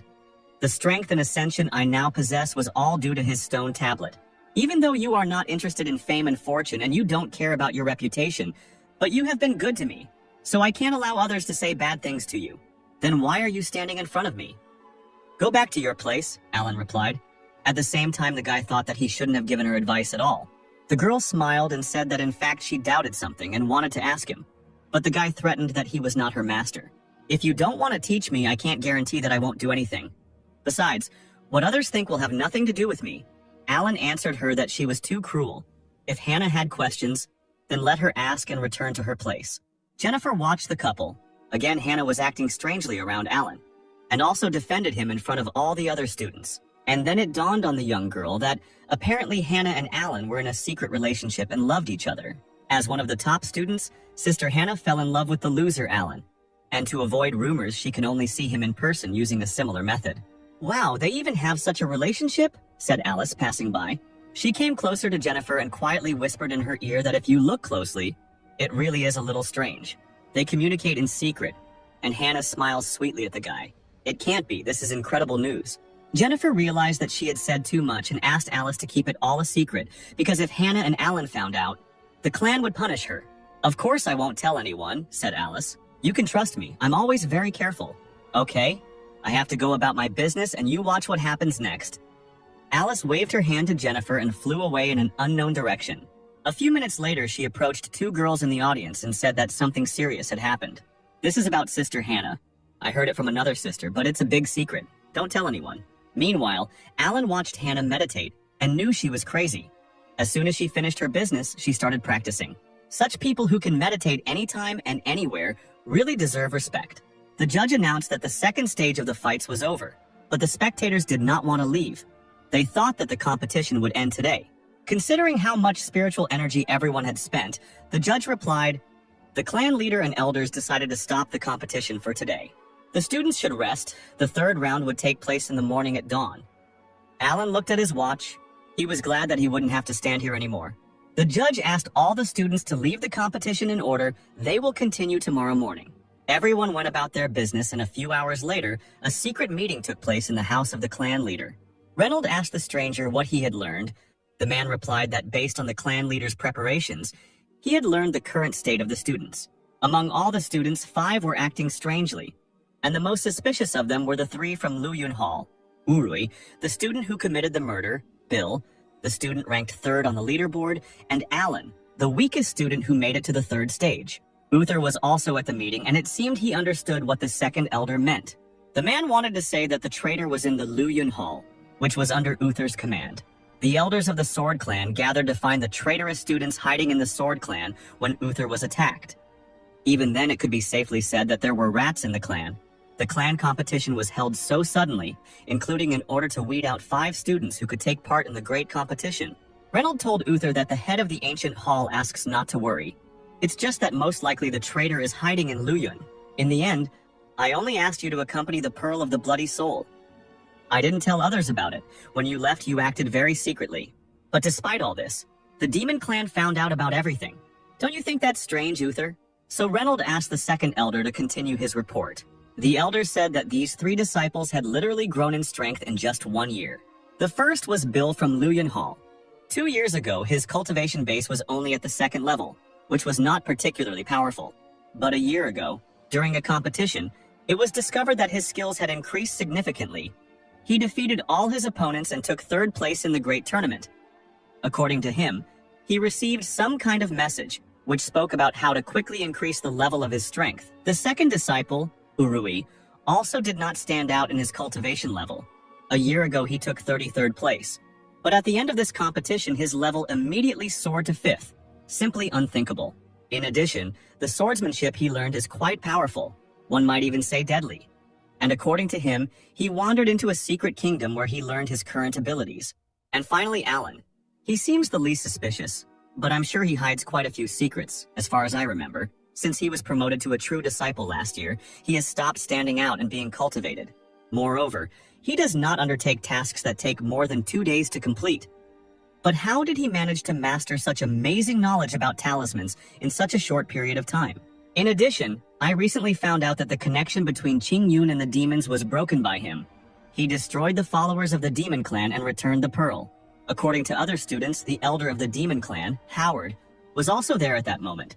But after Alan met him, he disappeared for no reason. Then he and Hannah went on a mission.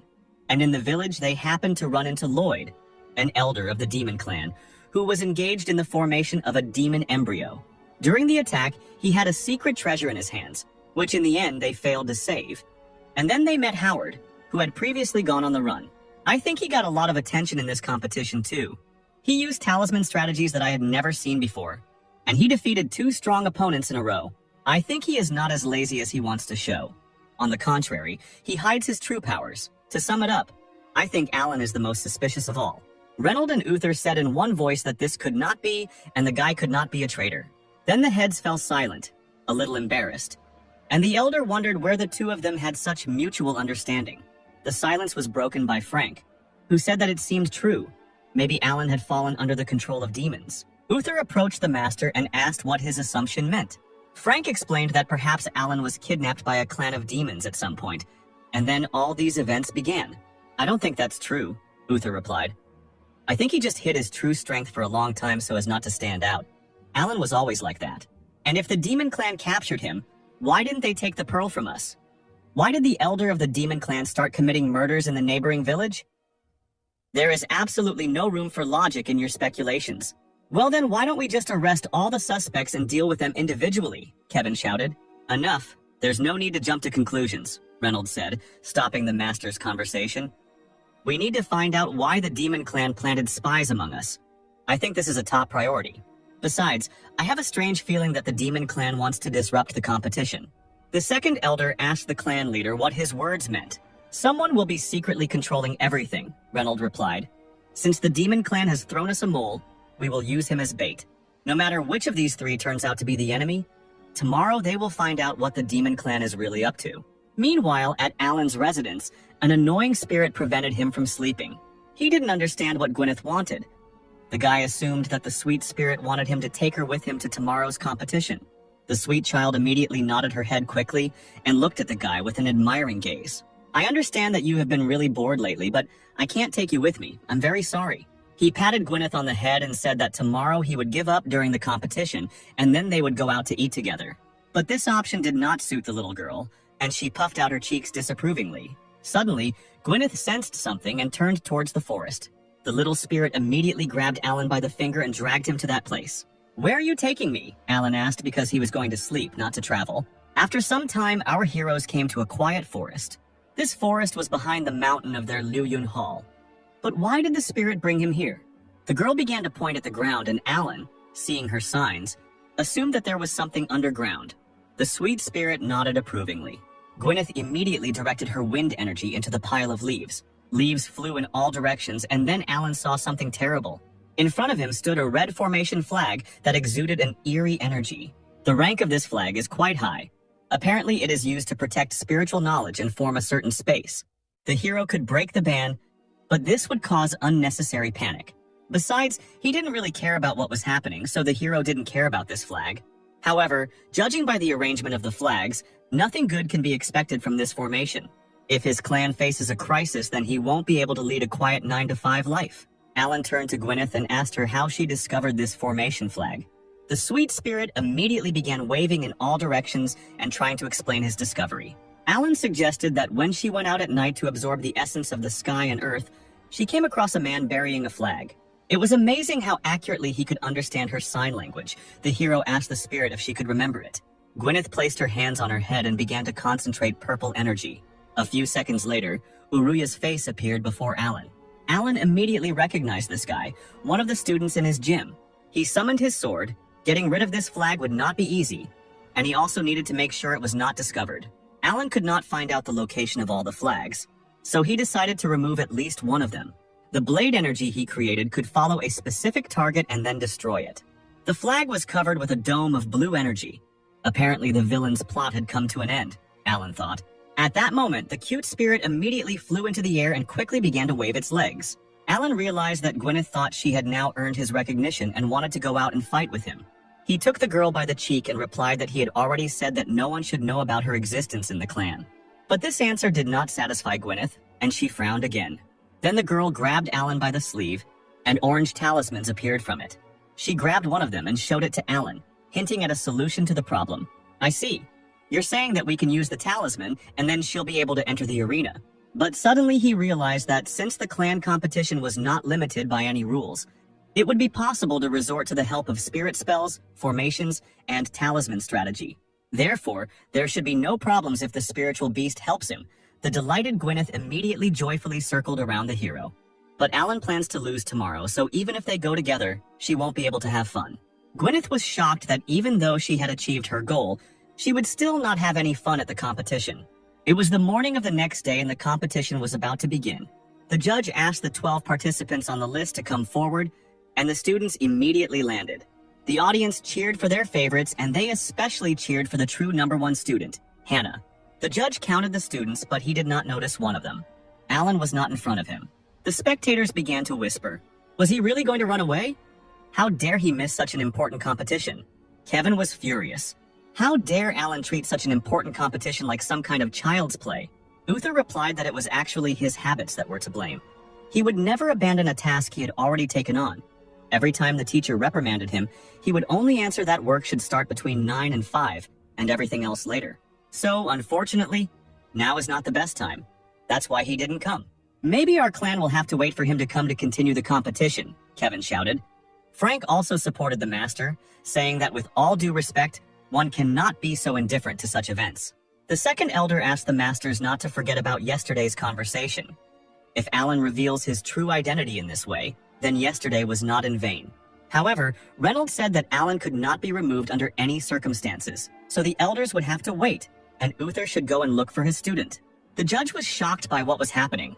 Why was the head asking so many students to wait for one? A few minutes later, he came out to the audience and said that Alan had not yet arrived, and they would have to calm down and wait patiently. The audience immediately rebelled. No one wanted to stand and wait for one student. They demanded Alan's disqualification. But then Hannah stood up for the guy and shouted for everyone to shut up. All cultivators should know that patience is the best quality when climbing. Maybe he's just busy with a training session that can't be interrupted, Hannah said in an angry voice. Brother Alan has a path that we should accept. The girl really hoped that all the students would agree to show a little patience. Dear brothers and sisters, how about we wait for Brother Alan to come? Bill supported Hannah in the end. Before the start, they still had time. Jay replied that his goal was to defeat Hannah, and since she asked him to wait, he would support her. The other students also agreed that nothing would change if they waited a little. Hearing the words of encouragement, Hannah smiled sweetly and thanked her brothers and sisters. But one voice still spoke out against Hannah's plan. How can a person behave like this at such an important competition? The unknown man shouted. Hearing the guy's words, Hannah turned around. Her gaze was terrible and radiated grave horror. Ben, who was ranked 12th in the table, did not understand why they had to waste their precious time waiting. Hannah still hoped that the guy would give him a chance, but Ben believed that even if Alan came, he should be disqualified. Ben shouted even louder that all the students should not wait for one idiot. At that very second, a gust of wind hit the guy and pushed him away. Having cooled down a bit, Ben looked into Hannah's eyes and was horrified. The evil girl asked him again if he would agree to wait a little. There was a terrifying aura emanating from her. I didn't want to cross her path.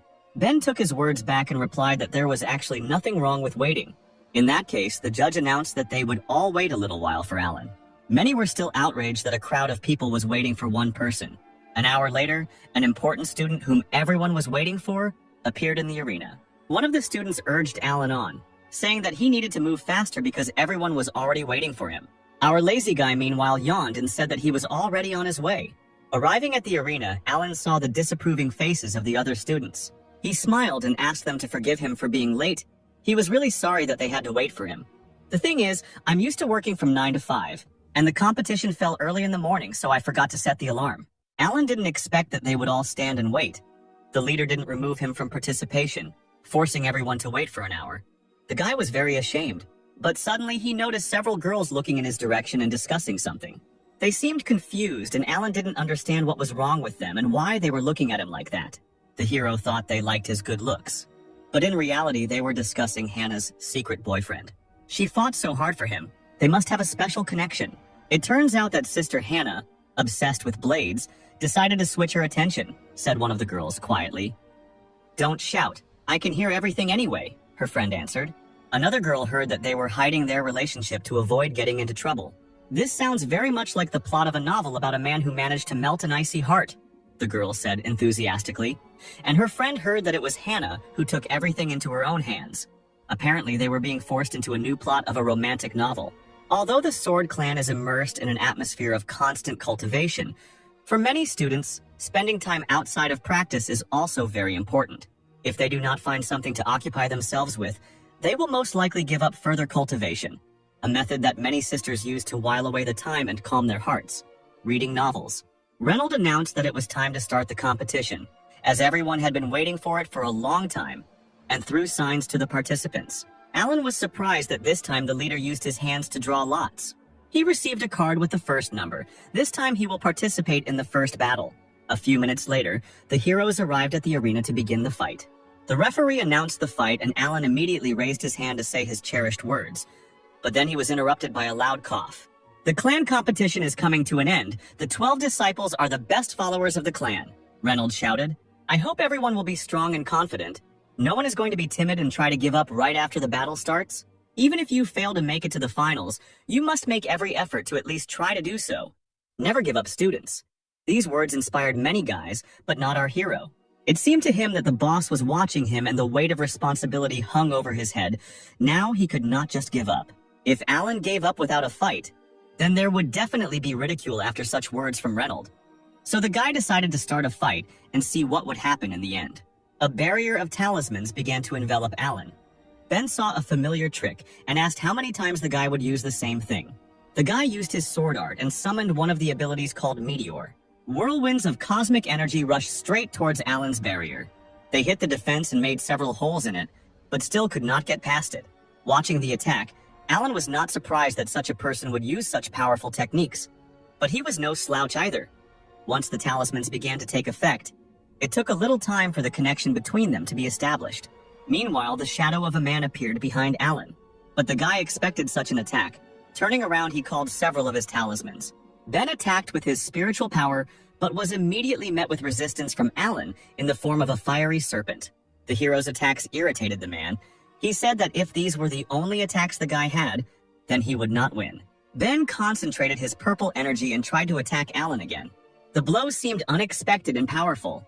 The hero froze in surprise and received a cut on the body. But then his body dissolved into the air like a large cloud of smoke. Ben reacted in time and dispersed the cloud of smoke behind which Alan was located. The guy wanted to use another talisman to summon a barrier, but he didn't expect the enemy to catch up with him so quickly. At that moment, Ben was already flying towards his enemy, pointing his blade at him. Alan watched motionless as the blade approached his head. He closed his eyes and was ready to accept his defeat. Finally, he would get the rest he deserved. But suddenly, a strange wooden sign behind his belt began to move. Instantly, Alan was surrounded by a purple energy similar to demonic. Ben froze. He couldn't understand what was happening. For some reason, he couldn't move. Alan was also wary. He was already prepared for defeat and did not understand what was happening. The purple energy surrounded Ben. It looked scary, and he was getting more scared with each passing second. Suddenly, Alan saw a familiar face in this mysterious cloud. It was Gwyneth. The vortex of energy prevented Ben from moving. It rose higher and higher into the sky surrounding him. The little spirit grinned evilly, but only Alan could see that smile. The guy, meanwhile, did not understand how this spirit appeared here. Then he looked at his belt and saw a wooden tablet made from a 1,000-year-old tree. It is said that Gwyneth's divine soul belongs to the yin spirits and is stored in an ancient tree for the benefit of soul and body. But when did she manage to put the sign? Was it really when I was sleeping? The spirit moved quickly across the field. Ben also realized that this wind belonged to the yin wind, but it was difficult for him to dodge, so he received a powerful blow to the back. The guy couldn't even feel that something was approaching him. Turning around to look at the enemy, he was horrified. There was nothing behind him. It seemed as if he was being attacked by an invisible being. This frightened the student. Suddenly, he felt the breath of wind change in front of him. The evil spirit attacked again, but this time Ben managed to jump into the air and dodge. The guy shouted to Alan. He didn't understand what was happening here and what kind of technique the hero was using. Alan, meanwhile, simply threw up his hands and replied that he was not doing anything. When Gwyneth encountered Lisa and her minions, she defeated them all in an instant. Unfortunately, Ben was no match for this force either. Gwyneth continued to beat the student. Her speed was colossal, so he missed most of the blows.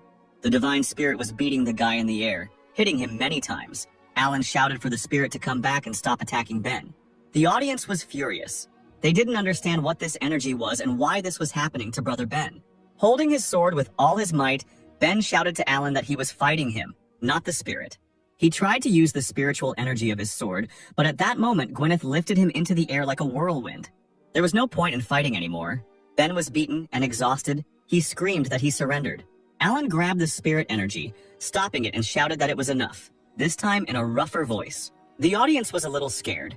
They did not understand what kind of terrifying force it was. The thing is that if Gwyneth did not want it, others would never see it. "Didn't we agree that you wouldn't come here?" Alan asked.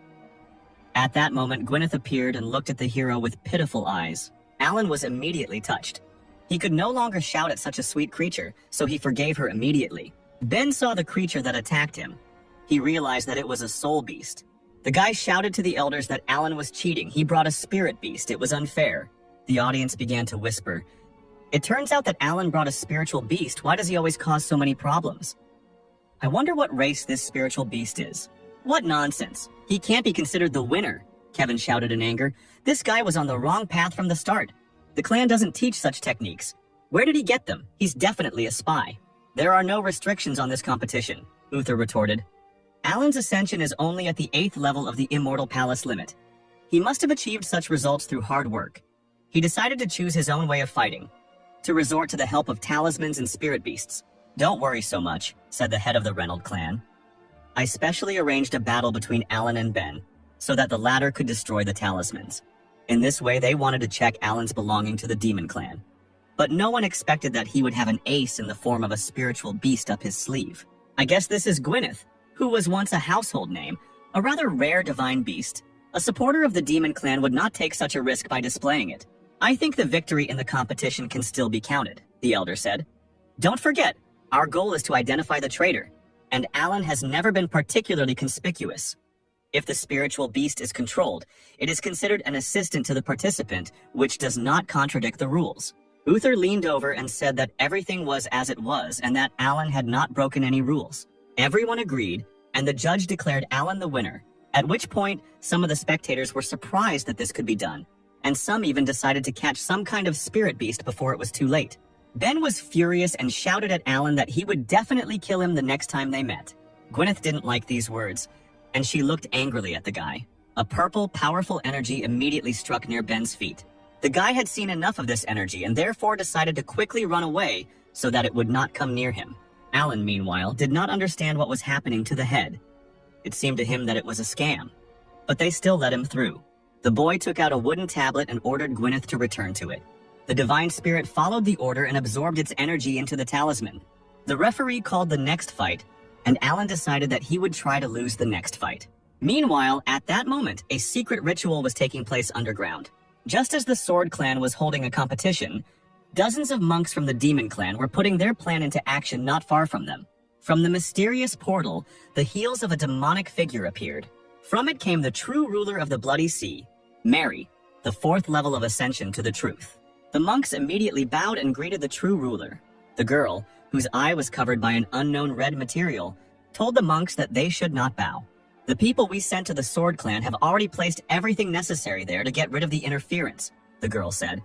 All that remains is to wait for the opening, and then we will be able to destroy the clan, taking a position far superior to them. Ruler, but are we really capable of capturing their clan? One of the monks asked. After all, their leader Reynolds, for example, has the 6th level of ascent to truth. And besides, elders from other halls are also present there. The charming queen smiled sweetly and told the monks not to worry. It's not that bad because their clan has support. At that moment, a portal appeared, from which Dustin, the head of the clan, the 4th level of ascension to truth, who had previously fought with Uther, appeared. And also a new personality appeared, the head of the Demon Clan Cain, who had the 3rd level of ascension to the truth. I didn't expect to have the chance to see the 3 great clan lords today, said one of the servants.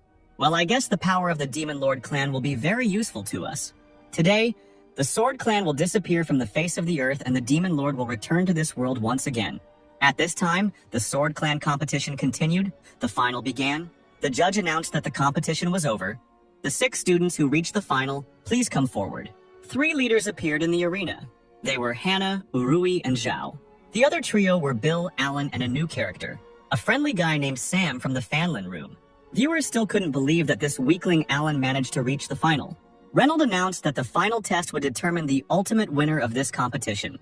The final test will be the map of mountains and rivers. It is said that this treasure was left by the ancestor who founded the Sword Clan. This first-class treasure contains the heavens, earth, mountains, rivers, countless treasures of the sky, a secret realm of special significance to the Sword Clan. But I will limit the scale of your battles to an area called Peach Blossoms. Every 2 hours, the battlefield will shrink by 10 miles. If you fail to advance before the area is marked invalid, you will be considered defeated. While you wait for the battle, I will use various techniques to reveal your potential to the other students. Why not have a duck-eating battle? Alan thought. Will there really be a live broadcast? If I flee the battlefield, my reputation will definitely drop below 0. All that remains is to continue fighting. The head of the clan asked the finalists if they had any objections, and the students replied that they had no objections. Then I declare the beginning of the third stage of the competition, said Reynolds. And at that moment, the map increased to enormous proportions. A strange, enchanting energy emanated from her, and then the clan leader grabbed her as she absorbed the disciples into herself. Reynolds extended his hand and huge signs appeared in front of him. These signs served as projectors, and now the audience could watch each participant. They also saw the place where the competition would be held. It was a rose garden full of cherry blossom trees. Watching this spectacle, Uther said that this was to be expected from the leader. The map of mountains and rivers is at his disposal. He can control it as his heart desires. No matter how powerful the spy is, he will definitely be identified. All that remains is to wait for the mole to appear. Meanwhile, several unknown monks walked around the corner of the building. The dark-haired monk asked what they should do now. Without Brother Urui, their plan could not be fully implemented. Another monk replied that, be that as it may, Brother Urui had already foreseen everything long ago. He had already prepared everything. All that was left was to watch. We are transported inside the map, where Alan was wandering around bright pink trees. This place was very beautiful. If it had been in his previous life, it would have become a tourist destination long ago. But we must not forget about the battles. The guy remembered the places he saw on the map and saw one of the familiar mountains. Judging by it, he is somewhere in the northwest. Alan decided that the best solution would be to go to the center and wait for the other students there. And when the time comes, he will simply give in and lose. But suddenly his thoughts were interrupted by a bright yellow flash that appeared behind him. Alan immediately turned around and dodged the enemy's massive attack. When the smoke from the flash cleared, the boy saw a familiar face heading towards him. It was the ever-smiling brother Bill from Luyan Hall, third place on the grand leaderboard. Bill chuckled and told Alan that they hadn't seen each other for a long time. Suddenly, his eternal smile gradually began to disappear from his face. Bill's face was filled with horror, and he said they hadn't seen each other since they went on a mission together a year ago. Alan looked at the student and felt rather awkward. So you still haven't forgotten about him? The hero smiled and tried to smooth over the situation. Lightning enveloped Bill. He said that thanks to his brother, he became stronger. Then he laughed and shouted that he finally realized how huge the gap in power was between them. But he still wants to feel the power of his brother Alan's blade again. However, the hero understood that this world was being broadcast into their real one, so he shouldn't show his true strength. After all, the more abilities, the more work, no work, no work. The hero began to twist his arms as if he was preparing to use his ability, at which point he said that since Bill continued to insist on a fight, he had no choice. The guy was happy. He thought that Alan had finally become serious and would show him his abilities. But suddenly, Alan shouted that there was something behind Bill's back.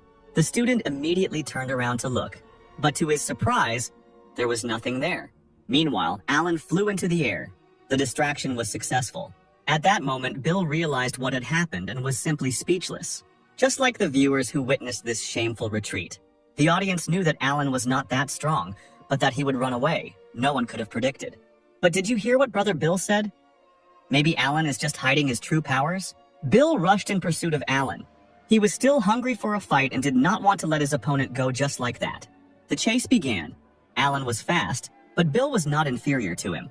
However, after a few minutes, Bill began to get tired. It was too difficult to catch up with the student. He then used his spiritual energy and sent it towards Alan, shouting at him to stop. The hero managed to notice the deadly arc in time and dodged it. The explosive energy crashed into the nearest rock and shattered it. Bill asked his brother to stop and finally deliver his mighty blow. Are you really so lazy that you don't even want to bother yourself? How can you stain my innocence? Alan replied. My kingdom of ascension is lower than yours. That is why I am running away. The students were ashamed to hear such words from their brother in self-improvement.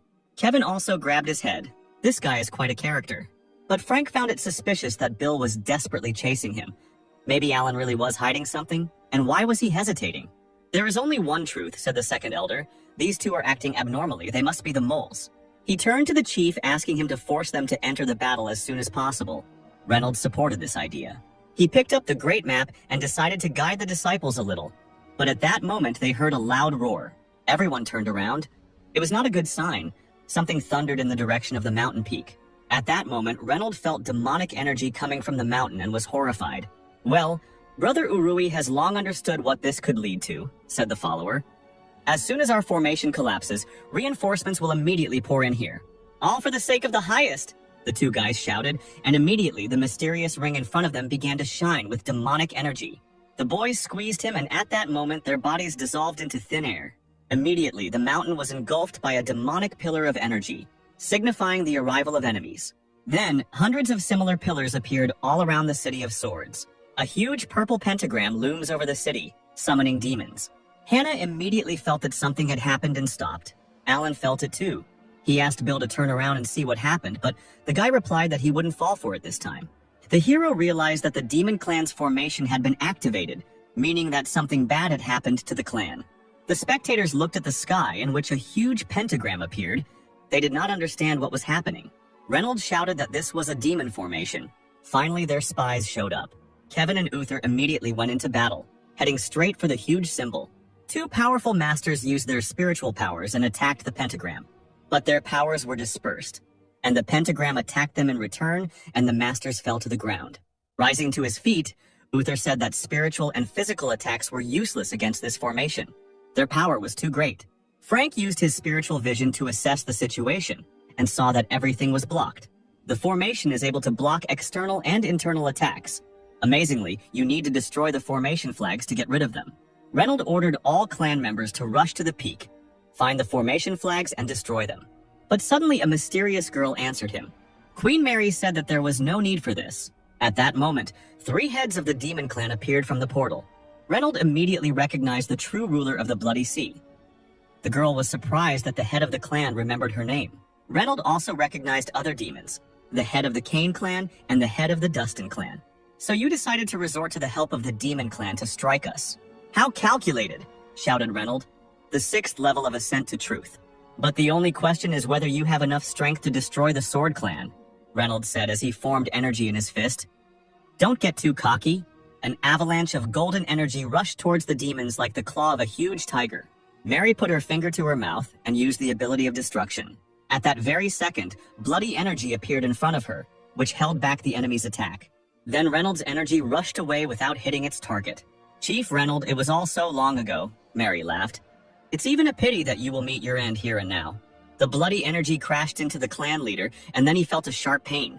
The masters immediately rushed to his aid. Reynolds realized what kind of force was attacking him. It was the power of the demon god. The Demon Clan had once resorted to the help of the god to invade the Sword Clan. After the fighting died down, the power of the demon god had evaporated. The power of the demon god, but this ability is considered long lost. Where did the true ruler of the Bloody Sea get such power from? The girl gave an order to her subordinates. She ordered them to grab a map of mountains and rivers. Hundreds of monks rushed to the head. Other masters and students rushed to defend Reynolds. But at that moment, one of the monks stopped the masters by attacking them with purple energy. He then raised his hand, and a demonic hand appeared out of thin air and grabbed the map of mountains and rivers. Frank didn't understand how it was possible that this servant also had the power of a demon god. The map dissolved into thin air, and Reynolds felt that his connection with it was completely broken. Things were bad. I have been blessed by the demon god himself, so fighting me is useless, Mary said. Within 2 hours, you will all turn into blood soul pearls. It's time for you to contribute to the demon god. The bloody ruler summoned a formation that blocked access to the sky. At that very moment, the students felt weak. They fell to the ground. No one wanted to die here. They began to ask for help, hoping that someone would save them. Don't worry, no one from the Sword Clan will be able to come to your aid. Very soon you will go to the next world. The ruler summoned 2 servants and ordered them to go to the map of mountains and rivers and destroy all members of the Sword Clan. Two unknown men in hoods accepted the order of the mistress. At that very second, the servants dissolved inside the map of mountains and rivers. Meanwhile, Alan continued to dodge Bill's attack. He told the guy to stop attacking him and wondered why the world shook. I think there's some fighting going on that side too, so don't you dare use such a mean diversionary tactic again, Bill replied. He attacked Alan again, at which point the hero thought it was time to stop him by force. But suddenly he felt someone attacking him from behind. He shouldn't have done that, the hero said, grinning. He jumped into the air and green spiritual energy crashed into Bill's attack.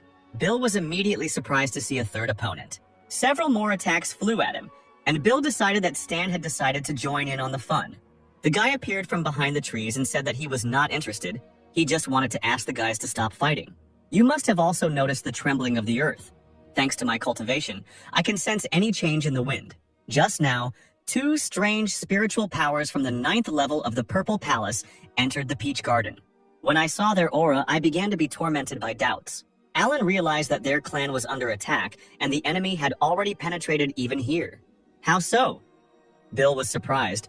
The leader has the 6th level of ascent to the truth. Who dared to attack us? I no longer sense the presence of the master in the jade crystal, Stan replied. Contact with the outside world has been interrupted. If you don't believe me, check it yourself. The jade crystal of teleportation allows the owner to break it in case of danger and move to the starting point. Now it all became clear to Bill. He thought that Stan was trying to trick him into dropping out of the competition. Alan yawned and said that there was no point in shouting over such a trifle. If they didn't try, they wouldn't know. The boy broke the crystal, which surprised the other students because it meant losing the competition. However, nothing happened and the guys realized that their clan had been invaded. At that moment, a huge purple flash appeared behind them. Someone's powerful energy, destroying everything in its path, was approaching the heroes. Bill immediately sensed the 9th level of the Purple Palace, but who could it be? The unknown man laughed because they had only just discovered him, but it was too late. After all, he, Roger, is the very man who will now take their lives. When did the demon clan members become so polite? Alan asked Roger. Their eyes met. The hero remembered that he had already managed to limit the powers of demons a couple of times with the help of talismans. Hearing Alan's words, Roger laughed loudly and grabbed his cloak. I didn't think that the true ruler sent me here to deal with some children, Roger shouted, throwing off his cloak. I only used a third of my strength so that you wouldn't die too early. It's good that you didn't disappoint me, weaklings. The hunt will be really interesting. What? Only a third of your power? Sam was surprised. Who the hell are you? How did you end up on the map of mountains and rivers? Bill was interested in another question. He wanted to know what happened to their clan. You mean that clan of weak swordsmen? Roger asked him, stretching his neck. This clan has already been destroyed, the villain replied with a smirk on his face. In less than 2 hours, the entire sword clan would be turned into blood soul pearls and would then disappear from the face of the earth. Hearing these words, the students were shocked. They could not believe that this was even possible. Alan didn't like this information either, because it all started with simple competitions. And now he would have to work more than necessary. Roger assumed a fighting stance and told the fighters that they could now try to turn the situation around. But first, they would need to entertain him. Bill and Sam decided to join forces and stop the demon, then go to help the clan. The boys took up a battle formation, swung their blades, and directed powerful energy towards the enemy. Alan, however, threw down one of his talismans in a bored manner, as if he had no interest in it at all. The students noticed this too and asked Brother Alan to be more enthusiastic. Meanwhile, Roger prepared to take the blow by concentrating chakra in his right hand. He then released this energy and directed it at the enemy, his chakra taking the form of a thunder tiger. Two powerful energies collided with each other, and an explosion thundered. Suddenly, Roger saw a talisman quickly heading towards him through their aura. The talisman opened and a fiery dragon fell upon the villain. However, the guy managed to cover his face. He grinned. The hunt was becoming more and more interesting.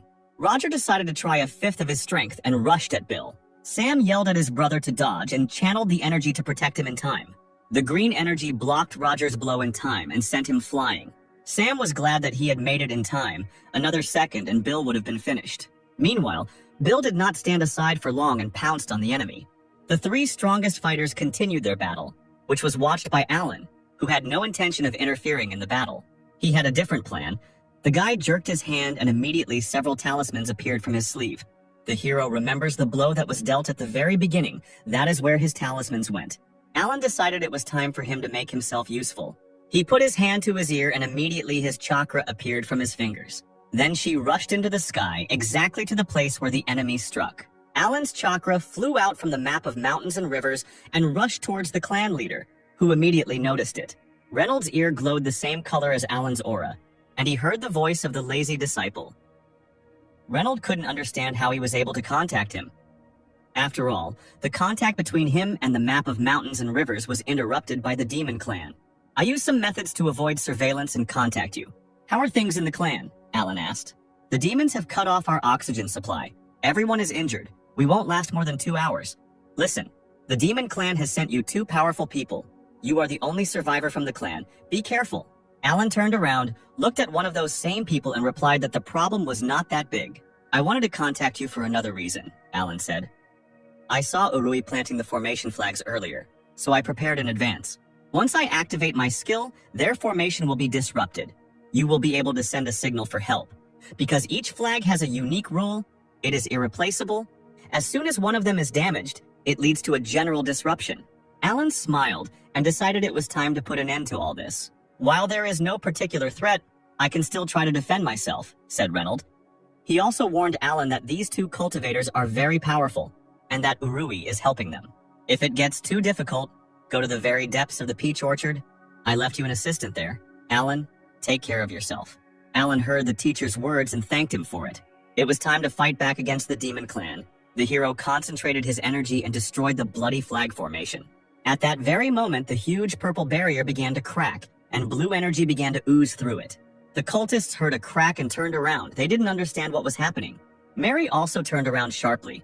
She saw cracks and realized that the formation was broken. The formation flag has been destroyed, Dustin said quietly. Kane didn't understand how this was possible. Were there really still people in the Sword Clan who were capable of destroying their formation? The magic formation has been destroyed. Let's fight back against the Demon Clan. Reynolds shouted and shot out energy from his hand. The blue force crashed into the barrier and broke through it. Reynolds promised that the Clan of Demons would pay for attacking their home. Meanwhile, inside the map of mountains and rivers, the battle against Roger continued. Bill once again tried to attack the enemy with his chakra.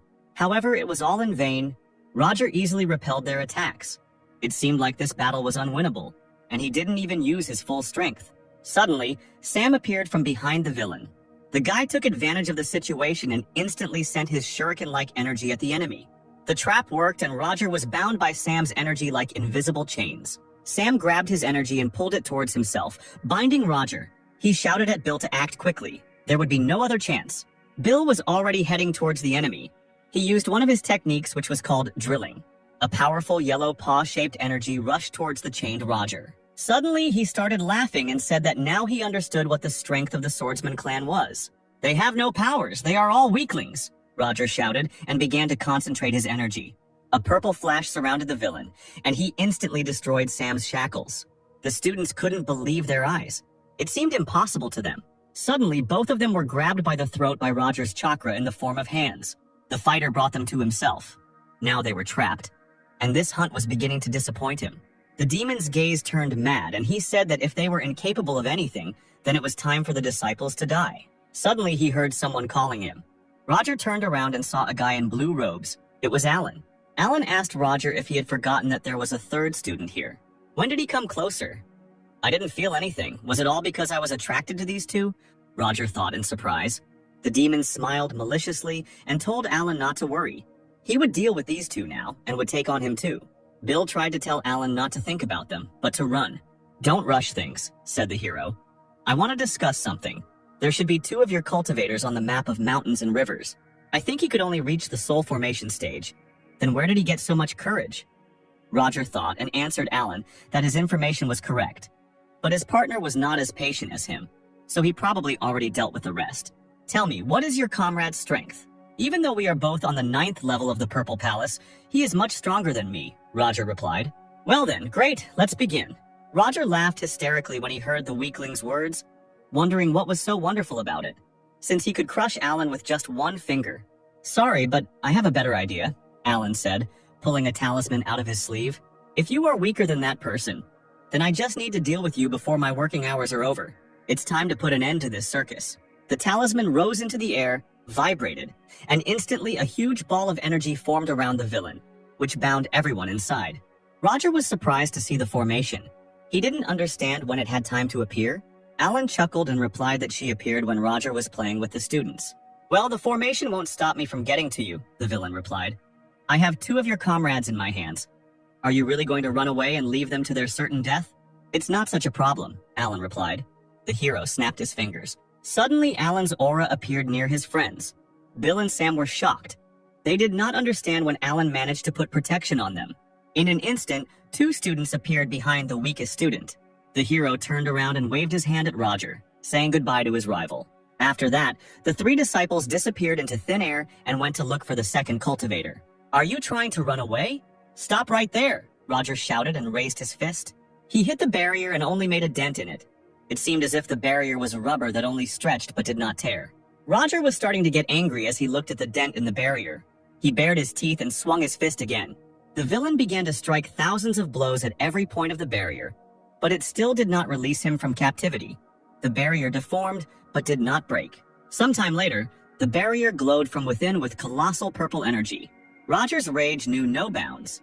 He had already given it his all and promised that when he got to Alan, it would be the end for him. Meanwhile, the fierce battle on the surface against the Demon Clan continued. These worms from the Sword Clan have already beheaded 5 of ours, Dustin said with a grin. Kane replied that if it weren't for the order to turn them into bloody pearls, he would have used his power and killed them long ago. Enough talk, Mary interrupted them. If we had not prepared well, the formation would have been destroyed much earlier. Something went wrong. We need to do something. I didn't expect the Demon Clan to use such vile methods, Kevin said with difficulty breathing. But in any case, the Alliance helped us and weakened their formation. Our time increased from 2 to 10 hours. Reynolds knew this was good news. 10 hours would be more than enough for them. This will be a great change for the Sword Clan. Meanwhile, Alan and his brothers reached a safe place in the peach orchard. Bill decided to ask the question that was bothering him and Sam, namely, what kind of spell did Alan use and how did he manage to do it? Alan knew he would be asked this question, which he did not want to answer. He replied that it was all thanks to the life-saving talisman that the chief had given him earlier. The guy had never even thought that he would need it one day. Suddenly, his cheerful face changed to a serious one, and he said that in fact there was more important news. The leader left him a note in which he said that Urui turned out to be a spy. And right now, the entire Sword Clan is trapped by the true ruler of the Blood Sea. Alan thinks that they will last for about 10 more hours. That's why they are now the clan's only hope. Urui, you bastard, Sam said, not holding back his anger. And then suddenly he remembered that Roger had said that another of his comrades had entered the kingdom. What if he had attacked his sister? The crippled brothers decided that they could still fight and should help her, but they were stopped by Alan, who said that they had suffered greatly at the hands of Roger. And he is afraid that if the guys encounter a second enemy, they will definitely not help anyone. Bill stopped and slammed his fist into a tree in frustration. So what? Should we just sit here and wait? No, Alan replied. Your main task at the moment is to heal your wounds and restore your spiritual strength. As for Sister, have you forgotten? Sister is one of the best in our clan and is clearly not inferior in strength to a cultivator. I think she has enough strength to deal with the enemy. Yes, Sister Hannah is very talented, Bill said. But what if Roger gets help and comes to the aid of his comrade? No, Roger is no longer capable of anything, Alan replied. Besides, by this time he should already be at the limit. A huge cloud of purple energy exploded over the Sakura forest. Roger finally got out, but for some reason he was losing too much spiritual energy. The demon couldn't understand what kind of talismans these were. His rage knew no bounds. He swore that when he found Alan, he would wipe him off the face of the earth and would definitely take revenge. Meanwhile, the lazy man took out a jar and said that this pill was for restoring spiritual energy. He gave it to the brothers so that they could heal their wounds until Roger found this place. Tomorrow we will join Sister Hannah and save the Sword Clan, Alan said. And why wait so long? Sam was surprised. Indeed, we can recover in 2 hours, Bill said. I work from 9 to 5, Alan replied. So my working day is already coming to an end. He sat down by the tree and began to think. Alan noticed that this time the Demon Clan had prepared. Even if the formation flag was destroyed, they only had 10 hours. After 9 hours, they would restore the formation, and that would be the perfect moment to break through. Well, now it was time to sleep. Alan hoped that these two would not disturb him until tomorrow. Meanwhile, at the other end of the map of mountains and rivers, a battle was raging between 2 students. Zhao prepared for battle. He praised his sister Hannah, saying that her sword skills had improved greatly. The girl was a real talent. Hannah replied that it was all thanks to the help of her brother Alan. So Sister Hannah wasn't the only one training. But can Brother Alan teach anything? The girl did not like Zhao's words, and she said that Brother Alan wielded a sword much better than she did. Suddenly, there was an explosion behind them. Hannah heard him immediately and turned around. From the very beginning, everything seemed strange to her, and now it was confirmed something definitely happened outside. She suggested to Brother Zhao to take a break, but Zhao didn't want to stop the fight. He said that it didn't concern them, and the test in the secret kingdom was their chance. At that very moment, Hannah felt something coming towards them and shouted at her brother to cover his ears. Suddenly, a terrible sound was heard. The sound vibrations were so powerful that they knocked down trees around. The sound wave knocked even the students off their feet and threw them a great distance away. Standing on the ground, Zhao thanked his sister. His ears were bleeding. But if it weren't for Hannah, he would have already been struck by the sound wave. "Enough talk," said the girl. "I will use spiritual power to heal the wounds. The injury to the ears affects the balance, but where did such a powerful sound wave come from? Is someone attacking us?" Suddenly, she felt energy behind her. A portal appeared behind the girl. Apparently that someone was already here. A bald man who looked like a monk appeared from the portal. He exuded a terrible aura and smiled sweetly. The stranger noticed that the students had absorbed his energy. He didn't expect anything else from the best students of the Sword Clan. Zhao even shuddered from such terrifying energy. The students asked the stranger who he was. But where did a person from the Demon Clan come from? Was our clan invaded? The unknown figure advised the students to follow his instructions. This was Feng, the elder of the Blood Sea Clan, the 9th level of the Purple Palace, and his first instruction to the disciples was to give up and die. Feng from the Blood Sea, they say he has a treasure called Jade Shell, thanks to which he can deliver terrifying sound attacks, Zhao said. He once used this thing to destroy an entire clan. And indeed, Feng began to gather ominous energy, and that very shell appeared in his hand. The elder told the disciples that he was sorry, but they would have to end up the same way. The fight began. An explosion fell on Hannah, but the girl managed to dodge in time. Zhao covered his ears. The sound attack was overwhelming him, and the guy said that at this rate, their spiritual energy would be exhausted before they could do anything. The gap between their realms was too big. The longer they fought, the worse it would get. But Hannah had something special that could defeat him. She asked Brother Zhao to distract the enemy and give her some time. Zhao followed his sister's instructions and began to attack Feng. The force of his blade tried to break through the sound barrier that was approaching them. And even though he was the second disciple in the clan, he was unable to break through the enemy's defense. The energy simply dissipated. Feng praised Zhao. He said that the guy was an excellent swordsman. It was just a pity that he couldn't hide from the shell. He increased his chakra, and sound waves flew towards Zhao. But suddenly, a huge pillar of energy stood in front of Zhao and the sound waves. Feng was surprised by what he saw, and Zhao only grinned maliciously, saying that the demon was so carried away by the game that he didn't notice that one of them was missing. Hannah, brimming with energy, thanked Brother Zhao for his time. The girl swung her sword and said it was time to try her most powerful technique. After swinging, a huge projection of a blade of energy flew towards the clan elder. The girl's chakra crashed into the demon's sound wave. "Do you think you can stand up to me?" Feng shouted. "Don't dream." After these words, he began to put more energy into his shell, and sound waves flew towards Hannah. The spiritual sword couldn't penetrate the defense. The girl concentrated. Deep down, she hoped that she wouldn't let down her brother Alan. Here it is. That very moment, the girl's eyes lit up, and then thousands of swords of energy fell on the sound barrier, shattering it like meteorites. "How is this possible?" Feng shouted. "This technique directly destroyed my attack." The sound waves dissipated, and the blades rushed towards the elder of the demon clan, wiping him off the face of the earth. After her powerful technique, the girl landed and fell on her knee. She was exhausted but happy that she had won. The girl thanked Alan. If it weren't for him, they would have already turned to ashes. Zhao, watching the girl, realized for himself that she contained the absolute intent of the sword. Her realm had grown greatly, and even if he gave it his all, he would not be able to defeat her. Hannah advised Brother Zhao to heal as soon as possible. The demon clan has already infiltrated the Sword Clan's territory. The Peach Orchard is also under threat. In ancient times, 4 sacred beasts raged on the eastern continent. The ancestor of the Sword Clan defeated the 4 sacred beasts and sealed them on the map of mountains and rivers. The famous Day Dragon, Moon Tiger, Starbird, and Chinglin, the Moon Tiger were sealed in the Peach Orchard.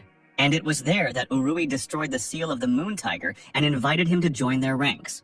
The tiger was surprised by such impudence and replied that he was not going to obey the demon clan. Then Urui shouted that the demon lord promised that if the tiger helped them, they would tell him the location of Ling Yu. Uri was on his knees trembling, the tiger's paw raised above his head. He was ready to die, but the tiger hit the ground in front of him. Uri did not raise his head. He was on his knees and trembling before the great beast. This name interested the tiger, and he decided that he would help the demon clan. Alan also saw this pillar of light that was hitting the sky and woke up. Did Urui really release the sacred beast? Alan thought. He remembered the clan leader's words about helping in the peach orchard. But in any case, he will not change his work schedule for anything. So the guy pulled out his trump card from his sleeve, which will help him. In his hand was a sign that called Gwyneth, and immediately the little girl appeared before her master. Alan leaned over to the girl and said that he would not work overtime. And so this time the fate of the Sword Clan depends on Gwyneth. And even if something suddenly goes wrong, Alan will then take care of all the consequences. The little spirit looked at the owner in surprise and did not understand anything. Alan leaned towards her and began to whisper in her ear what she needed to do. He then asked the spirit again if she understood the task, and a happy Gwyneth quickly nodded. The enthusiastic girl flew off to complete the task, and her lazy owner lay back down against the tree. Now there was no need to worry about demons. Alan fell asleep again. At this time, one of them was flying at great speed over the pink forest. He held in his hands a strange compass with runes that simply turned the arrow aimlessly. Roger realized that Alan had covered his tracks with the talisman. He had already used all possible search techniques, but all to no avail. And yet it was all because of him. Because of the pathetic upstart whom Roger had sworn to kill. Suddenly the arrow stopped and pointed in the right direction. Roger was delighted. He had finally found his sworn enemy. Tonight would be his last. However, it was not to be. He crashed into an invisible barrier that did not let him go further. Out of anger, Roger decided to immediately get rid of the obstacle by force. He unleashed his crushing force on the invisible wall. However, his blow bounced off the wall and crashed into the mountain that stood nearby. The demon elder wondered if Alan had really prepared so many talismans in advance. "You guessed it," said a familiar voice behind the villain. Hearing the voice of that same impudent man, Roger turned around. Amid the smoke and debris, he saw the silhouette of Alan, his sworn enemy. "Well, finally you decided to come out," the demon shouted. "Are you ready to beg for mercy?" However, the smile on his face quickly changed to surprise. It was not Alan standing in front of him, but only his copy, similar to a doll. The fake Alan said that his working day was coming to an end and he was not going to work overtime. Roger was simply speechless. He couldn't believe that this weakling decided to deal with him with the help of some clone. The demon elder shouted that Alan was too naive because there was a chasm between their kingdoms and rushed to attack. But the clone deftly dodged, jumping into the air and saying that the gap in strength was indeed very large. "But who said he only has one plan? Let me introduce you to the perfect version of my talismans," said the fake Alan. In an instant, a multitude of talismans in the shape of little people surrounded Roger. Now the demon will need to defeat this doll if he wants to find Alan's true body after the workday is over. The furious demon sent hundreds of fist projections into the puppet and talismans. Meanwhile, in the purple garden, Sam was finishing his recovery. He came out of the cave and met Bill, whom he asked if he had recovered. Bill replied that his spiritual strength had been restored to 90%, and his injuries had also almost healed. Now the main issue needs to be resolved. Their clan is in danger and something needs to be done. After all, they are not just going to sit and wait, as Brother Alan said. "Calm down," Sam answered him. "We don't know what happened to Sister Hannah and the others. If we act recklessly, we can only make the situation worse. Brother Alan is right. We need to regain our strength." Suddenly, the ground beneath their feet began to shake as if an earthquake had struck, and they heard Roger's angry voice. Sam trembled. They were scared and thought that the demon had caught up with them, and did it very quickly. The boys immediately tried to call out to Alan, but he slept soundly even in such a terrible situation. Bill even envied such peace. Perhaps he would never learn such. "If things continue like this, sooner or later the cave will collapse," Bill said. "How are we going to wake up Brother Alan? Roger is the 9th level of the Purple Palace. The difference between our strengths is too big," Sam replied. Fortunately, Brother Alan's talisman set helped lure him into a trap. "Even if we wake him up, we have no chance of winning unless we outsmart the demon." Sam heard the elders discussing among themselves that the best time to break the formation was when it opened. Brother Alan said there were still 10 hours left before it began. "We need to wait for the right moment, and then break through so they can leave the map of mountains and rivers. And for this, it is not even necessary to wake up Brother Alan." Bill noted that this method is very dangerous. If they are careless, they will be killed. But he still agreed, and Alan smiled at the same time. Their plan was good, but the risks were too great. Meanwhile, in another part of the map, two students were recovering from the battle. Hannah was concentrating her energy when suddenly a particle of dark energy slipped past her. The girl felt it immediately. The students suddenly jumped up. Zhao realized that there was someone nearby and that this person's strength was astonishing. Suddenly, someone appeared from the portal and dark energy moved towards Hannah. But to the girl's surprise, she saw not a sinister attack, but a sweet spirit who was glad to see her. Hannah looked at the quirky girl and felt a familiar energy. She guessed that it was Alan's spirit beast and asked how her brother was doing and why he sent the spirit to her. Meanwhile, Zhao did not understand who Hannah was talking to, because if Gwyneth did not want to, then other people would not see her. Gwyneth extended her hand and blue energy seeped through it. A hologram of Alan appeared on the girl's hand, and the boy greeted his sister. Alan reported that the clan is in a critical situation. The fate of the clan depends entirely on Hannah. There are 4 sacred beasts sealed in the peach orchard. Each of them possesses terrifying power. The traitor Urui has already released the moon tiger, intending to encourage it to join the demon clan. They only have to open the seal of the phoenix to somehow resist them. Hannah, holding the spirit in her arms, asked Alan why the bird needed to help them, since it was also considered a sacred animal and would probably not want to do it. Alan was proud that Hannah asked such a question. He replied that the chief said that the bird had made a contract with the ancestor of the Sword Clan. That's why the phoenix must help them in battle. It is their secret weapon. Okay, brother, where is the seal? Hannah asked him. The seal is located in the depths of the peach orchard. Gwyneth will show the way. I wish you success. The projection disappeared, and an inspired Hannah decided to quickly set off on her mission.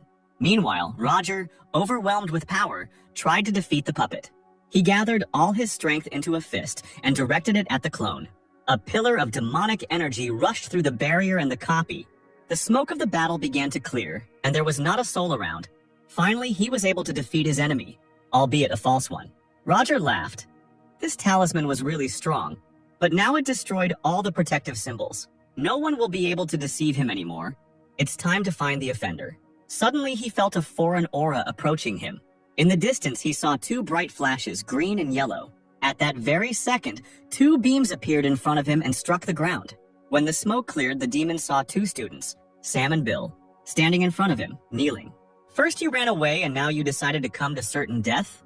The 2 students looked at each other. Suddenly, Sam said that they just needed to wait and get everything ready. 2 students wanted to join Master Roger. 2 followers of light decided to join the forces of darkness. Suddenly, Roger laughed so loudly that his laughter could be heard even in the distance. Just a few hours ago, you both would have preferred to die, the demon elder shouted. Do you really think I'll believe you? I'm sure your ally is lying in wait right now, planning an attack. But suddenly the students showed them a tied-up and sleeping Alan, saying that this was complete nonsense, because as a sign of sincerity they cast a spell on him and immobilized him. Roger was a little scared to see his sworn enemy, but he was still stunned by such a gift. Bill bowed his head and shouted that they had decided to dedicate their lives to the demons. They did not want to die in vain. Because now that the Sword Clan was almost completely destroyed, they wanted to follow the new master. Roger began to concentrate his energy and asked 2 students to prove their sincerity to him. A huge hand of chakra fell upon the students, and they knew that they would not be able to stand against the demon elder. But suddenly, Alan began to wake up and Roger saw it. The demon abruptly shifted his aura so that it would not hit the frightened students. Bill turned slightly and saw the energy hit behind them. The boy realized that death was very close. Roger, meanwhile, decided that he needed to get rid of Alan first, because the guy had too many aces up his sleeve. He summoned demonic seals and sent them towards his former enemies. I will cast a special technique on you, the demon said. Only if you obey, you will be able to enter our clan. If you take any action, you will immediately lose your life. Roger turned and ordered the students to follow him. Sam let out a quiet breath, hoping that their plan would work now. Meanwhile, deep in the peach orchard there stood a lonely tree, the color of whose leaves was different from the other trees. Suddenly, Hannah appeared next to him and began to approach him. The girl put her hand down and began to concentrate energy. Asking Gwyneth if she could remove the seal from the beast like that, the sweet spirit quickly nodded her head, confirming the girl's guess. Suddenly a face appeared on the tree and it spoke. Human, you have awakened my seal. I have waited for this moment for many years. We are powerless, Hannah cried. Open the seal so that you can help our Sword Clan. The girl suddenly placed her hand on the tree trunk and ordered him to open the seal. The tree closed its eyes and suddenly they saw a bright color of flame coming from within. In place of the tree's leaves, a huge fiery phoenix appeared. His strength was so great that Hannah immediately fell to the ground from such power. Are you the ancient beast that sister spoke of? Zhao asked in surprise. Don't talk to me so disrespectfully, replied the phoenix. Hannah immediately bowed her head and asked the ancient deity for forgiveness. We have been invaded by a clan of demons, the girl said, and the traitor Urui has decided to remove the seal from the moon tiger. Many disciples of the sword clan are in danger, and only you can help us. Since you decided to disturb me, it turns out that the situation is truly critical, but I acted on behalf of the sword clan 3 times, not at all in order to save you. Hearing these words, Hannah became furious. She could not believe that the elder would refuse and go back. Do you know, child, what was before I was sealed? The phoenix asked. Hannah replied that of course she knew. Humanity was extremely weak, constantly suffering from attacks from all sides. At that moment when it was in despair, one of them realized the connection between heaven and earth, opened the path of cultivation, and began to control his body. The genius made a breakthrough, and then sealed all 4 sacred beasts. From then on, the demon race no longer dared to oppose humans. The human race rose and began to rule. That person was the founder of the Sword Clan, Emperor Qing. Could it be that the elder is still bitter about having to be sealed? Or is it that the elder has been sealed for too long and is afraid to take the first step? The girl could no longer contain her anger and began to bite her lip. She decided that she could no longer sit idly by. Hannah started to move forward. Zhao was surprised to see this and asked where she went. The enraged student shouted that she would stop Uruya and the moon tiger, even if the phoenix did not want to help, and the rest of the clan did not risk it. She still would not stop. Phoenix laughed and replied that he didn't think that even after so many years there would still be people like this in the Sword Clan. So he decided that he would help out one more time. After some time, a team of 2 disciples and a spirit were flying on the back of a phoenix. Suddenly, Hannah saw something ahead. It was Urui and the moon tiger heading straight for them. Phoenix, are you here to help me or to stop me? Asked the moon tiger. This time, tiger, we will act as opponents. You decided to help the demon clan, so I need to stop you. We used to be so strong when we fought side by side, cried the tiger, but what now? Helping the little people? All clear, let's get straight to the point, replied the phoenix and flapped its wings. The 2 great powers began to fight, and their battle could be seen from several kilometers away. The strength of the beast was colossal, and the students were thrown back by such a flow of energy.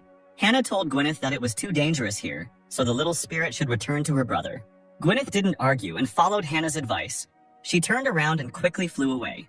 Meanwhile, the best student saw Uruya in the air and told him that it was time for them to fight.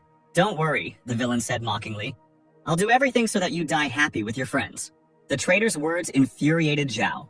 Your swordsmanship is far inferior to Sister Hannah's. How dare you even say that? It's time for you to die. Of course I am inferior in fencing skills, Urui replied. But in battle, it is not only technique that can help. The villain ate the red pill and awakened the demonic power, saying that Brother Alan was a perfect example of this. With just a slight movement of his fingers, he was able to stop Zhao's attack. Zhao couldn't believe his eyes. He can't recall his energy. Uruya's power has grown too much, and he can easily restrain Zhao's chakra flow. But the villain also changed in appearance. From a young student, he turned into a mad old man. Since you came here, you will die first, Urui shouted and released Zhao's energy back into him. The force was strong and Zhao was thrown back, but suddenly Hannah came to his aid. The girl grabbed the guy by the back. Landing hard, she created a barrier of her energy to protect herself from the attack. The attack was blocked, the barrier dissipated, and the 2 students remained unharmed. Hannah looked at Uruya. This attack was really strong and he couldn't attack like this before. What did he eat? Where did such power come from? Zhao asked in surprise. Hannah answered him that most likely it was a pill that increased the volume of spiritual energy. You abandoned your own clan and decided to join the clan of demons, the girl said, looking at the villain. Even chose to lose your own youth, crippled former comrades. Was it worth it? You still ask? Urui replied. No matter how hard I tried, no one in the clan had heard of me. In their eyes, I was just another useless student. Can geniuses like you judge me? After these words, Urui unleashed his energy on his former comrades. Zhao tried to defend himself by summoning sword techniques, but he still missed some of the blows. Hannah was also getting injured. She knew they wouldn't be able to hold him back. The powerful disciple of the demon clan concentrated power in his hand and told Hannah that it was her turn to die. But suddenly he heard something. It was the sound of a beast battle. The moon tiger had shot at the phoenix, and right now, a huge beast was moving towards them. The phoenix fell to the ground with a crash, and Urui did not have time to react and lost his balance. Zhao and Hannah also got hit. but they managed to jump away. The girl became worried when she saw the elder phoenix losing to the moon tiger and asked if everything was okay with him. Breathing heavily, the phoenix said that he was fine and that the girl should think better of herself. Hana understood that now the gap in strength between them and Urui was too big. If they continued in the same spirit, then the phoenix would not last long. Something had to be done. Meanwhile, Sam was flying after the demon elder and carrying Alan on him. Suddenly, Alan noticed how a familiar energy was concentrating behind him. It was Gwyneth, the frightened spirit, shouting to Alan that his sister was fighting a hard battle. The guy barely moved his finger and wondered if this would be considered overtime. He decided to proceed with the secret plan. At that moment, a sign appeared in front of Hana and fell into her hands. Then Alan emerged from it. But his skin color was not the usual one. The guy suddenly leaned towards the girl and greeted her, which made her embarrassed and asked how he ended up here. "I am not here," Alan replied. "To be more precise, it is not really me. An hour in this space is equivalent to a moment in the outside world for me." It was time to teach his sister the technique that would help deal with Urui, but Alan asked her not to brag about it too much to others. Hannah's eyes sparkled with happiness from this news, and she immediately agreed. Suddenly, the phoenix felt a familiar aura. This feeling could not be confused with anything else. The great bird looked at Hannah and could not believe what she saw. "This is Emperor Qing," said the elder phoenix, seeing an old acquaintance. "Now die," the moon tiger shouted along with Urui. "Water cutting blade, 9 wave attacks," Hannah said. Urui directed a stream of energy towards the phoenix, but suddenly a wave of energy appeared out of nowhere, stopping the enemy. "How is this possible?" Urui was indignant. Where did such power come from? Sister Hannah, overflowing with energy, told the traitor that it was time for him to try out her most powerful technique on himself. Going back a little, Hannah, while in the secret kingdom, was amazed by the power of Brother Alan. She was once again convinced that she was still far from his skill. The girl swung her sword and shouted that it was the end. She used an ability called 8 Direction Shadow, and energy in the form of needles rushed towards Uruya from different points. The villain tried to stop this force, but it hit more and more powerfully and intensely. Uri didn't understand why he couldn't hold back the onslaught. Looking at his opponent, he wanted to understand how Hannah became so strong in a few seconds. The villain had no choice but to turn to the moon tiger for help. "Man, what a piece of trash you are," the ancient beast answered him. And then he turned around and started walking away. But the phoenix couldn't let the moon tiger just go away and ordered him to stop. Uria's hands were shaking. Here again, everyone had abandoned him. Yes, he knew that he had always been a scumbag, but he had never wanted this. His eyes were filled with madness. Tears flowed from them. He remembered his whole worthless life, but he never wanted this. So Urui decided to kill everyone. Since he cannot by any means become equal to the best, he will destroy the best. Hannah looked at the villain's body and realized that he wanted to explode. The girl used the blade technique to destroy the threat. Her technique increased in size and became like a giant cross, which struck Uruya. Blood gushed from the traitor's mouth. "I hate you geniuses," the former disciple of the Sword Clan croaked. "No matter how hard I try, I will never be able to catch up with you." However, he suddenly felt a familiar aura behind him. As soon as Urui realized who it was, he immediately rejoiced. The villain shouted to the girl that she should not rejoice too much, because as soon as the head Roger comes, they will all come to an end. And indeed, at that very second, a portal appeared, from which Roger, Bill, Sam, and Alan emerged on his shoulder. Hannah couldn't believe it when she saw her brothers next to the demon. And she also didn't understand why her brother Alan was tied up. "Feel the real fear," Urui shouted. "The time has come for you to part with life." At that very second, a purple hand pierced the traitor's body. "With the signal you sent," Roger said, "I will be able to deal with the remaining members of the Sword Clan. However, a wretched thing like you is not worthy of following me, so you must die." "Sam? Bill? Didn't you want to join the Demon Clan?" Roger asked them. "Go ahead, kill your comrades, then I'll give you all the recommendations. But if you stand still, I'll have to deal with this myself." There was no way out. Sam threw Alan to the ground and prepared to attack. The students began to concentrate their forces standing in front of Hannah, who also drew her sword. However, the guys suddenly turned around and shouted that it was time to reveal all the cards, since they couldn't win directly. Then they would pretend to play for the demons. The disciples' forces attacked Roger, who dodged them with ease, as the demon knew this would happen. So he activated his seal, which he had previously placed to destroy the traitors. But then Hannah appeared in front of him. But the demon was not afraid of the girl. He snapped his fingers and said that the kids thought too much of themselves. At that very moment, a huge projection of a hand fell from the sky onto the students. Energy seeped through Hannah, The girl could not defend herself because she spent too much spiritual power in the battle. Hannah did not believe that she would die in this place. Meanwhile, Mary activated the blood sacrifice system. Even if the Sword Clan manages to get out, there is nothing they can do. Uther, watching the formation, told his comrades that everything was almost ready. They will only have one chance. If it doesn't work, all the disciples of the Sword Clan will turn into blood soul pearls.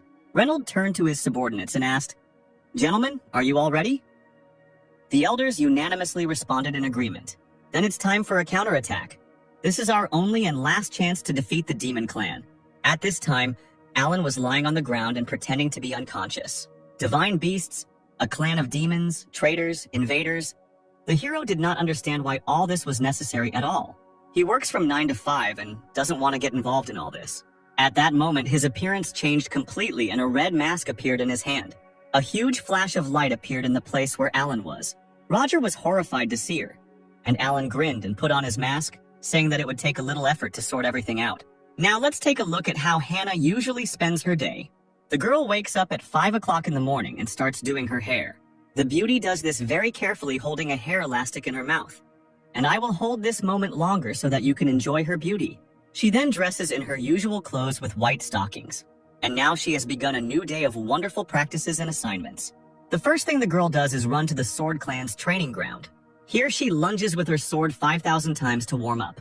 This is the time for morning exercises, where she carves energy inscriptions on stone.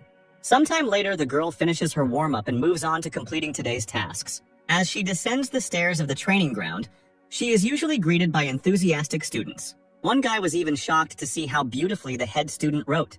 Of course she can do everything, it's not for nothing that she's #1 in the table of the best students. At dawn, Hannah comes to her mentor Uther for a task.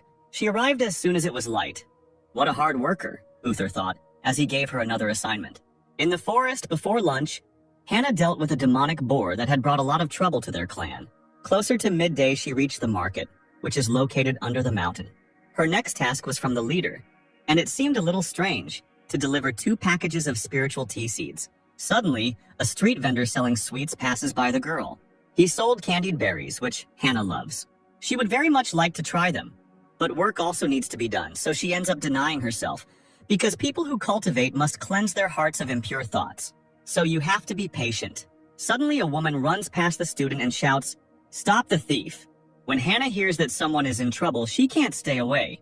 After dinner, Hannah returns the money to the woman, punishing the thief and forcing him to apologize to her. The woman warmly thanks the girl, but she has nothing to repay her kindness with. So the aunt asks if the girl is free. If so, she can introduce her to her son. Hearing such a proposal, Hannah immediately tries to run away as quickly as possible, saying that she is not interested in such a thing. Having obtained the seeds, the girl is happy that she has once again successfully completed the task. After dinner, Hannah returns to Uther and says that she brought a card from the mission. But Uther didn't expect her to return so early, and it seems he's hiding something. It was another magazine with very beautiful girls that Uther held with trembling hands. He watched the running student and was glad that the girl did not reveal his secret. After lunch, the girl flies past students who want her to pay attention to them. She heads to the tea leaf field to give the seeds to the leader. At this time, Alan is standing in the field, saying that if the tea leaves are not picked in time, they will scatter in the wind the next day.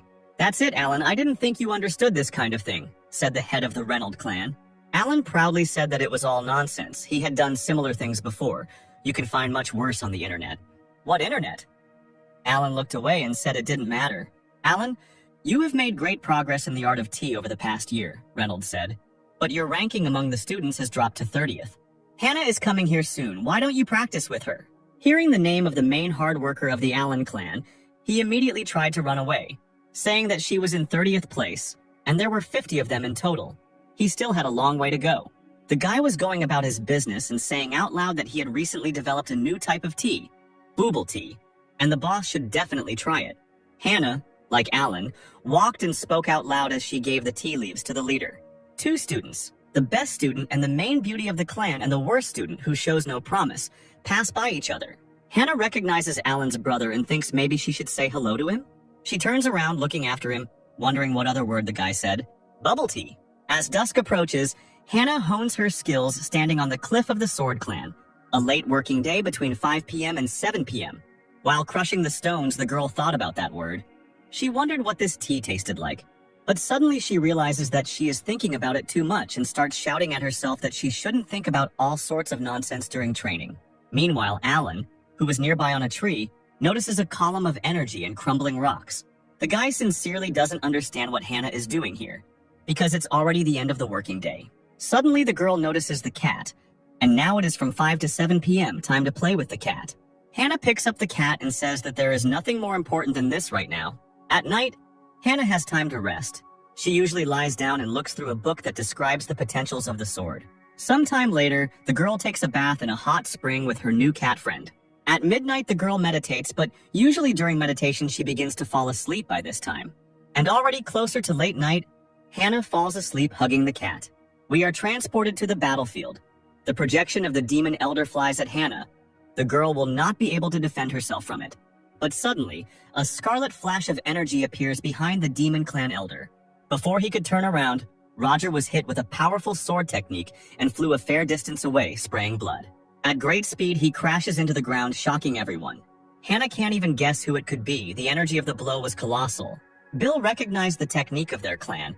He assumed that it was one of the elders. Roger asked the stranger who he was to interfere in the affairs of the demon clan. It was an unknown man with long black hair, dressed in a black and red cloak, hidden behind a scarlet mask. "Don't worry, it will all be over soon," said the stranger. Hannah remembered that Brother Alan had said so. This stranger for some reason looked very much like him. Roger stood up and wiped the blood. He was wondering what kind of powerful technique this was.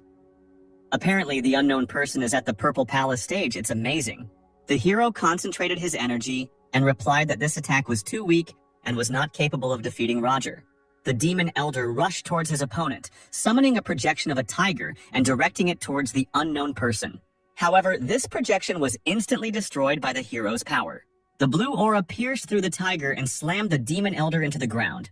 Roger felt a hellish pain. He couldn't believe that with the Purple Palace it was even possible to cause such damage. In the face of absolute power, minor differences don't matter all that much, the hero said. These words angered Roger, and he decided to show his enemy his true strength. This time the demon decided to go all out. Scarlet whirlwinds swirled before the hero. A furious force awakened and burst forth.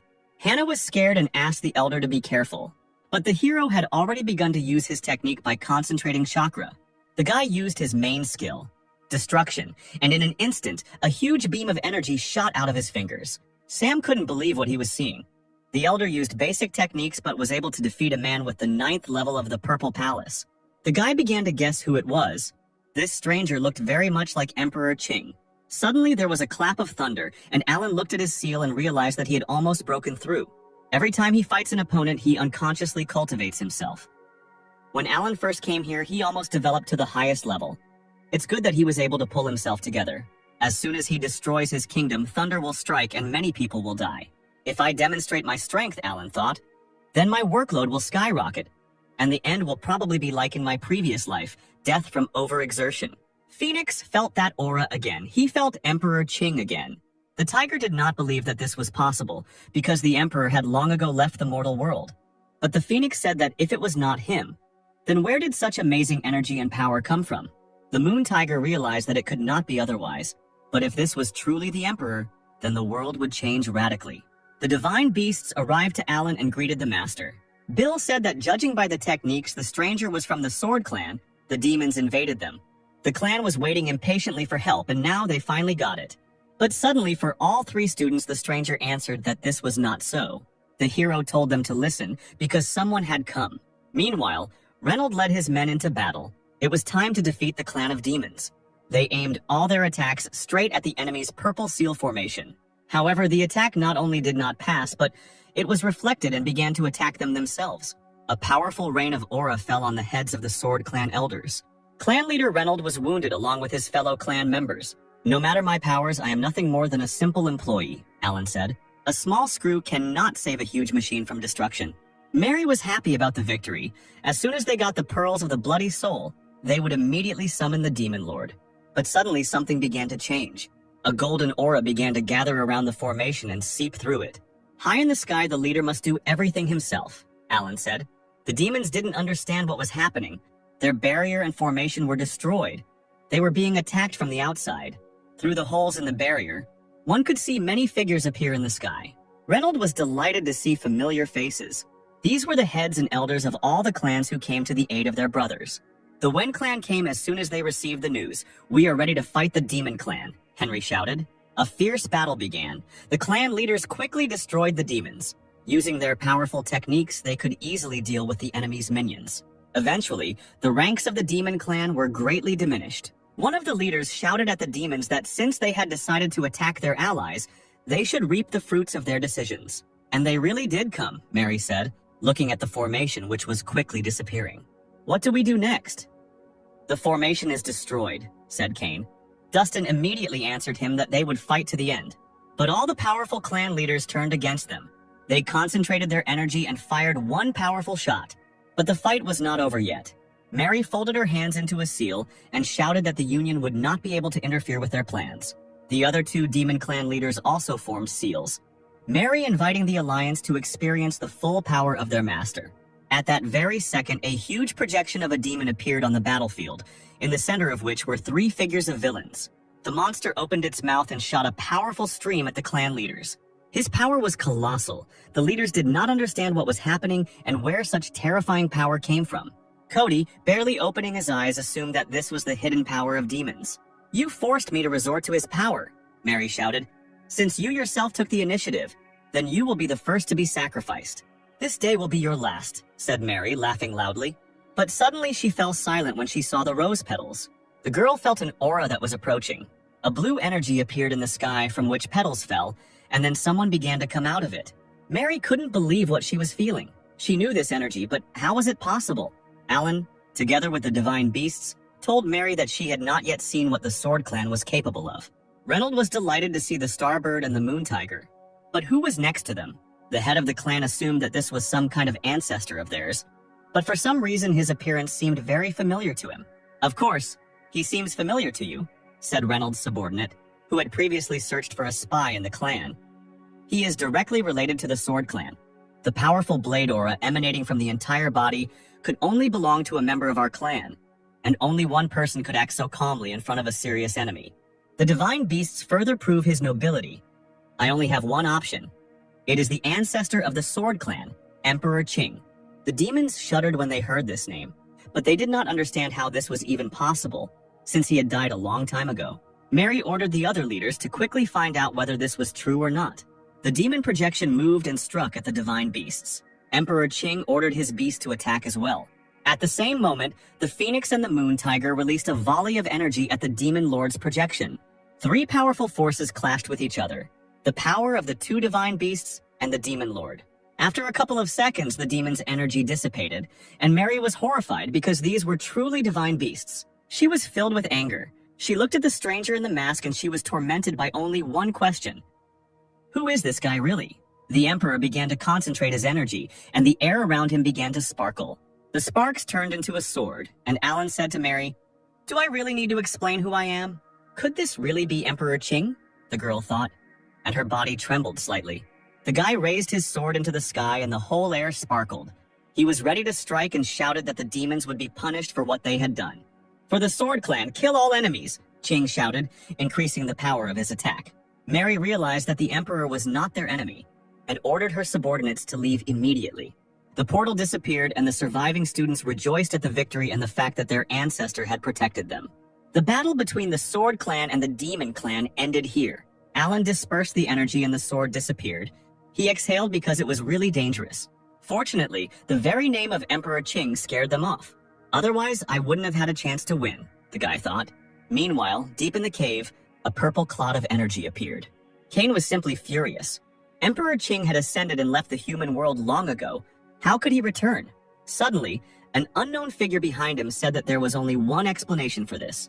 The guy in the hood said that the thing is that this emperor is an imposter. The Great Assembly was not just a child's play, Uther told his student, so he must pay close attention. These words horrified Alan. Would he really have to go on a business trip? Yes, you are going on a business trip with everyone else, Uther said. And besides, you are first on the list. But why are you sending me? Is it because I have the 8th level of the kingdom?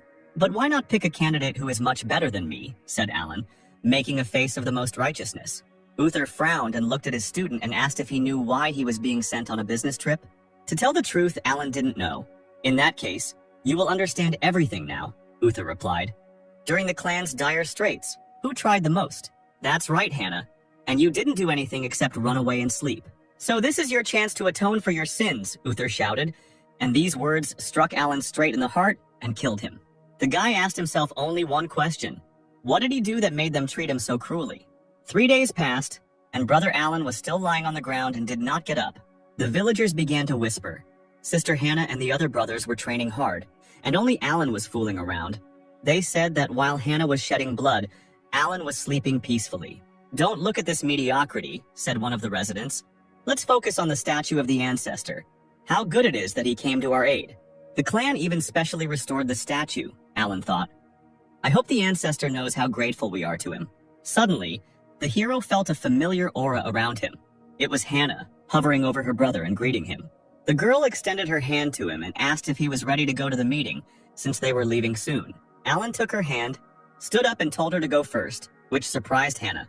The guy turned around and explained that he still had something to do. Meanwhile, we are transported to the tea fields. Reynold looked in horror at his beautiful tea leaves, charred after the last battle. Suddenly, Alan landed behind him and greeted the leader. Chief, you haven't forgotten, have you? Alan asked. If you're talking about that case, then no, I haven't forgotten, Reynold answered. Yes, I need to take a week off, Alan shouted, holding up a gold plaque. Don't even think about it, Reynold shouted. You didn't work overtime, so no vacation for you. But my spirit beast was overworked, Alan said, and showed the carefree, sweet spirit to Reynold. Okay, I'll give your spiritual beast the right to take a break, and while you're going to the meeting, you can take a vacation after it. And even if you think to bribe me with tea, I still won't change my decision no matter how much you ask. Alan's fist clenched in rage, thinking that the boss was underestimating him for no reason. At that very moment, Alan fell at Reynolds' feet and began to tearfully beg him. Alan, even though I'll look selfish, I'll still send you, Reynolds said. Because among all the true disciples, you have the highest cultivation base, and yet sometimes it seems like you are suppressing your strength. Alan was scared, but didn't show it. Could it be that the leader had guessed his true strength? Reynolds added that he thought for a long time about who to send, and in the end, chose Alan. In this tournament, the winner will be given the key to the Emperor's tomb. There are many different treasures there. Among them, there is something that will help a person even survive a disaster and remain safe and sound. The words about the disaster he had experienced interested Alan, and he remembered the lightning that appeared when he woke up. The clan of demons is becoming more and more active each time. It is possible that Alan will have to act again soon. If he is not careful, there will be trouble. In general, the invasion of the demon clan has seriously undermined us, Reynolds said. We need a short break. If you can take first place, you will greatly help the clan, and of course you will be generously rewarded. You are one of the strongest students of our clan. All hope is on you. Alan smiled slightly and told the chief that he understood. But still, the guy wants the boss not to forget about his week-long vacation. Reynolds flared up a little, saying that everyone had already left, and Alan was just chilling here. The hero heard the words of the head and set off on his way. Meanwhile, everyone had already gathered at the clan square. Bill asked if Alan had arrived yet, and Hannah answered that he had not. Suddenly, the hero of the occasion appeared on stage. Alan smiled sweetly and greeted everyone, and apologized for the wait. Uther began the briefing by saying that this was a great gathering and everyone had to remain safe and sound. The escort was only watching and could not interfere with the game. And during the competition, everyone had to worry only about their own safety. Hannah nodded and said she understood. Suddenly, Uther took Alan and told him that he wanted to show him something before he left, so that the hero would not enter the battle empty-handed. The mentor quietly took out a book and handed it to the student. It was one of those books that had a hot girl on the cover. The book was called Hot Sister Teacher, and it was a limited edition. Alan was amazed. The guy decided that he was wrong to think badly of his mentor. It turns out he is a genius. That sounds rather odd, Uther replied. I'll get you the next issue after you return if all goes well. After all the preparations, the boys set off with Frank on their way to the great meeting. Reynolds watched the students leave. The leader knew that this time the entire clan relied only on them. Meanwhile, in the villain's cave, Cain asked the stranger what he meant, because it was impossible to fake the sacred beasts accompanying the emperor. In any case, the beasts did not follow the emperor, but were sealed by him in the map of mountains and rivers, the guy in the cloak answered. As for the person you met, he is just a projection of the Qing emperor's residual soul. Damn! Dustin yelled, slamming his fist into the ground. They deceived us, said the demon, clenching his teeth. What's the point of discussing this now? Mary said. I was planning to sacrifice the Sword Clan to summon the Overlord. We can't wait any longer. Don't worry, the mysterious stranger replied. The Sword Clan is just a small step that we have to step over. Many capable people will take part in the great meeting, and then we will act. I will personally purify everyone and summon the Demon Lord to this world. Meanwhile, a small meeting was taking place in the main hall of the Sword Clan's leader. Reynold and the other leaders discussed the battle that had just taken place. The leader thanked the other clan leaders for their help in the battle. One of the leaders, sipping his tea, replied that they could not act otherwise because helping their allies was their duty. The Sword Clan must have many more plans, Henry said. Otherwise, why do they keep making sacrifices everywhere? We suspect that they want to summon the Demon Lord. In that case, are you sure nothing will happen at the Great Meeting? Reynold asked him. The head of the Starry Sky Clan said that if anything happens, it will be possible to repel the attack of the Demon Clan. Everything will go well. The prize at this meeting will be the key to the tomb of the Heavenly Emperor. Reynold resigned himself to the situation and exhaled. It seemed there was no other way. At that moment, Sweet Hannah was sitting near a tree and thinking about the past battle as well. But she wasn't thinking about demons, she was thinking about that mysterious guy. When this man made his move, his techniques were very similar to Brother Alan's, but he was too far away, so nothing was completely clear.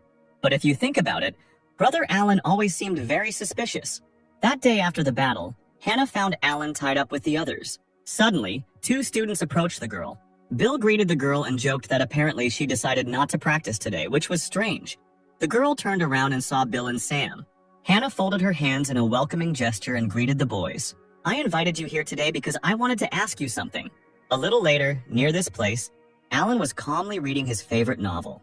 I'll try to find out if Brother Alan is hiding his true strength, the cunning student thought as she crept up on the hero.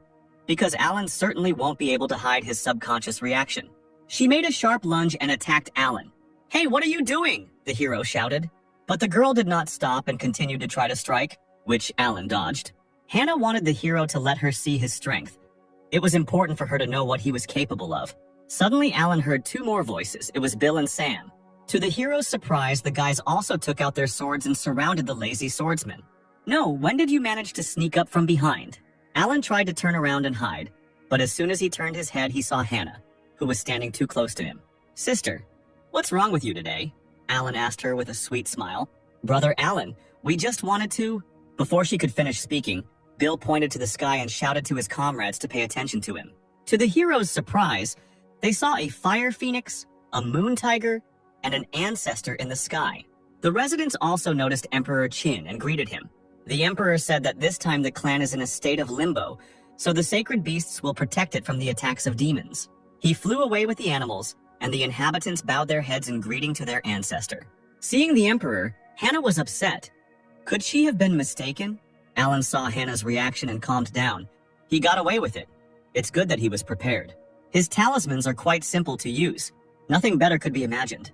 It was just one of his clones. The guy stretched and decided to rest a little, because he would finally get a well-deserved rest. Suddenly, he heard someone calling them. It was Frank, who said he had come on important business. The intra-clan distribution is complete, the mentor said. Reading the decree, we have chosen a disciple who will represent us at the great meeting. All the students held their breath. Who would be the first to represent their clan at the meeting? To everyone's surprise, Frank called out Alan's name. The guys went off to prepare for the meeting, and a few hours later, Frank informed Reynold that the emergency meeting was about to begin. The topic of the meeting will be the Demon Clan. Reynold replied that he was just about to go there. Great powers have gathered in the secret realm of the Immortal Alliance on the edge of the Dark Moon. A few minutes later, Reynolds' figure formed, and the leader apologized for the wait. A stunning girl named Aileen, who is the head of the Huang clan, told Reynold that the current topic only concerns the Sword Clan, so it's time to get started. The girl stretched her hand into space, saying that on the day of the attack, the Sword Clan sent a request for help to the Alliance, but it was almost intercepted by the Demon Clan. A mirror formed from space showing an image of a rushing guy. He held a green bundle in his hands and said that the Sword Clan was under attack, and he needed to hurry urgently. Suddenly, he saw a silhouette in front of him. How did you end up here? Said the guy, seeing the stranger and as if he recognized him. The stranger in the cloak asked what happened. The Sword Clan is under attack, the messenger shouted. They need help immediately. Before he could finish his report, the guy suddenly received a powerful blow to the chest. You shall not pass, replied the mysterious man. Daredevil, how dare you harm my disciple? Suddenly, a voice was heard from behind the man. It was the clan leaders who were nearby. The unknown man was not pleased with the arrival of reinforcements. In a rage, he smashed the report with his foot. Looking at this image, Reynolds said with horror that the power of the demon clan was increasing every time. If it weren't for Elder Mark, this follower would have lost his life long ago, and the Sword Clan would have been destroyed. Unfortunately, it would be impossible to determine the location of this person, Eileen added. But judging by the follower's reaction, his power rank was not low. I understand, Reynolds replied. I think there's a spy among us. The restoration of the Demon Clan is going faster than we thought. I think the spy is not weak either. The Ghostgate Clan's leader said that they should be careful since the strongest of their disciples had gone to the Grand Meeting. And besides, the meeting was related to the Imperial House. There shouldn't be any information leaked. Don't worry, Silas said. The Starry Sky Clan will use special means to verify the identity of all participants. Other clans should also make every effort to find the spy as soon as possible. Let's hope for a quick solution to the problem. The meeting ended, and by that time our heroes were heading out on a mission. Bill was very tired, because they had been flying for 2 days, and one night he asked Frank when they would arrive. The Starry Sky Clan was originally far from everyone, preferring to lead a detached life. Only after the arrival of the current head, Silas, did the clan flourish and gain power. But they did not change their position.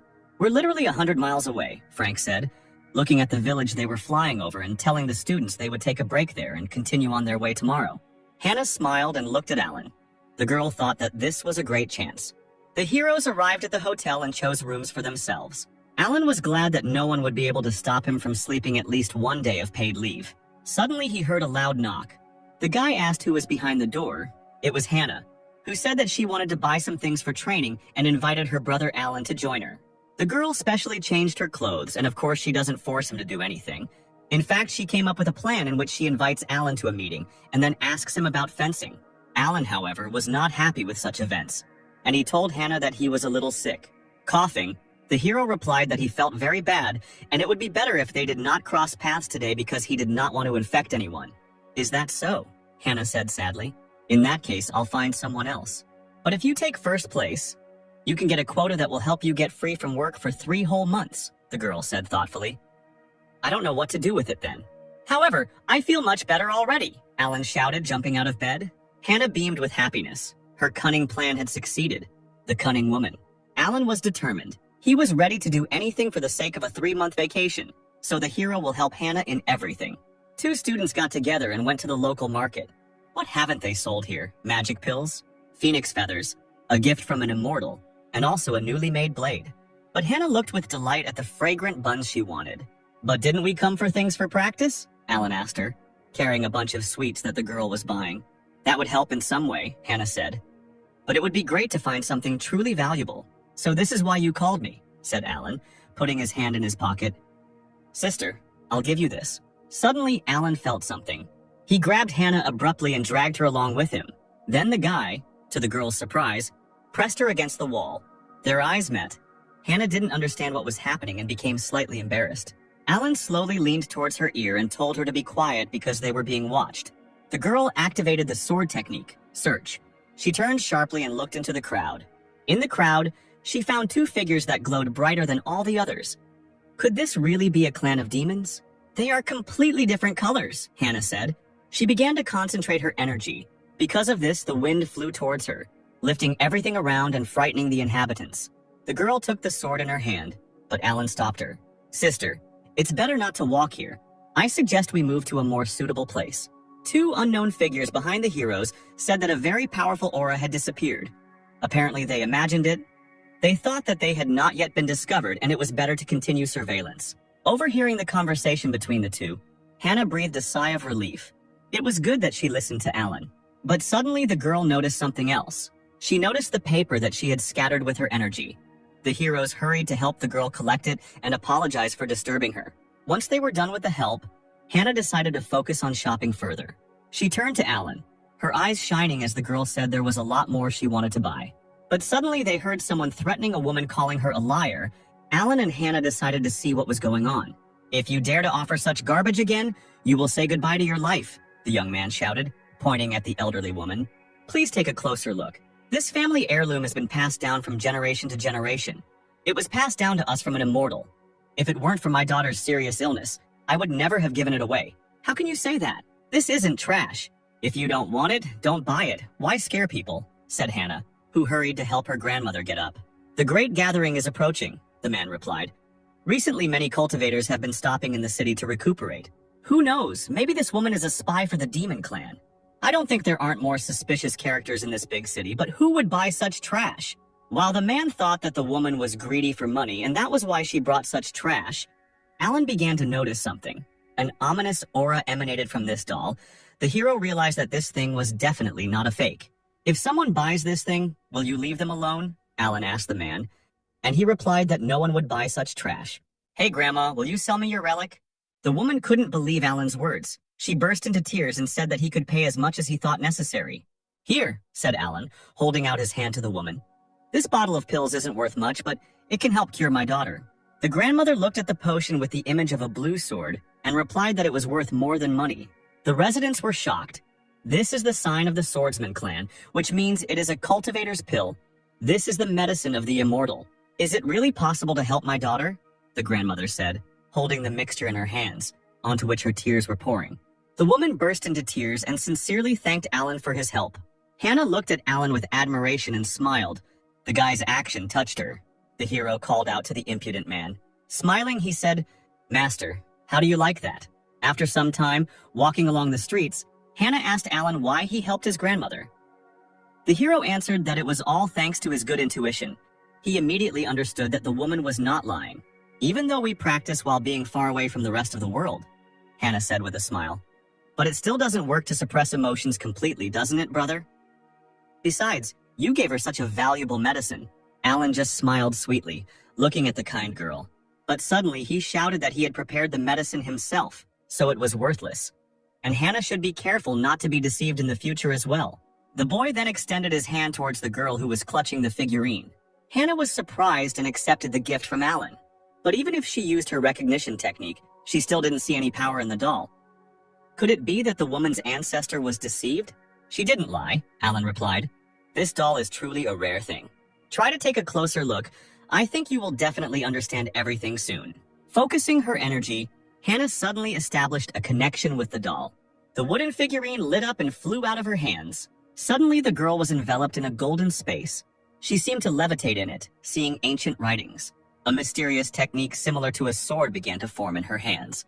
Then this sword grew to gigantic proportions. After studying the technique, Hannah returned to Alan. She was shocked that her brother was able to see such a powerful technique in this doll. Now the girl wanted to try out a new power. The hero supported her decision and said that it would be better for them to go out of town because there was no better place for training. The heroes went out of the city. After walking a short distance, they stopped and told the guys following them to get out. Dude, leave all your valuables and your girlfriend, otherwise... Okay, Alan said, throwing all his things on the ground. He quickly ran behind a tree, saying that he would not regret anything, and the robbers were happy. They did not think that the guy would turn out to be such a coward. Fuck you, Hannah replied menacingly, baring her teeth. The girl began to rise into the air and a terrible aura began to concentrate around her. It was the art of eternal regret, a rupture that the student directed at her enemies. The robbers immediately paid for their insolence. After the attack, there was nothing left of them. Hannah, seeing the aftermath, told Alan that she liked the new technique and thought it would take her time to fully master it. You have mastered them perfectly, but you still lack experience, the hero answered. I think a few training sessions will be enough for you. Brother, you are so strong. Is the gap between us really that big? Luckily, it was worth it that I gave Grandma that medicine. Now my sister will definitely be on my side. The heroes arrived at the hotel and went to their rooms. Alan summoned energy from the doll. According to his memories, this spiritual power hidden in the card. It looks like someone deliberately hid the map in this clipping. Maybe that same immortal? The map pointed to a certain place. Alan asked Gwyneth if she knew anything about it, but then he abruptly dispelled the technique because it had nothing to do with him. He covered himself with a blanket and said that rest was his only and main goal in life. Hey brother, are you there? Suddenly someone knocked on Alan's door. No, I'm already asleep, the hero answered loudly. We asked my sister, she said, you're not sleeping, Bill replied. Besides, we didn't have time to thank you for what happened recently, so we found a suitable moment. Okay, I don't need anything. Good night, Alan shouted. In fact, Sam said, after the Demon Clan's invasion, we realized that our cultivation base was nothing. And so we hope that Brother Alan can guide us. And in the future, if he wants to postpone any tasks, he can transfer them to us. At that very second, Alan instantly got out of bed. He quickly walked up to the door and asked again if he really could hand over the assignments. Bill and Sam both responded with unanimous agreement. The book on techniques will help you a lot. He turned to the boys and held out the book. I accidentally found it in an ancient reliquary when I was on an excursion. In fact, he had a purple demon behind his back who told him that this book was the best among its analogs. The purple demon was already tired of enduring all this humiliation. The brothers began to leaf through the book and were amazed at what they saw. It was written that making talismans does not always require any resources. It tells about the path of creation of heaven and earth, the emergence of the sun and moon. And there are many smart thoughts. The creation of heaven and earth, the mystery of the sun and the moon. These words seemed to pierce Alan's consciousness. He began to feel a strange feeling. Was this a breakthrough again? The hero hurried to close the door as quickly as possible. His body began to electrify. He told his comrades that this was also for them. And suddenly a talisman flew out of his sleeve. The talisman became electrified and flew straight towards the boys. Suddenly, energy began to form around the talisman. She was very powerful. Bill and Sam immediately tried to defend themselves. Meanwhile, Alan held back his seal so as not to wake up. He distracted the boys with a talisman that exploded. It was a powerful energy. Bill and Sam were shocked to see what one little talisman could do. And Alan successfully held the seal. It was enough for him to hear a couple of sentences, and he was already close to destruction. The purple demon told the hero that he had nothing to do with it, that the guy's strength was to blame. Suddenly, Alan heard excited voices behind him. Brothers' talismans are indeed very powerful, Sam said. You obviously have a talent for gaining knowledge from this book, but you selflessly refused it. Believe me, I don't want to hear about it, Alan replied. My talents are pretty mediocre. Even this talisman took a lot of effort and it's still bad. I don't feel well, so I'll go to bed. And I wish you success in your studies. He slammed the door shut, surprising the guys. The hero thought about his seal. Fortunately, this time he managed to suppress it. And also about the great gathering and reward. It's time to move forward. Eventually, the hero finally went to bed. It was deep night, and the candle Alan had left had already burned out. Brother, are you okay? Suddenly, a female voice was heard from behind the door. Hannah came to the door. She came to visit the hero because her brother Bill said that he was sick. She also remembered that Alan had told her this too. Was he really that sick? No way, I definitely need to check if everything is okay. Hannah opened the door abruptly and saw Alan lying on the bed. She tried to wake the guy up, but she couldn't do it. The girl felt that his spiritual strength was very weak and thought that the wounds he received in the garden were to blame. In fact, Alan is simply sleeping too soundly and he has suppressed his cultivation base. Hannah tried to use the usual way to recharge her spiritual power, but it didn't work, so there was only one way to save the guy. The girl's face immediately turned red when she thought about this method and she hesitated. Saving a person is above all else.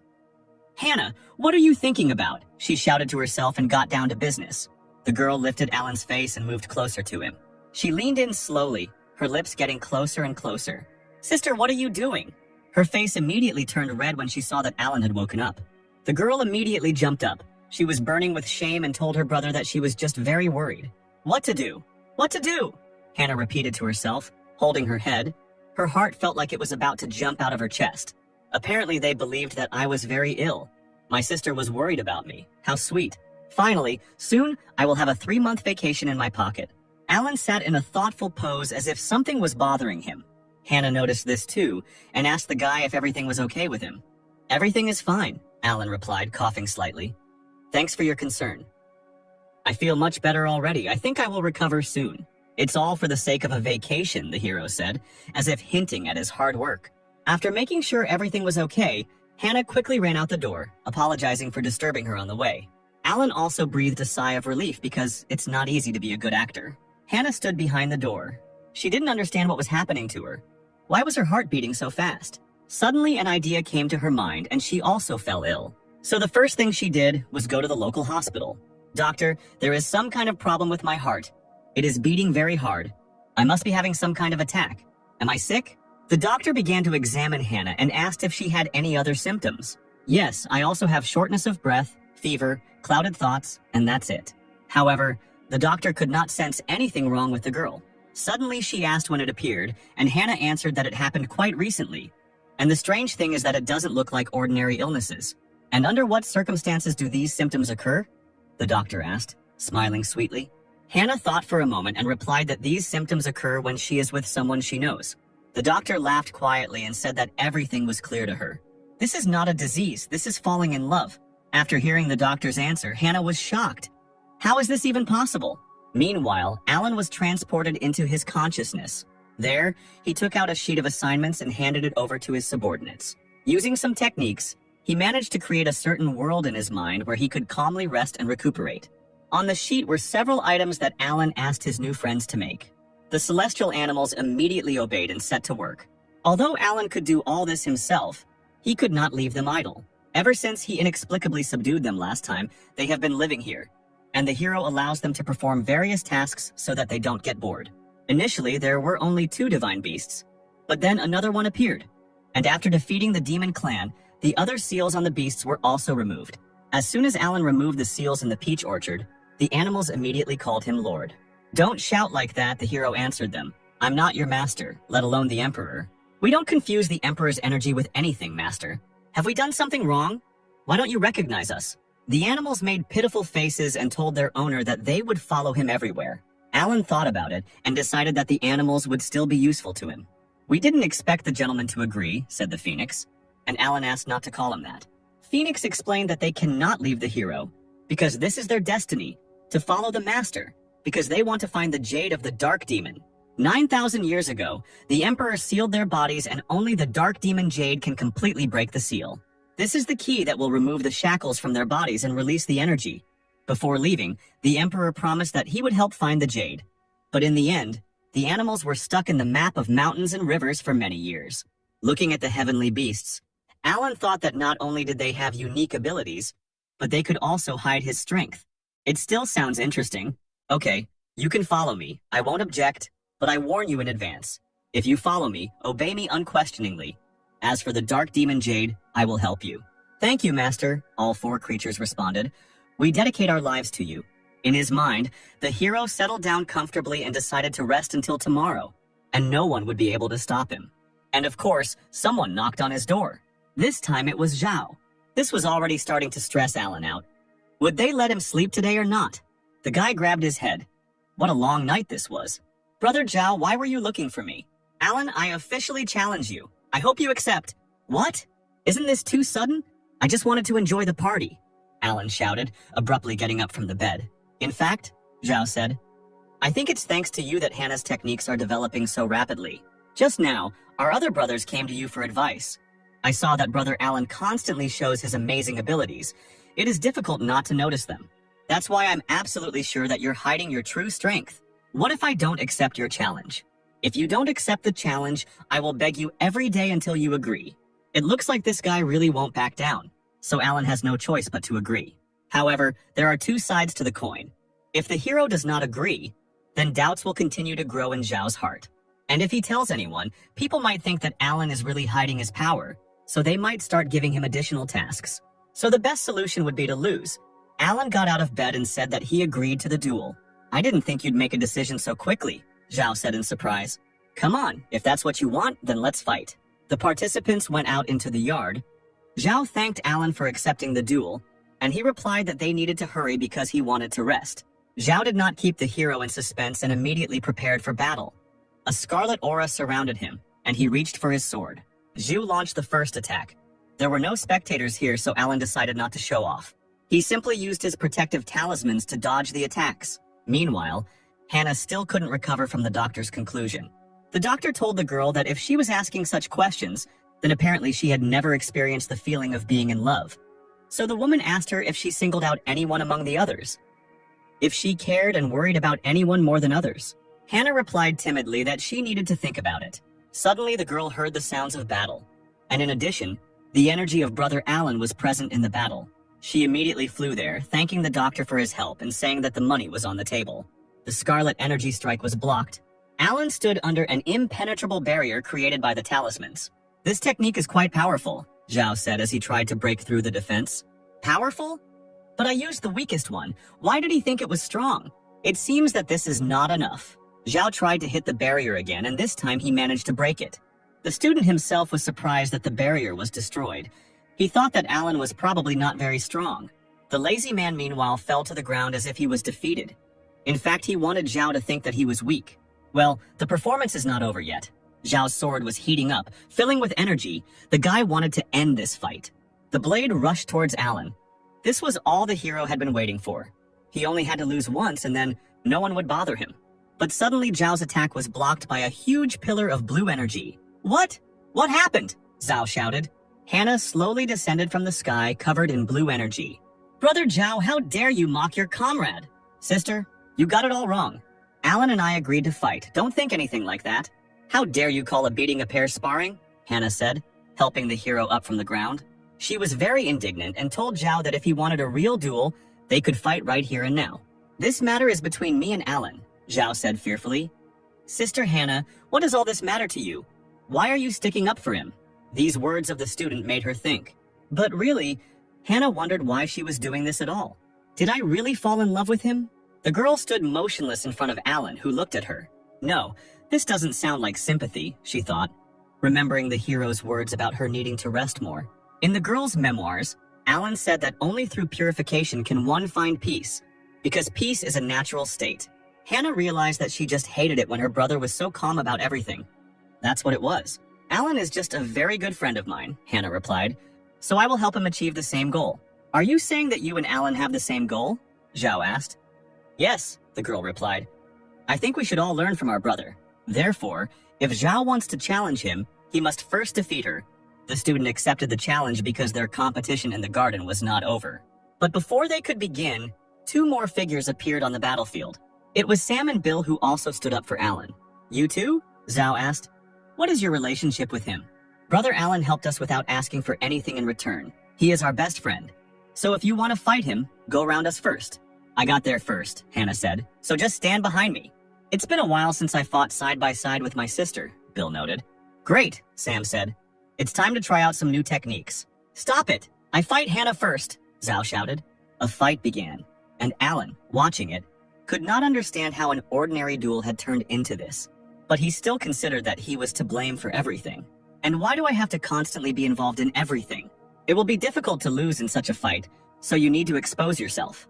A wave of energy was heading straight towards Alan and hit him in the chest. Alan fell to the ground. Hannah, seeing this, rushed to his aid.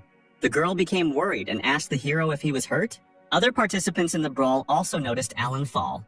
It was you who hurt Brother Alan. No, it was you who hurt him, okay? I admit that I lost my sense of proportion, but you are also to blame. Enough! A rough voice shouted. It was Elder Frank who was approaching the disciples. How dare you behave like this while on a mission? What the hell is going on here? The meeting is about to start, so you should train hard. Stop being childish. Don't let the clan down. The disciples bowed their heads. They were ashamed, and they apologized to the elder. We are all from the same clan. Frank continued to scold the students. You should be more united, since Alan is wounded. Then help him. If he has an uncompleted task, do everything for him. Hearing the elder's decree, the lazy man was glad. At least something good happened that night. In the morning, the boys continued their journey to the place where the great meeting was being held. Bill started complaining that he was very tired. Sam decided to joke by saying that it was probably because of their fight yesterday. By the way, one question always bothers me, Zhao said. The Starry Sky clan has always been considered small and preferring to remain on the sidelines. How could they organize such a grand event? They say that the Starry Sky clan was going through a very big crisis before. Hannah began her story, and the head of the clan, Silas, disappeared somewhere for a while. But at the critical moment he returned, and his kingdom was unimaginably high. He resorted to radical measures to regulate the situation. It is said that Silas accidentally found himself in an ancient secret kingdom, where he was given the opportunity to rise, the Starry Sky clan was saved, and it became the new venue for the great gathering. The possibilities of the secret kingdom are terrifying, Zhao replied.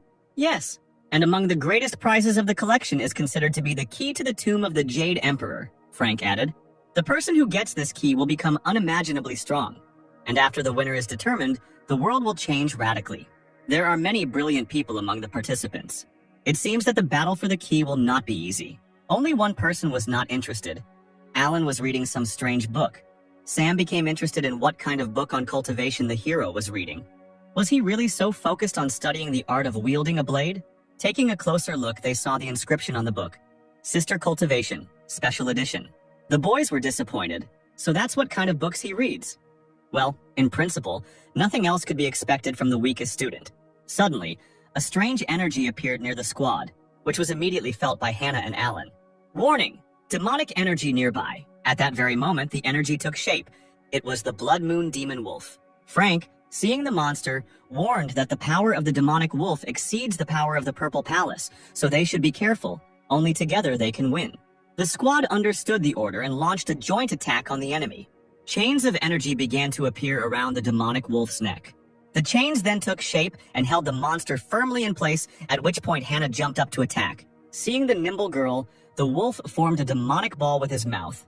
Hannah was surprised by this attack. After all, the wolf used the ability. They can't do that. The monster split into 5 parts. Each part attacked the students, but they successfully fought them off.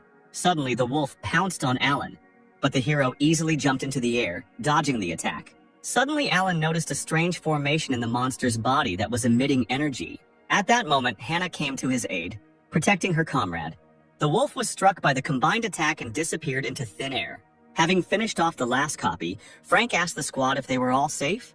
Jay replied to the elder that they were fine. It had appeared too suddenly, Frank noted, and was probably created by someone, so they had to hurry. But Alan was against it. There was something wrong here. He grabbed Hannah's hand abruptly. He pulled her towards him. The girl did not understand what her brother was doing to her. Using his senses, Alan saw a Blood Moon Demon Wolf in the girl's chest, but how it got there was unclear. Letting go of Hannah's hand, Alan smiled and said that nothing had happened. He just decided to check her wounds because he was worried about her health. Since no one is injured, let's continue on our way, the elder suggested. Did I really just imagine it all? But then why such strange feelings, the hero thought. I hope nothing happens at the meeting. A few hours later, the squad arrived at the residence of the Starry Sky clan. The students were happy. They had finally arrived. They were also amazed by the majestic statues at the entrance. Alan was also slightly amazed. This clan really deserves to be in the top 3. Suddenly, the students heard someone's footsteps approaching. A guy with blue hair ran towards them, asking for forgiveness for being late because he was responsible for the guests. It was a disciple of the Starry Sky clan who was ranked last in the strength table. He extended his hands, which contained blue stones, and said that this spiritual jade was given to all participants in the competition. Each student took 1 stone in their hands, but Alan didn't like something about all this. His thoughts were distracted by Hannah, who handed him a stone. Looking at the stone, Alan suddenly felt a strange, barely perceptible energy. It was a demonic trace, but where did it come from in jade? The escort asked the squad to follow him. He would lead them to the viewing platform in the arena. A few minutes later, our heroes arrived at the arena of the Starry Sky clan. The guy led them to the observation deck intended for the Sword clan. Then he suddenly ran away, saying that he still had unfinished business. Alan found this guy's behavior strange. He overheard a conversation between other students who were rude to a weak student. Apparently, he was not welcomed here. Suddenly, the silhouette of the head of the Starry Sky clan appeared in the air. It was Silas, a handsome, smiling guy with white hair, and quite handsome in appearance. Silas said that from now on, the students represent not only themselves, but the entire clan in these competitions, and he hopes that they will show themselves in all their glory. The clan leader began to announce the participants of the competition to the cheers of the crowd. The Purple Spirit clan, whose representatives were Sarah and Brian. The second clan was the Shen clan, whose representative was Alex, a muscular man with red hair. I wish all participants good luck, Alex shouted. I think our clan will definitely take at least 2nd place.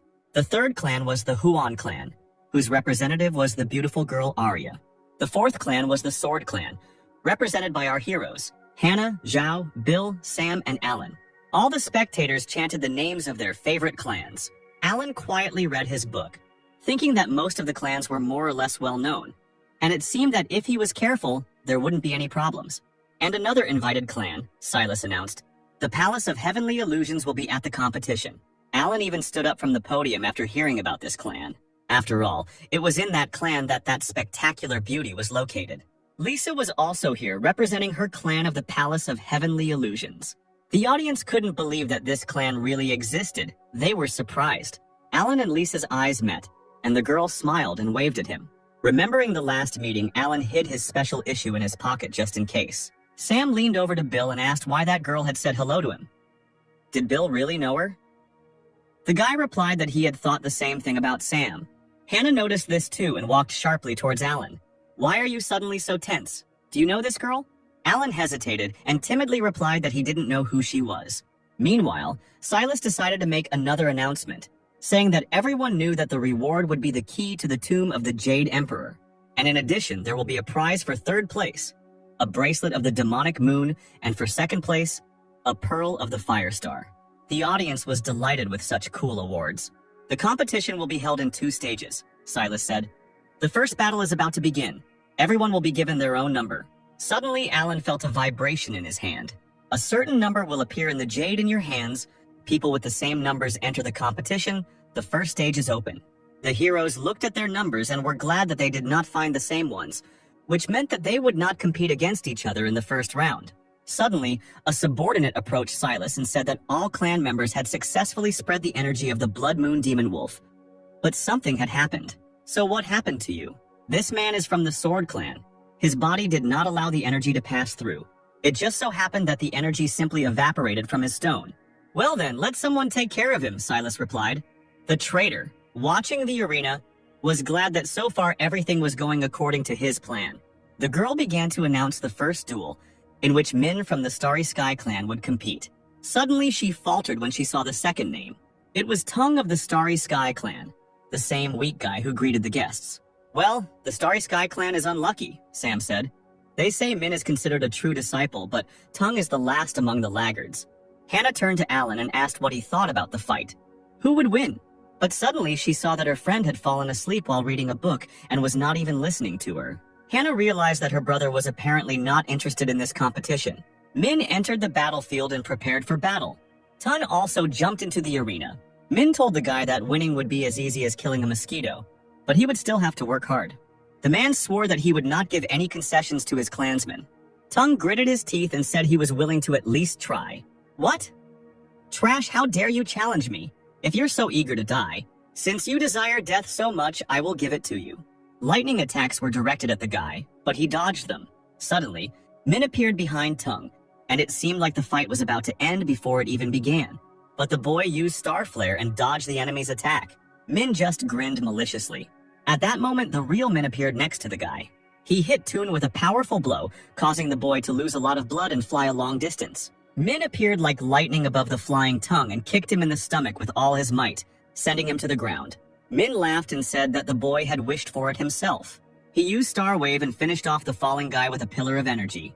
At that moment, the weakest student experienced hellish pain. The fight was over. Toon lay on the ground almost unconscious. The referee announced the end of this match. The winner of it is Min of the Starry Sky clan. It was too violent, Zhao said. Hannah was angry. She didn't understand how this Min could treat his comrade so cruelly. It seems that the internal friction of the Starry Sky clan is much more serious than I thought, Alan noted. It's so good that he was reborn in the Sword Clan. The judge looked at the schedule and began to announce the next fight. Next on the list were Hannah from the Sword Clan and Alex from the Fen Clan. Alex, as soon as he heard his name, immediately descended into the arena like a superhero. Finally, it was my turn. My fists were seriously missing the battles. And why wasn't I called earlier? Oh, Dark Dragon, dozing on the fiery bed of the lotus. Please give me strength. Get rid of all my enemies. Sam, watching this character, decided that apparently this guy was not all right in the head. Zhao also understood this, so he told Hannah not to worry. She would definitely defeat such a fool. Suddenly, Alan called out to Hannah. Be careful. Don't look at his behavior. He is much stronger than it may seem at first glance. The girl thanked her brother and said that she would never lose. Hannah appeared on the battlefield. Girl, if you surrender now, your face will remain whole and unharmed. If not, then the Lord of Flame will get rid of you. Before Alex could finish speaking, he saw Hannah's huge cut flying towards him. An explosion thundered in the place where the fiery warrior stood, and the arena shook. Fight, stop talking nonsense, said the stern girl. And it turns out that you are a villain. How dare you interrupt my magnificent speech? If everyone were decent, the world wouldn't be in such chaos, Hannah answered him, directing another attack at the guy. The girl's cuts transformed into waves of energy that headed towards the enemy. Suddenly, Alex screamed and his body was covered in flames. Hannah was surprised to see this. The flame protected the boy like a barrier, and her attacks were unable to harm him. But the villainess turned out to be weak, Alex shouted. You will know better than to doubt my great power. At that very moment, Hannah felt her body frozen in flames and she couldn't move. And the great warrior was already heading towards her with his fiery attack. The air grew hotter from Alex's speed. Hannah also stood motionless. It seemed as if the end had come for her. "How you irritate me," she said quietly. In an instant, a whirlwind engulfed her, and she was freed from her shackles. The whirlwind of energy was so powerful that Alex was sent flying. The warrior girls watching the fight nodded approvingly at Hannah's success. Alex braced himself to avoid falling. He became more and more serious. The guy said that he didn't think that the girl would be so strong. She impressed him. Hannah told him that she thought the guy would be more serious. "In that case, our battle will soon come to an end," Hannah shouted and used her sword technique, 9 swings. A wave of energy struck the guy, but suddenly he began to dissolve into thin air. Was it really a clone? Suddenly, Hannah saw blue petals flying in the air. "The main character is destined to become great, and the villain will die," said Alex, appearing dramatically behind the girl. Hannah tried to catch the enemy again, but her energy simply hit the blue flame, which then dissolved into thin air. "The fire cannot be cut," Alex shouted. Blue flames like blades tried to catch Hannah, but she jumped back, dodging him. It was a trap. The girl stood exactly where Alex wanted and was surrounded by blue flames. In him, she saw a fiery warrior who asked her how she liked this style of play. Alex calls it divine flame. The fire of justice will strike everything around.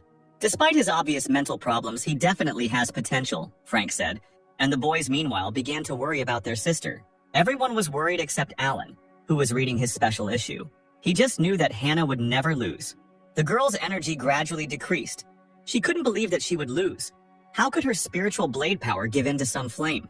But the answer came by itself, Hannah reassured herself, because she couldn't lose while Alan was looking at her. Closing her eyes, Hannah felt completely at peace. And then she saw something, as if great gates were opening before her. Is this a blade breakthrough? The air is getting heavier. Opening the doors a crack, Hannah felt the right energy and understood everything. "Well, the time has finally come," Alan said while reading the book. The vortex sparked. Hannah's blue energy changed to gold and began to absorb Alex's flame. Frank couldn't believe his eyes. He knew what it was. This is the unity of man and blade. The blade of the heart. The audience was shocked because the girl is so young and was able to reach such heights. "You say you stand for justice? But do you know what that is?" Hannah said, looking at her opponent with sparkling eyes. "It seems you are decent too," Alex replied. "Now I am starting to respect our battle. Now it's my turn to make a move." Hannah also did not stand aside and rushed towards the enemy. "Well then, take it." The girl screamed and dealt a lot of blows. Her movements were so fast that it was hard to follow. Alex also used 2 types of flame at once and rushed at the enemy. 2 powerful forces crashed into each other. Dust rose and nothing could be seen. Some of the residents trembled, afraid of danger. "Are these their true powers?" "You have excellent skills," Alex said. "Your fire is not bad either," Hannah replied. "Well, who won? Who won?" Alan just smiled slightly. He already knew everything. In an instant, Alex's body was covered in blood and he screamed, falling to the ground. The competition between the Fen clan and the Sword clan has ended, and Hannah from the Sword clan has won. Silas was surprised. The girl truly had a wonderful talent. What a pity that all their lives will end here. A few minutes later, Alex was carried away on a stretcher to the infirmary, and Hannah also came to receive treatment. The healer said that the girl had minor wounds. She introduced healing spiritual power. Hannah would soon recover. The girl thanked the doctor for his work. At that moment, Alan was watching all this from the stands. He recognized this energy. By healing, they only stimulate the demonic energy in their bodies. That dark core turned out to be demonic. Suddenly, Hannah heard a male voice calling her. It was Brother Alan. The girl was happy to see her friend. While she was asking why he came, Alan quickly approached her.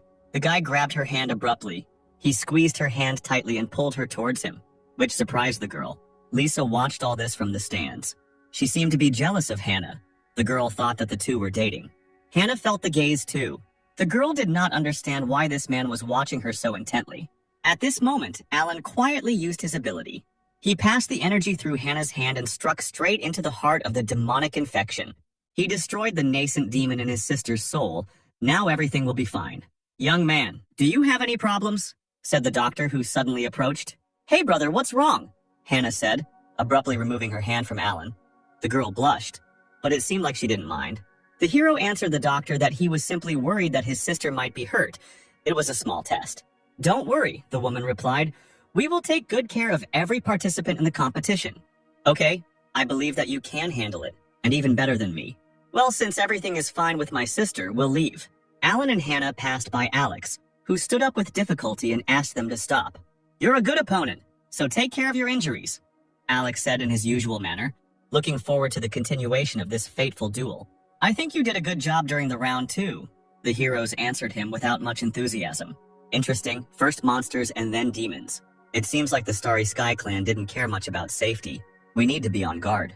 The guys returned to the stands, and the referee announced the next match.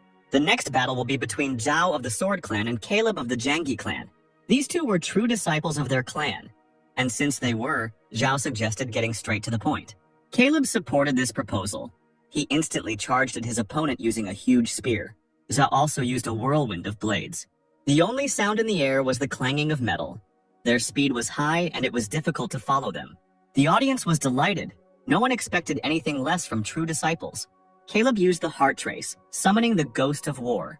A huge projection of energy appeared on the battlefield and immediately dealt a devastating blow to Zhao. The guy didn't dodge and blood poured out of his mouth. But it was a trick. Copies of Zhao appeared on the battlefield. The spirit of war continued to attack Zhao, but he only dodged using clones. Hannah was worried because Zhao's kingdom was lower than Caleb's. Would he really lose? But Alan said that this is not so. He feels that not all is lost. Very soon the guy will prove himself. Caleb tried to persuade Zhao to accept defeat because their forces were unequal. But Zhao is not so easy to take. Relax, it's just an opponent who is slightly stronger than me. What would Hannah do in my place? It's complicated and troublesome, but you can show soft power, using the blade's intent. Everything can work out. So, I need to use the blade's intent. Now I understand everything. Zhao's energy suddenly increased and he was engulfed in a whirlwind of energy. Caleb knew things were bad, but Zhao had already prepared to attack, summoning the blade's intent. A huge wave of energy immediately rushed towards the spirit of war. Caleb commanded the ghost to protect him. There was an explosion that shook the entire arena. The shockwave also affected the spectators. The wind obscured their view, and they couldn't see anything. Once again, it was not clear who won. The brothers panicked. But Alan wasn't worried, because he already knew who the winner was. Caleb was kneeling in a pool of blood, saying that he would not give up easily. But the fight was already over. The spectators were jubilant. The students of the Sword Clan were showing themselves in all their glory. They must be clear contenders for victory. The first round is over. Zhao climbs up to the observation deck and thanks Hannah for the victory. The girl did not understand what he meant. And Zhao explained that the thing was that her skill with the blade impressed him, and he used exactly the same method. Well, if that's the case, then you should thank Alan, not me, because he actually inspired me to use the blade's intent. Meanwhile, the referee announced the next fight. Next up is Alan from the Sword Clan against Ethan of the Huang Clan. The fight begins. The fight was announced, and at that moment, Alan thought about the fact that it was impossible to get injured in the competition. Otherwise, the healers from the Starry Sky Clan will bring in demon energy when healing. But if the victory is too easy, the elders will start giving out more quests in the future. He stood in thought in the arena. His opponent Ethan, seeing this, suggested to start first. But Alan didn't react. This confused Ethan. He thought that the hero was behaving this way because he looked down on him. Meanwhile, the hero was thinking about what he should do. Maybe summon the 4 sacred beasts? No, that would be too powerful. Then maybe use talismans or a purple dragon? But he knew for sure that he shouldn't use fencing. Ethan was annoyed. He couldn't understand what this guy was doing. The competition had already started and he still wasn't moving. Maybe he was building up the blade's power. No, Ethan hadn't heard of Alan doing that. In the end, he decided to start by asking Alan why he wasn't paying attention to him. The energy Ethan created turned into a spear and rushed towards the hero. Finally, Alan had an idea. As he dodged the attack, he realized that he had to be neither too weak nor too strong. Ethan was surprised to see this movement. If it weren't for that half step, my blow would have reached him. The guy thought, this impudent guy didn't even strain himself. My trick looked too careless for him. It's definitely not that simple. At that moment, Alan snapped his fingers, calling his friend. In an instant, Gwyneth appeared in the air. The sweet little spirit was very happy to see its owner and immediately climbed up to hug him. Alan asked her to wait a little. This scene looked very strange to Ethan. He saw Alan standing and saying something. Who is he talking to? Is he casting some kind of secret spell? In fact, if Gwyneth doesn't want it, no one will be able to see her. Alan told the girl that it is possible to win by a small margin, without getting hurt at all. The most important thing is not to show your true strength. The hero turned to Ethan and saw that he was shaking all over. The guy was surprised and did not understand why he was so scared, because he had not done anything yet. Hannah wondered why Alan didn't attack. But it wasn't just her. The spectators also didn't understand what was happening. The fight had already started a long time ago. Why were these two just standing there? At that moment, Gwyneth suddenly appeared behind Ethan, and the guy felt an ominous chill behind him. He was horrified. Could this cold really be the energy of Alan's blade? In his mind, Alan was a powerful villain with a demonic aura. While Ethan stood and trembled, Alan turned away. He thought that he would fight lightly at first, using Gwyneth as an assistant, and then use a trick to get closer to victory. The cunning man calculated everything perfectly. Suddenly, Ethan gathered his resolve and declared that despite their difference in strength, he still would not give up. The audience was delighted to finally see some movement, but such furious ardor did not please Gwyneth. She jumped on Ethan and kicked him in the butt. Ethan turned around in shock and didn't understand what hit him. The audience began to whisper. Because Alan hadn't done anything to hit Ethan? They were scared. They assumed that Alan's power was so terrible that he could deliver invisible blows. At that moment, Ethan looked at Alan and understood everything. According to legend, a person can achieve great success in fencing. And at a certain level, he can tear an enemy to pieces before he even realizes it. Ethan trembled even more as he realized that someone was attacking him. Does he really want to punish me? I need to do something, otherwise it's the end for me. Ethan threw his weapon sharply to the ground. Then, to the hero's surprise, he shouted that he surrendered. What? I didn't even have time to strike. Why did you decide to give up? Suddenly, Alan heard the audience whispering. They also did not understand why Ethan decided to abruptly give up. Ethan must have realized something, and that's why he gave in. Why do I have such strange feelings? Am I in an illusion? I wonder, Lisa said, watching the fight. He won so quickly? Did he really put him in an illusion? Alan beckoned Gwyneth to him with a slight movement of his hand. The girl flew up to him, and Alan scolded her a little because he hadn't given any sign yet, and she was already rushing to attack. Okay?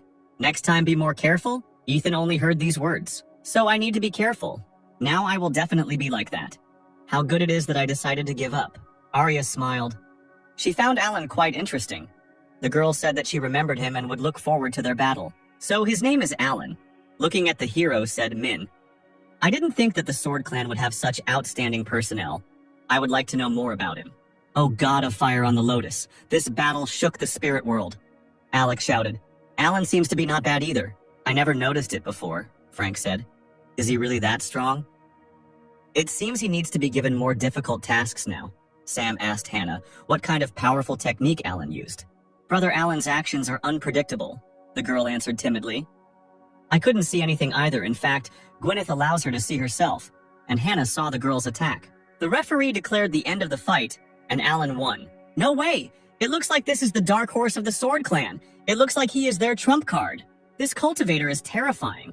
Looks like I'll have to be careful with it in the future. Alan heard all these cries, and at that moment he realized that his reputation was over. The battles continued all day long, and the judge announced the 15th battle between Lee of the Ghostgate clan and Bill of the Sword Clan. In this battle, Bill emerged victorious, putting his sword to his opponent's face. In the 20th round, Sam from the Sword Clan played, and he also defeated his opponent. By the evening, the first stage of the competition began to come to an end. The spectators were amazed that Sam, who specializes in fencing, mastered the combined art. He could use both talismans and a sword. No one thought that Sam and Bill would also show themselves brilliantly. It seems that the Sword Clan is really prepared. Meanwhile, on the Sword Clan stand, Bill and Sam were approaching Alan. We only won thanks to the talismans you gave us, said the enthusiastic students. Brother Alan, if you have any tasks, you can safely rely on us. Alan told his friends to remember their promise. The judge announced the final battle.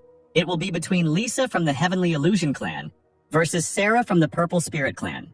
The hero was glad that this was the last battle. Meanwhile, Hannah wanted to watch the illusionists fight. Lisa gracefully appeared on the battlefield. Sister Sarah, I have heard a lot about you. I have long wanted to enter into battle with you. Mistress Lisa, I also wanted to fight you. It's time to start. Your palace has always been abstracted from the world, so let's see what you're worth. After these words, Sarah rushed towards the enemy. Lisa just smiled slightly and petals flew from her sleeves. Two powerful energies collided with each other. Suddenly, Sarah saw those very abilities.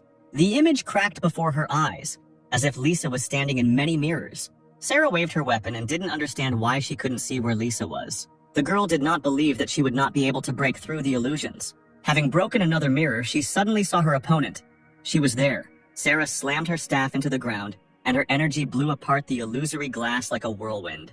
The girl, taking advantage of the moment, immediately tried to grab Lisa.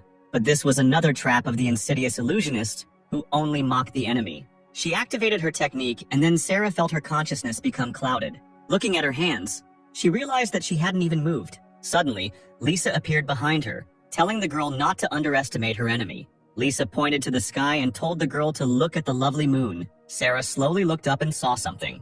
There were many moons in the sky, and Sarah herself seemed to be floating in space. She was trapped, and here all her powers became meaningless. In the real world, viewers saw Sarah standing and shaking, and Lisa radiating energy with her technique. They were amazed that Sarah didn't even have time to attack, but had already fallen into the illusionist's trap. Brian was upset. He was worried about his sister, and he was also saddened by the fact that he too could not see the illusion. Zhao turned to Alan and asked what he thought of the fight, but Alan only briefly replied that it was difficult for him to say. Is it difficult? Maybe there was no illusion at all? Even you find it difficult to predict the outcome? No, it's just time to end the workday, so I won't know what will happen next. According to Western time, Alan should already be returning from work, so he hurried away. Lisa decided to end the fight. She slowly walked towards her opponent and said that she had lost. The girl put her fingers to her lips and blew Sarah a kiss. At that moment, the purple fighter fell to the ground. I admit, Lisa, you are very strong, Sarah answered, swallowing air with difficulty. Watching the fight, Hannah smiled, because she saw another worthy opponent. A person does not even have time to realize when he falls into her illusions. Suddenly, Lisa turned to her and said that she would be looking forward to their fight. These words surprised Hannah, and she felt a little embarrassed. The judge declared Lisa the winner. The first round was finally over. She asked the students to return to the residences for rest. A little later, Alan was in his space and asked the Phoenix what he thought about today's events. Sir, are you talking about the demons of the Starry Sky Clan? Yes, these techniques are quite difficult to see. It was impressive, wasn't it? This energy was very similar to the energy of the Demon Lord, if I remember correctly. About 90% of the participants were injured in today's battle. Therefore, the Starry Sky Clan can safely take advantage of this situation, said the Phoenix. To plant the seeds of demonic energy, the Master should be more careful. In fact, Alan felt an unimaginable demonic energy in the entire clan. Was he really captured? What were they planning to do? Meanwhile, Silas asked Min what he thought about today's battles. Chief, I've been watching every battle closely except for Hannah. No one else deserves your attention. I think the head's plan will be implemented without problems. Everything is ready. Tomorrow they will all die, the judge also reported. Great. Everything is going according to plan. After we finish everything, there will be no need to be ashamed of the ancestors of the Starry Sky Clan. Our sacred sacrifice begins. Well, you need to be careful with the Starry Sky Clan, Alan thought after hearing the Phoenix's opinion. Listen, Phoenix, I have some task for you. Alan explained the mission to the bird, and the Phoenix turned around, said that he understood everything and flew away. The hero began to form energy. He decided that it was time for him to get down to business too. After all, he still hasn't caught anything from the river. So, will he really be left without a catch today? At this time, there was a sacred turtle in the water who decided to help his master. She stopped a passing fish and pushed it towards the hook. Alan, feeling the bite, jerked the rod sharply and saw the long-awaited reward. The turtle surfaced and was glad that she had finally managed to help the master.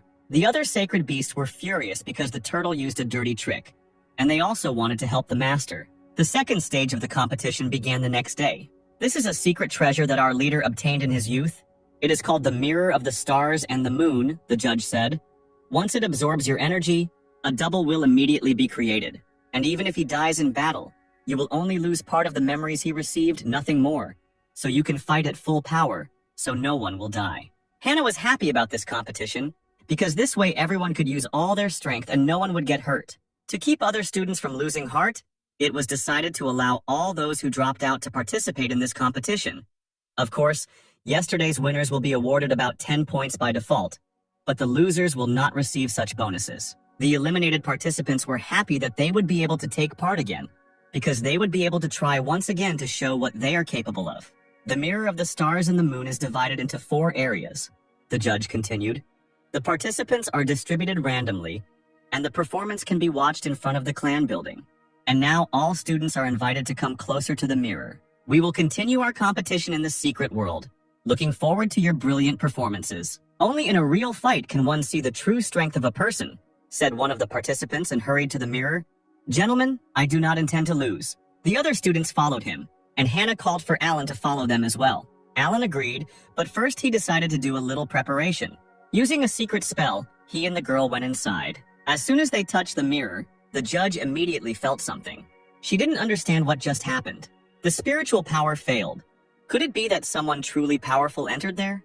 Well, my strength has been fully restored, Alan thought as he arrived at the place. Fortunately, at the moment when I almost entered, I managed to suppress my energy. The current strength is estimated to be the 4th level of the Immortal Palace limit. You need to be more careful. At the same time, outside the Secret Kingdom, Silas watched the battle begin. He was looking forward to the quick implementation of the plan. There wasn't much time left. Suddenly, the audience saw a familiar figure. It was the same guy who defeated Ethan. What was he doing? Why is he climbing the tree? Does he want to get into the hollow? If I understand correctly, he wants to hide. But he defeated his opponent before the competition began. Is he really preparing an ambush? Yes, Alan was indeed a very cunning guy. So he simply fell into the hollow and covered his face with leaves. Now nothing would distract him from sleep. What? So he just went to bed? What is he doing? Well, Alan, what a shame, Frank said, clutching his head. You'll pay for it after the competition. However, the head of the Starry Sky clan was on guard because he noticed something strange. Why didn't this guy fall under the influence of the secret realm? Meanwhile, inside the Secret Kingdom, Alan was already ready to fall asleep. Suddenly, he heard a woman scream, calling someone a pervert. The girl was arguing with some guy. They couldn't decide who their rival was. Apparently, Alan won't be allowed to rest in peace. If you want to fight a disciple of the Sword Clan, then find someone else, Alex shouted to the girl. But she tried to attack the guy, but her power hit the tree where Alan was sleeping, destroying his overnight stay. What the hell? The hero shouted, and the 3 fighters turned around, hearing the guy's voice. Let her take care of the God of Flame, Alex said. Come on, Alan, engage her in battle. Arya was fine with this arrangement. She wanted to fight Hannah, but she was also interested in the second member of the Sword Clan.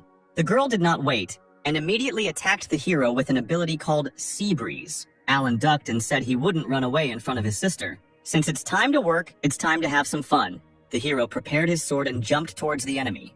Arya immediately blocked the lightning attack. The air was filled with the sounds of battle and the clash of swords.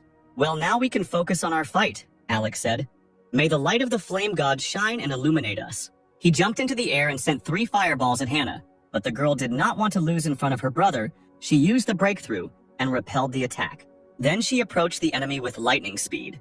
The second group of fighters also exchanged abilities. The battle in the mirror began. Hannah concentrated her energy, calling upon the power of the blade. In an instant, the girl's wave rushed towards Alex, engulfed in blue flame. The boy deftly controlled his power. The flames swirled and began to take shape. It took the form of a dome, which blocked the girl's attack. Hannah's energy dissipated, but Alex remained unharmed. As soon as the dome disappeared, she saw Alex's smug face. Well, finally he started acting seriously. Hannah, I recognize you as a strong opponent, Alex said, so I will release all my power. After these words, the boy's flame took the form of snakes and rushed towards the girl. Hannah deftly repelled the enemy's attacks, but this time it was more difficult to fight them off. Had he really become stronger? Feeling that the blows were becoming more and more difficult to parry, Hannah decided to jump into the air and dodge. Hearing a crash behind him, Alan realized that his sister was in danger. Therefore, he telepathically told the girl to direct the blade's energy with her mind. It will help her cope with her troubles. Focus on me during the battle, Arya shouted, sending a wave of energy at Alan. The wave crashed into the hero, cutting him in half. But instead of blood, Arya saw many talismans. Illusion? You deceived me.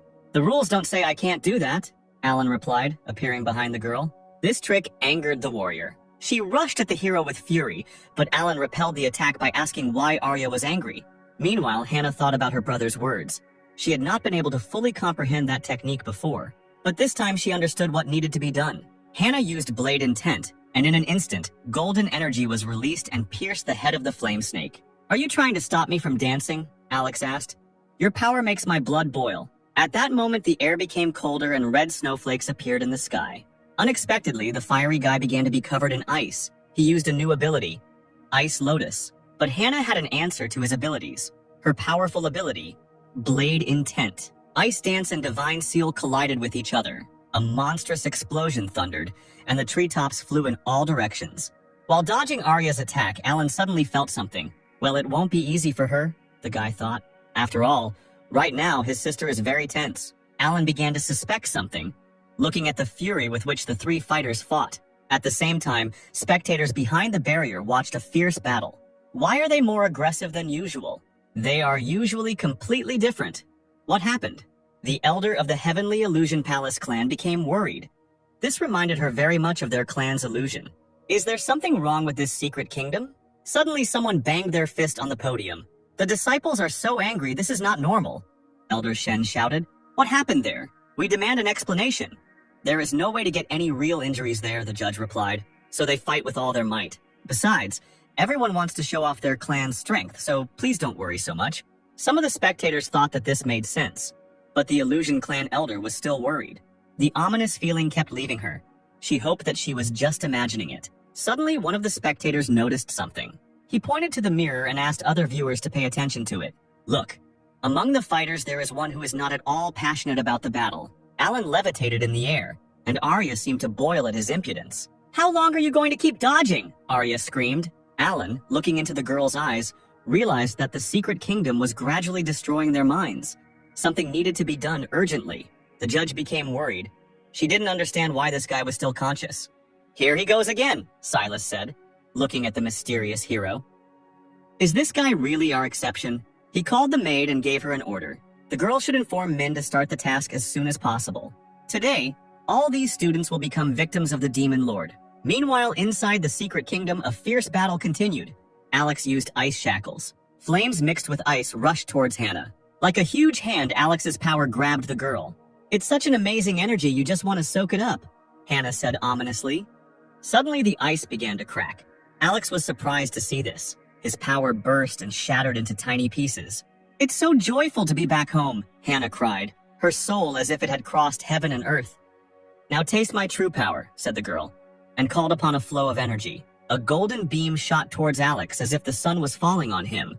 This attack was called Blade Burial. The guy tried to defend himself, but such an attack could not be contained. The bloodied student fell to the ground. Hannah's eyes became more sinister. And now I want to kill you, the girl screamed and prepared for the decisive attack.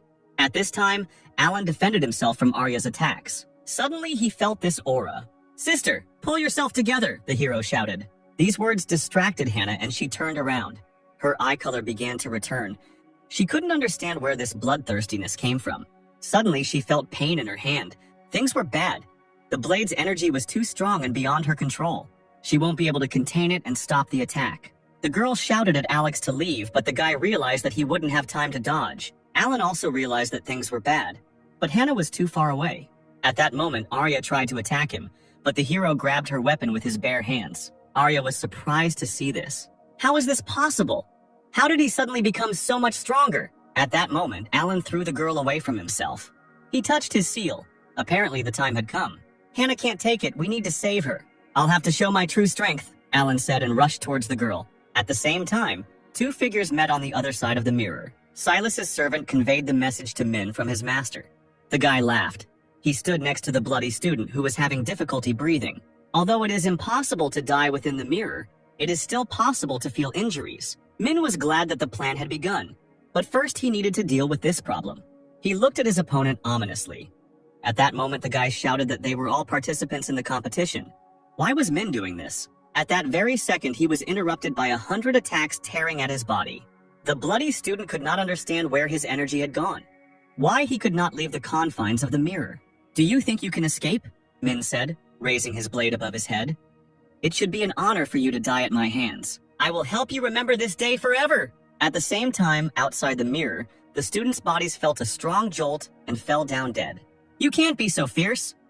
The elder of the Fen clan, who was watching the battles from the stands, shouted, What is the plan of the Starry Sky? We demand an explanation.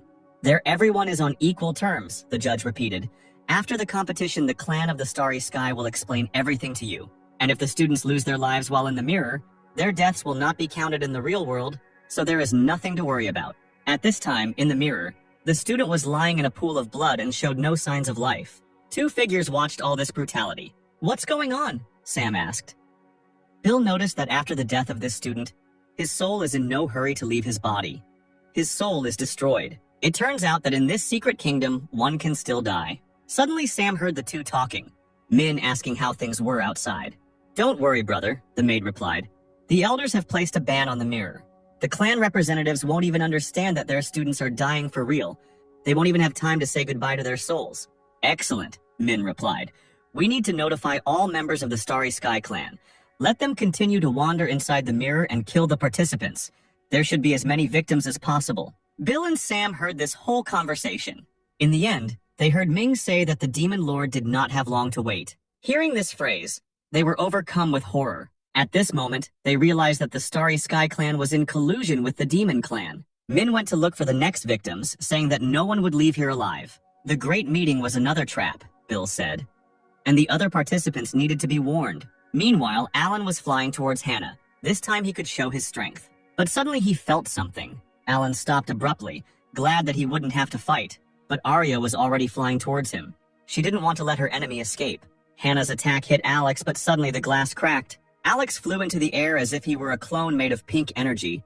The girl did not understand what was happening. She jumped back sharply from her opponent, who was engulfed in strange energy. Arya suddenly froze in midair as if she had been captured. All three fighters were motionless, and Alan decided to play along a little. Oh, I can't move, I'm caught, how can I get out of this captivity? Seeing this lousy acting, Lisa smiled.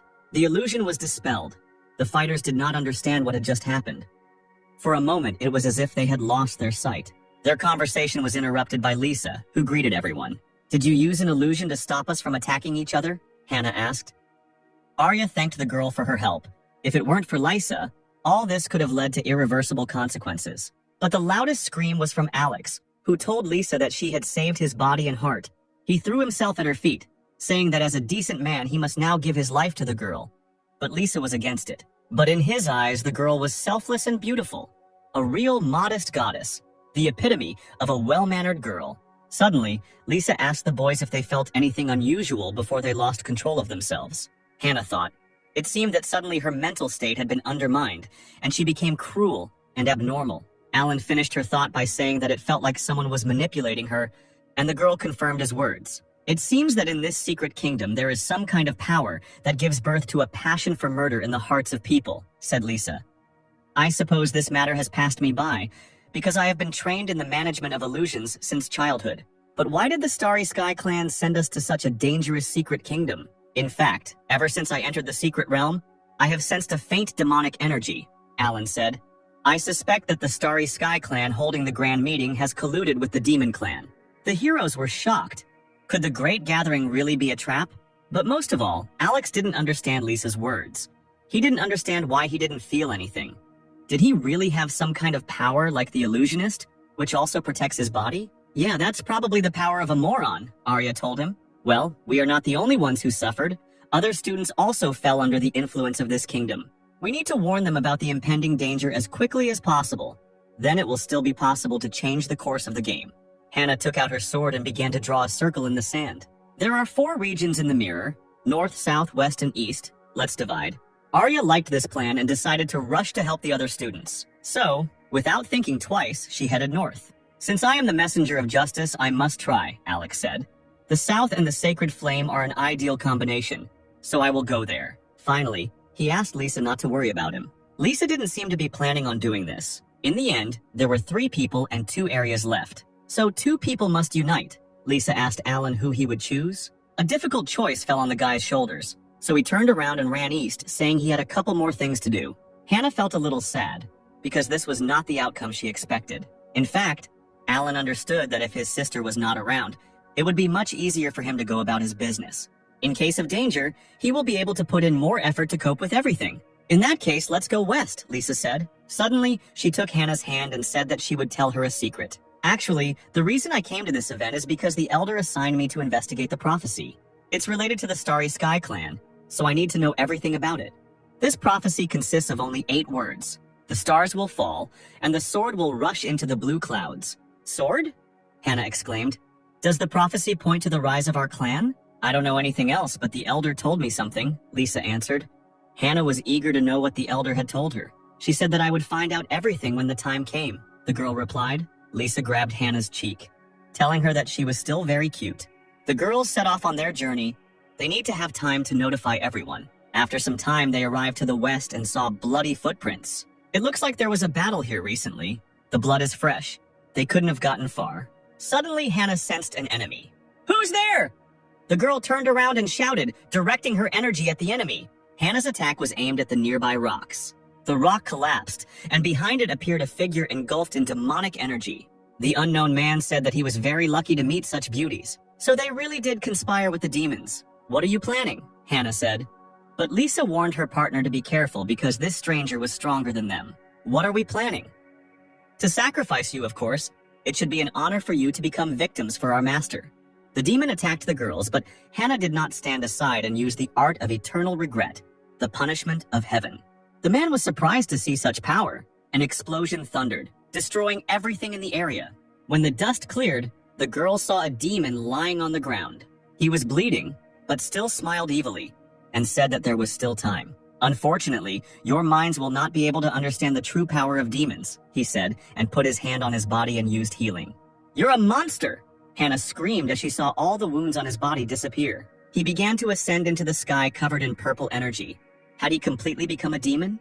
The power overwhelmed him. His eyes turned white, and he screamed that mortals would never understand the power of demons. There was too much energy, and it suddenly grew and rushed towards the girls. Watch out! Lisa shouted and used her abilities. At that moment, the demon's energy overtook the girls, wounding them.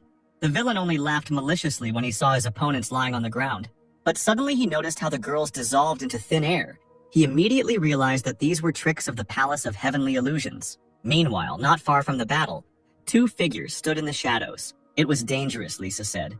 She managed to use the illusion in time and protect them from death. Hannah also understood that a few more seconds and they would be dead. The demon, noticing the girls, told them not to waste their energy in vain. After all, they have nowhere to run. After these words, huge chains of demonic energy flew out of his hands. Hannah barely managed to dodge one of them, but the next chains were able to grab them. The girls were shackled, and in addition, this force absorbed their energy.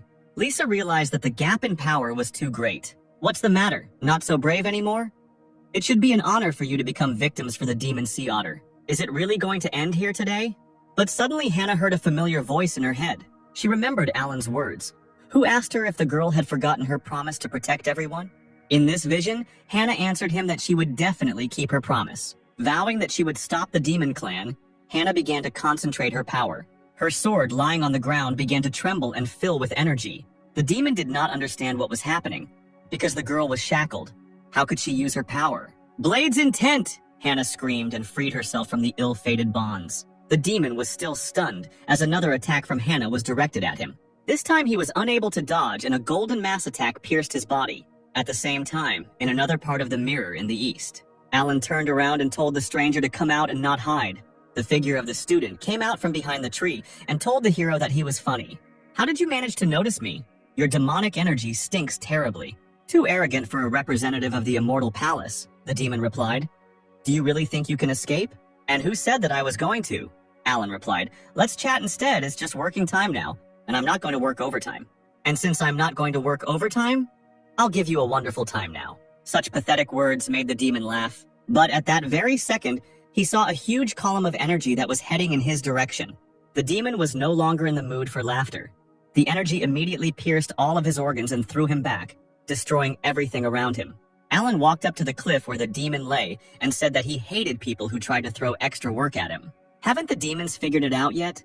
Or do you just like repeating yourself? At the same time, inside the mirror, Brian and Sarah were defending themselves from the students who were engulfed in demonic energy. At the other end of the mirror, Bill and Sam were also attacked by students. Silas, why are the disciples of the Starry Sky clan killing the representatives of other clans? The elder shouted, turning to the clan leader. Why are the true souls not returning? What does this mean?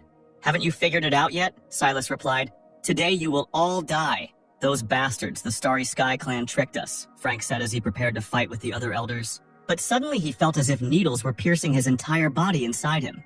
The elder could not understand why spiritual power was leaving his body right now. The elder of the Illusion Palace guessed that they had secretly been planted with demonic energy, and their spiritual power was now blocked. You are well informed, said Silas, but that will not save you. It's no wonder that the Starry Sky clan was able to rise so quickly.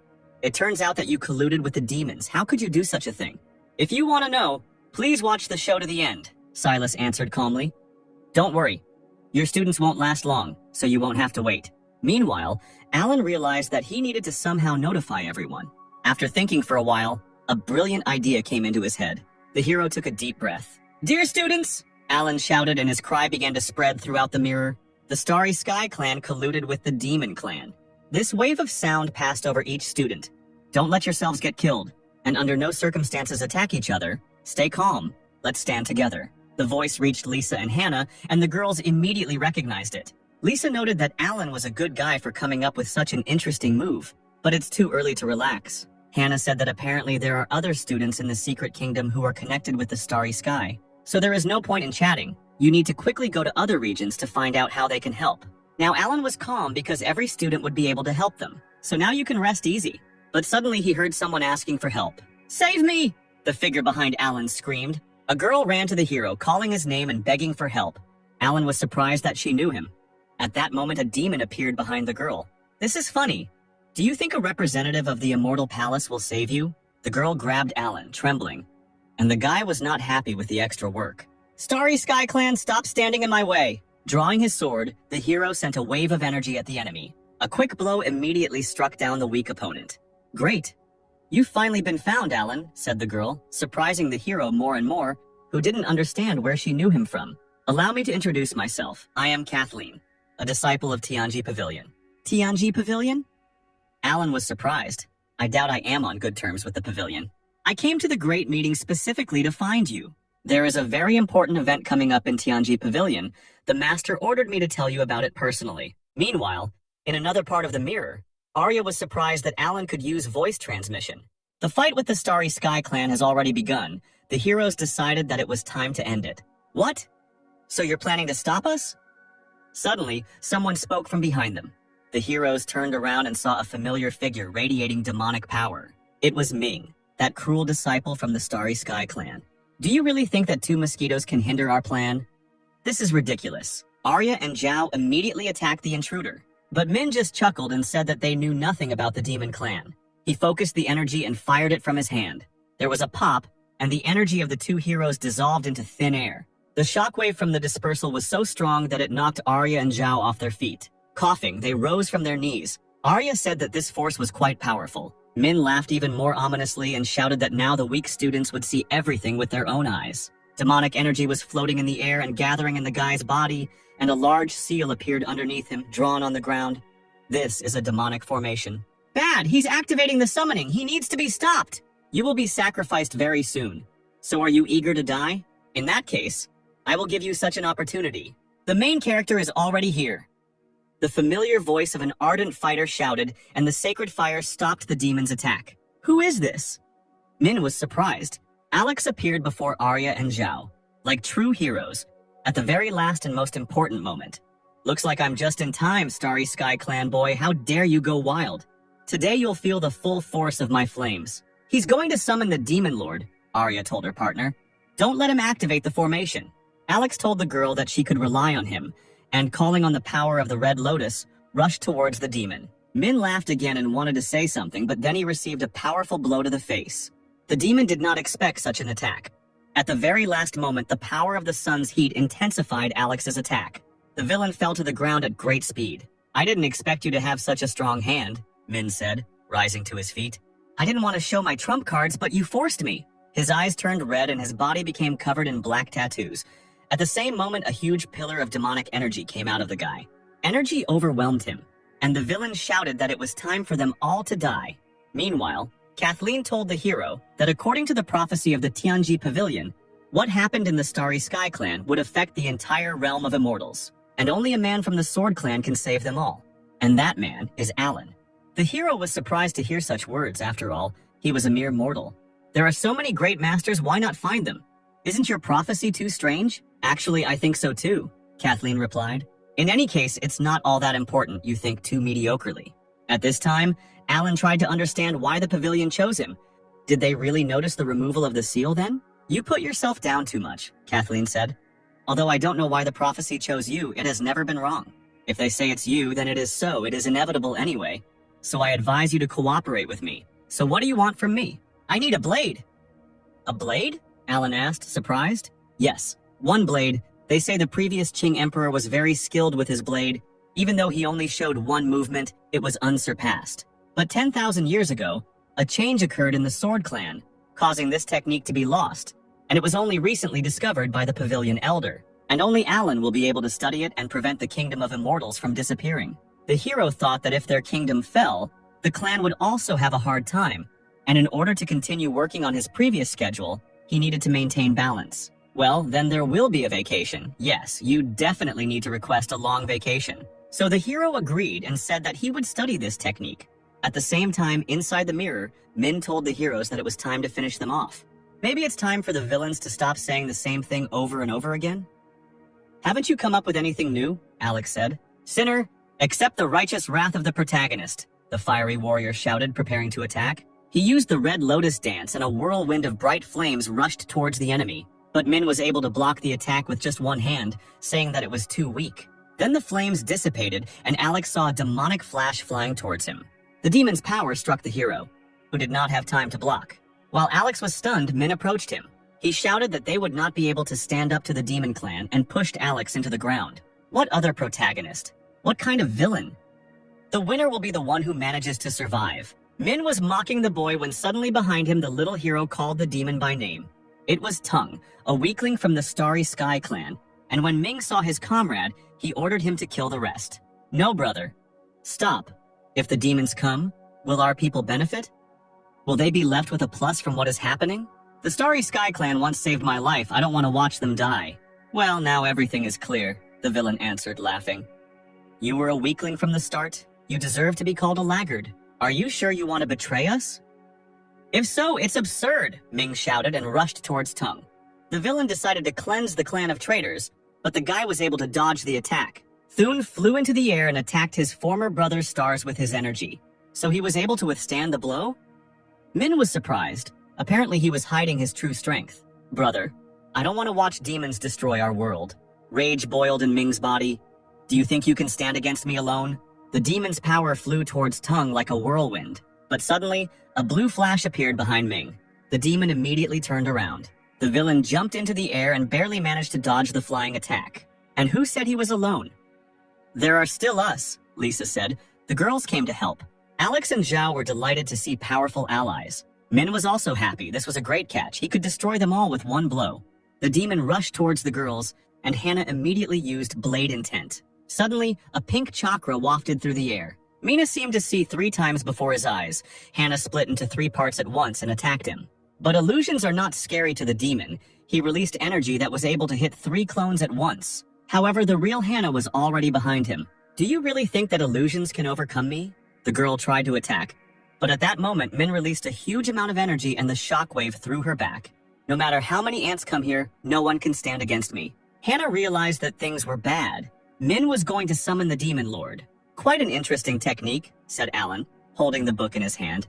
It seems its creator, Emperor Qing, was not an ordinary person.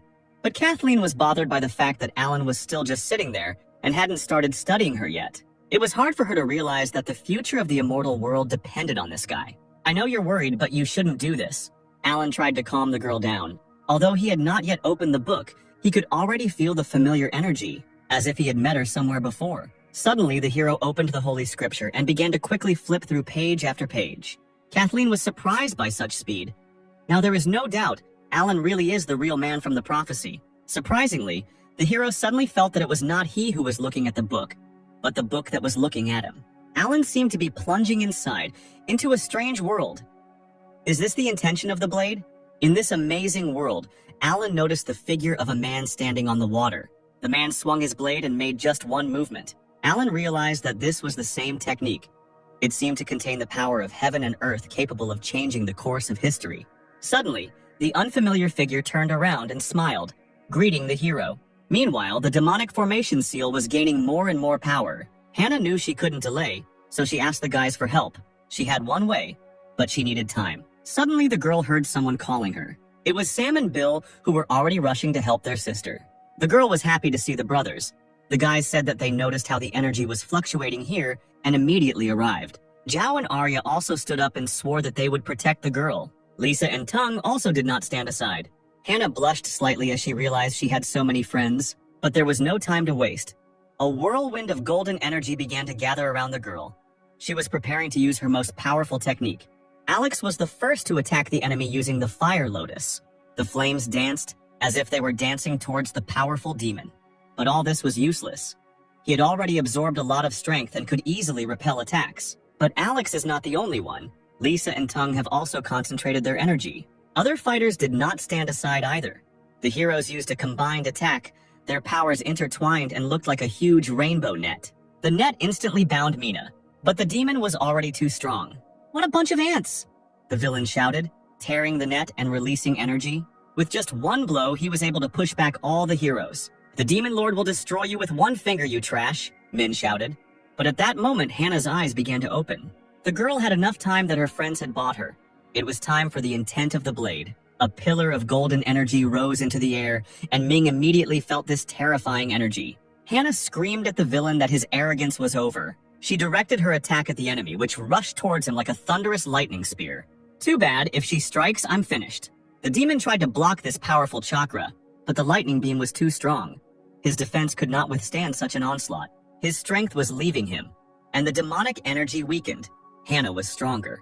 The energy dissipated, and a hail of attacks from the best student fell upon the villain. After completing the ability, Hannah landed next to her friends, who were rejoicing in their victory. But suddenly Hannah heard a crack. She turned around and saw demonic energy breaking through the seal. The space cracked and a gap appeared from the seal. "Even though you have defeated me, it is still too late," Min said mockingly.